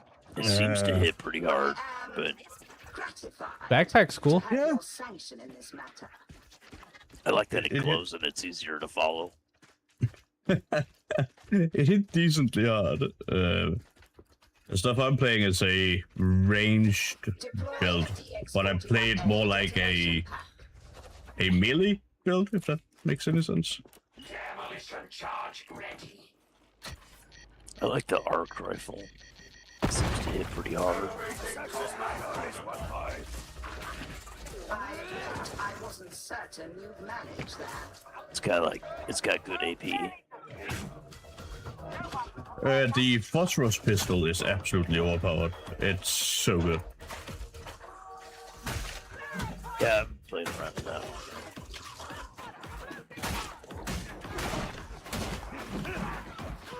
Jump it down. A second obstacle. You know your function.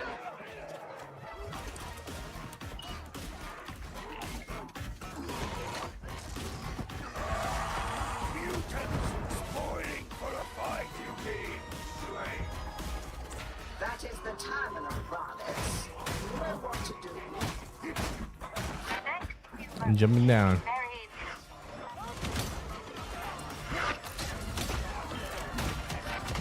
Oh, I'm down, down.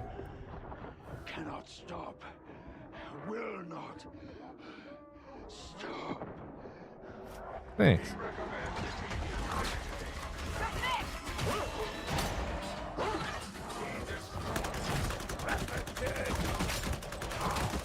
Data interrogation rate acceptable.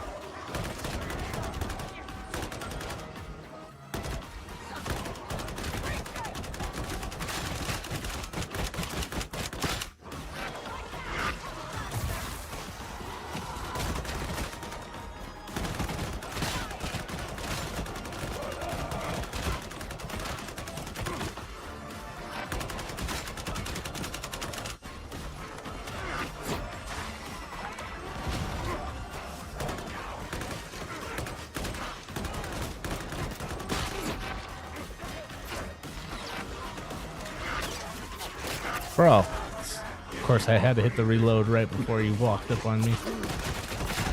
He ran straight past me and just ignored everything. Motherfucker. Dang.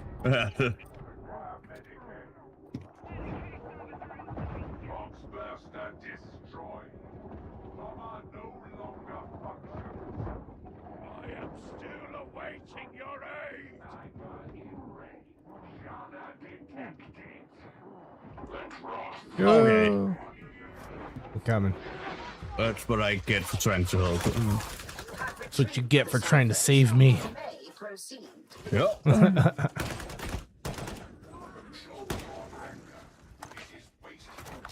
It is catharsis to feel the undeserving. Wait, where's the... Aha, thank you.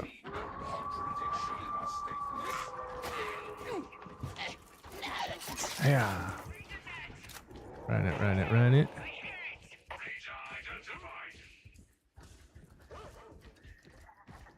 Your adherence to protocol is a gun. We approve. Your approval means I know my duty. Your presence was unforeseen, mistress. You are employing my ship and my crew. My attention is As you say, ship mistress. Savage!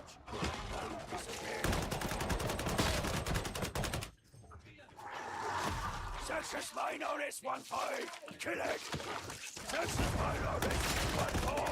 Kill! Counter destruction protocol active.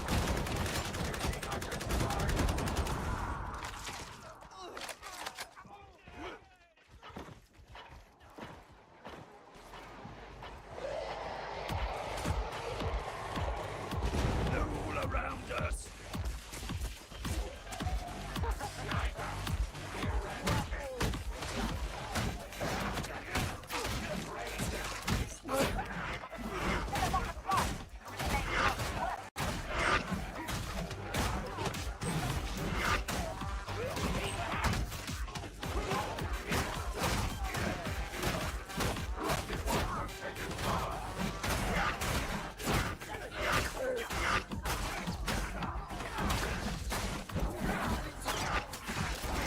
Oh. Fucking trappers, dude. Thanks.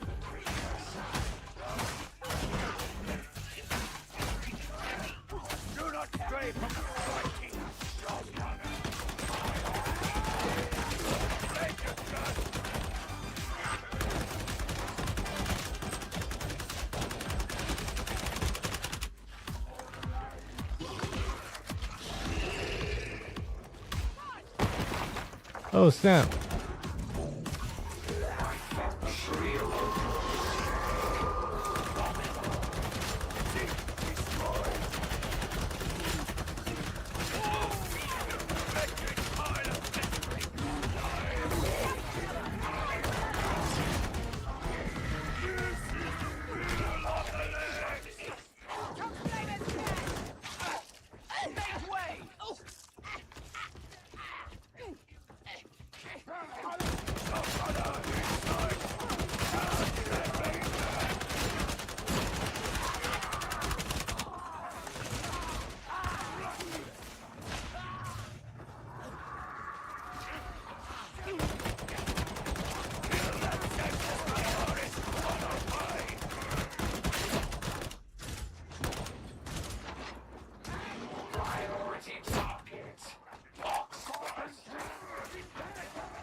Good, Val. Pocket part of the Proceed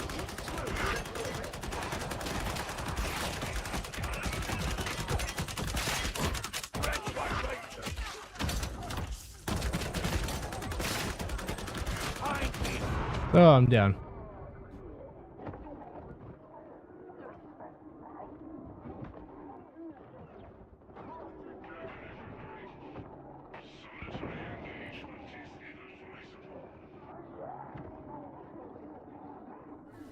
Yeah, Enid. Wee, behind you, watch out. Oh yeah, good looking out. Thank you.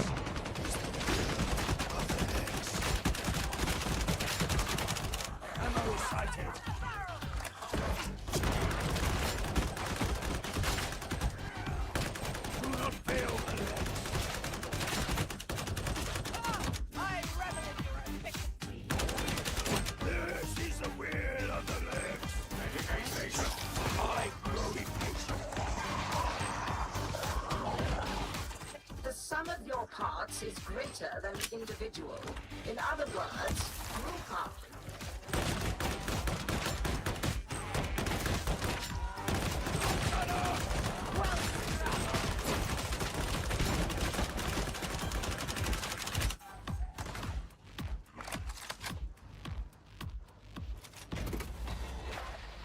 Yeah, boy. We're on our way. Your analysis is correct. But no, listen.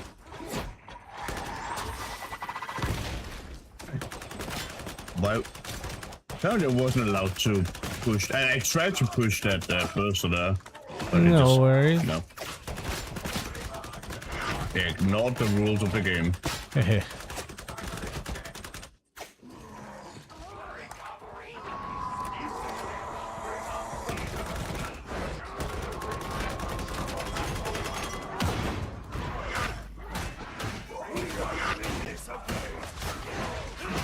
Oh, I'm down. Big guys got me. They got me, Charlie. Enid, no. It's over. I am sure you are rushing to my side, even now. Oh.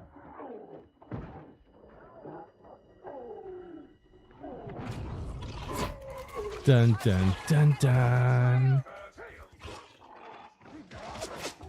Oh. I'm back, Jack. Get him, get him, get him. You got this.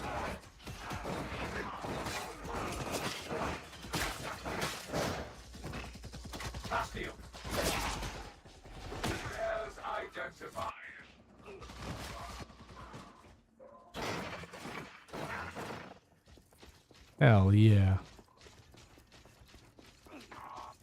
The Skolum teaches better. We stand together. As we should. Shut up, 107! Lady Alice appreciates information.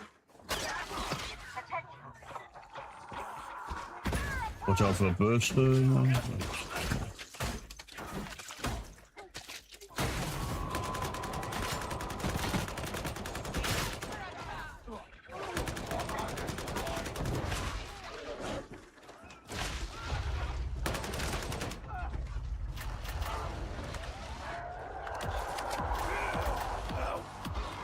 Yes. Priority target.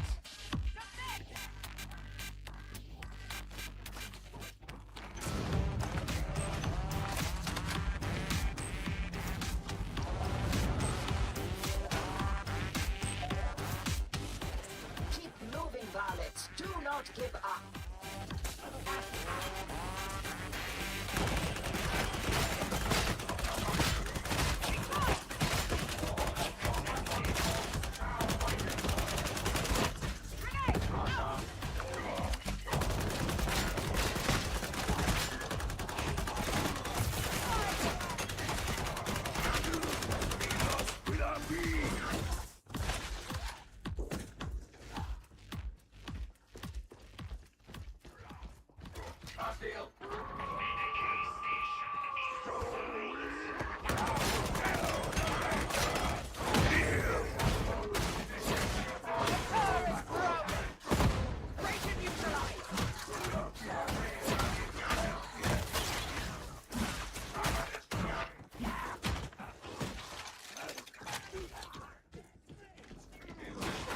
Barrel is about to detonate!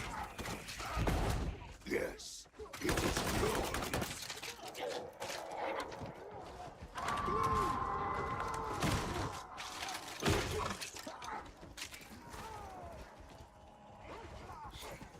Drive them out of cover! This is the route! Former death registered. Duty no longer functional. Human host detected.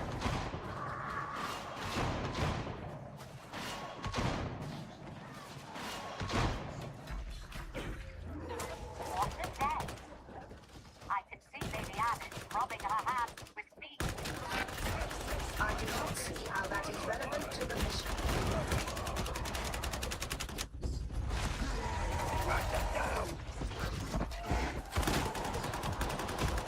They hung for judgment! Eradication. Eases the machine dog down the line.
I think what I really like about Skitarii is it's so easy to make a hybrid build.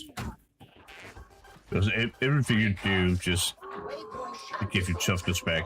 Like, it doesn't matter if you kill it in range or melee. It's just hit as many targets, you get toughness back. Nice. It doesn't specify like melee or ranged. It's just fulfill this requirement. Get this. Nice. Group up and you will fare better.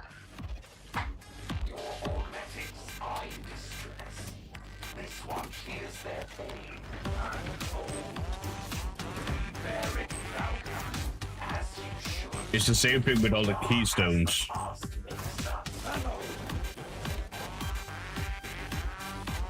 I'm just a little sad that the two top ones are pretty similar. Like there's not a lot of difference between them. You have found the skins. Enemy activity has been reported. I thought you'd like to know. I concur. Find the roof controls. I have a unit launched beyond field border.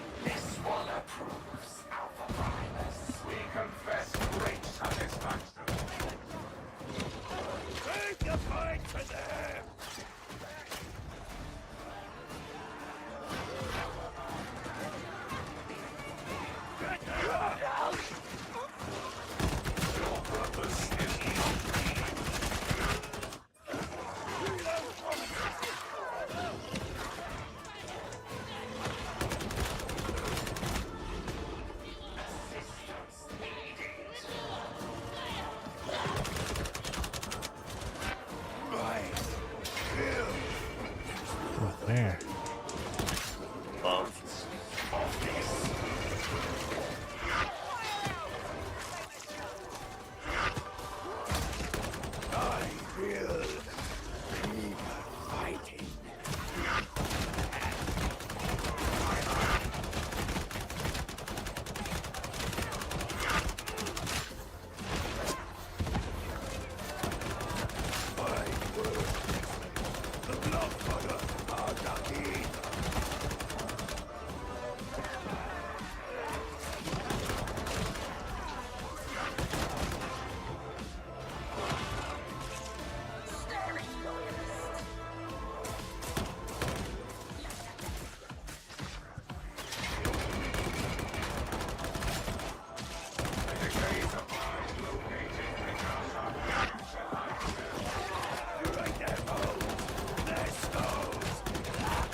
Yeah, boy. Combat data analysis begun. A useful tool for the player. That's supposed All the more reason to ensure their possible last moments are quote on record.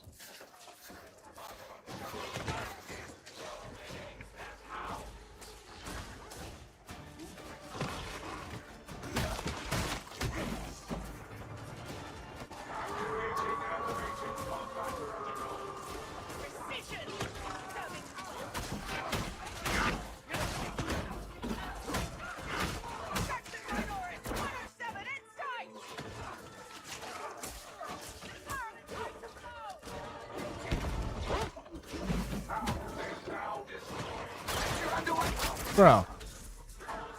Rat bastard.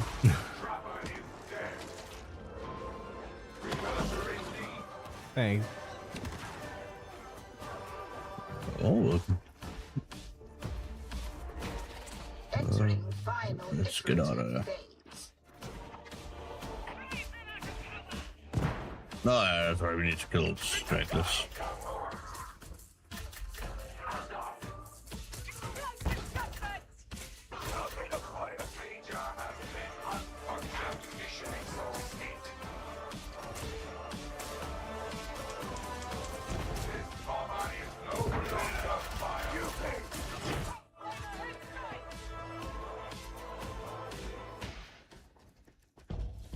Hell yeah, you guys. Good looking out. First person shooters isn't my strong suit. No worries, dude. No worries, bro. Get good, scrub.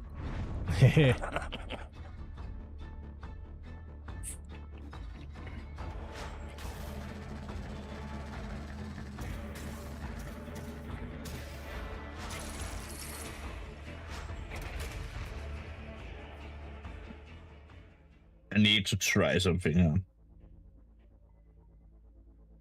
Just because I...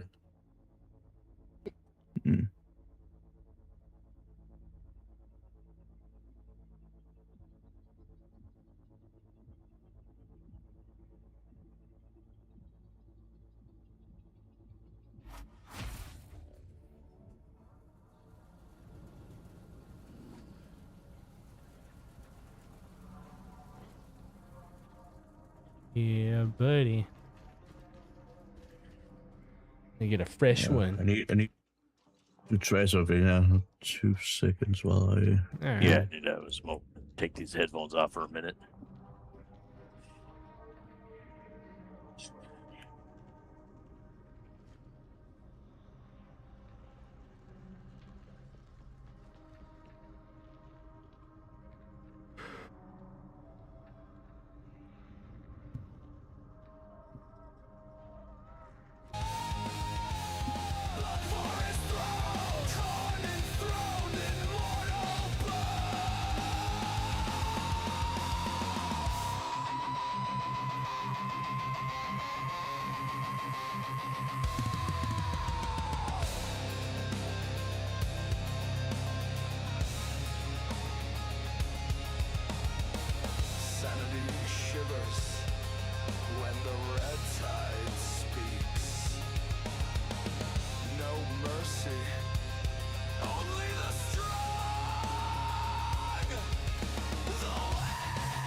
course, I did something dumb now.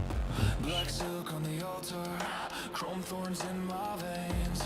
Perfume tastes like violence, velvet tongues erase my name. Halo made Oh, well. Promise me a higher fire. I'm begging you to light the flame. It is what it is. You say near. I swear I feel every nerve start to Some. pleasure is the blade of slanish. Cutting through the faith I had left. Every scream of prayer you caress, I will crawl, I will fall, I confess to the velvet claws of Slanish, to the velvet claws of Slanish.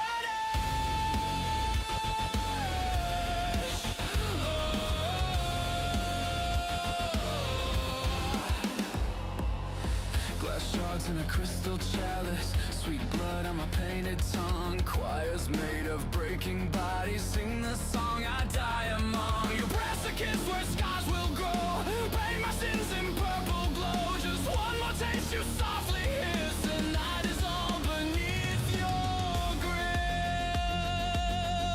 grip. You say more, I open every door, every sin. Let you in.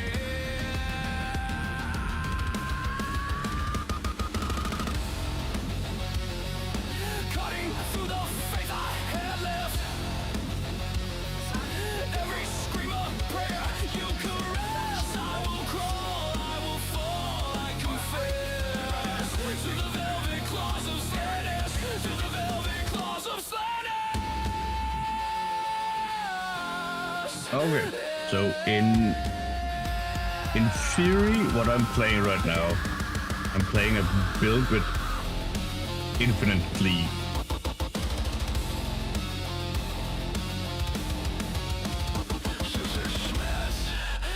So basically, when I turn my ability on, every time I crit with my gun, that bullet is only gonna stop if it hits a bulwark's shield or a crusher. Oh, no. The rest is tears. Yeah. Nice.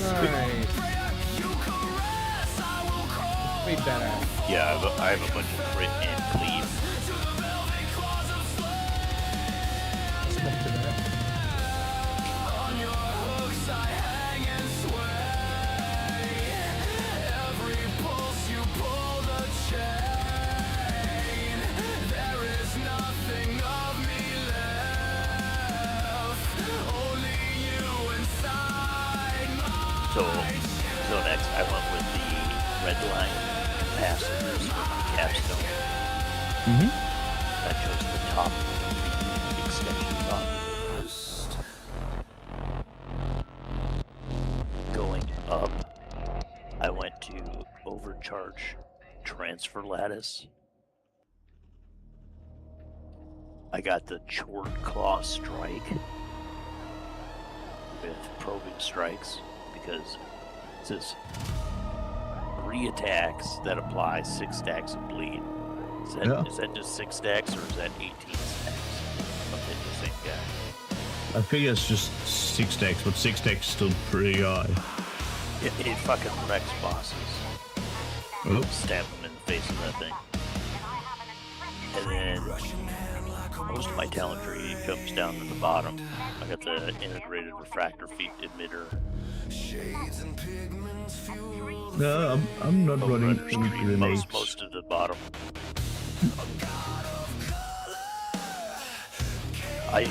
On the first build I took when I was leveling up, I played the arc grenades. They're pretty good, but they're a little slow. They don't hit on hit. They don't explode on impact like fucking frag grenades do. They take another second after they hit. Yeah. So they go off. They just sound like everything in the area. Carbon. It'll crush you. Fuck everything.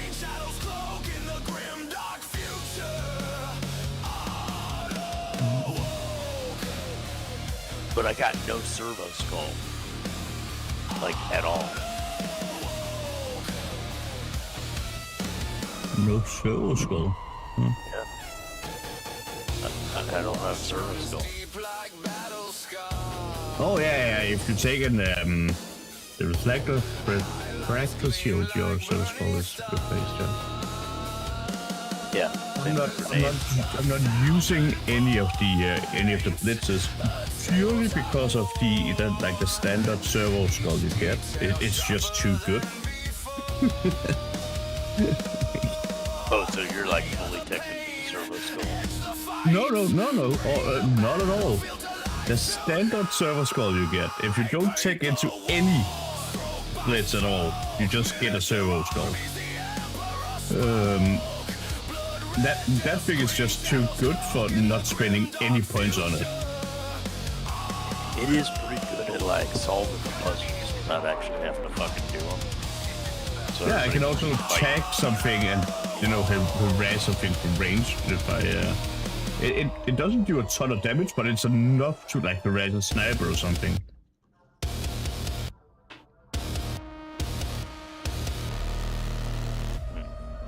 If I can't get to them, Yeah, I haven't think about using it for that. Like, so typically, like compared to the dog, dude, it's damage pretty insignificant. Are we ready for the next one? Yeah, sure. So yeah, I'm not saying that the servo skull like an investment is bad, not at all. It's just I don't know. I don't feel the big difference from investing into the servo skull.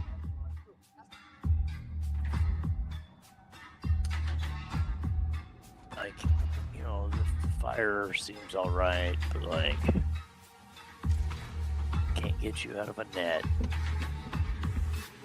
It's meh. I think the fire blitz is fucking meh. I suppose if you're able to like command it accurately enough, you can tell it to get somebody up, right?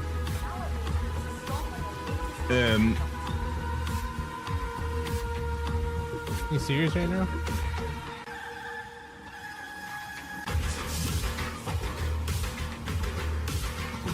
Yeah, I'm sure you apologize for the inconvenience.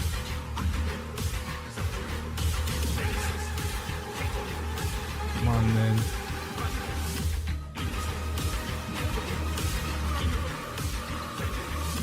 Oh, does that need an update? Is that what happened? What the fudge? We'll be right there. We'll be right there.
Man, dude, this thing forever, bro.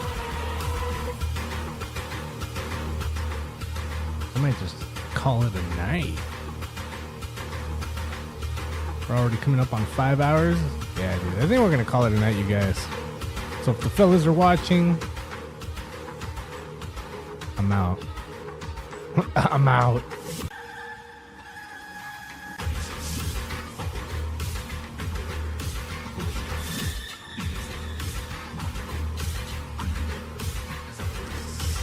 Stupid game. Stupid updates. Stupid validations. Well.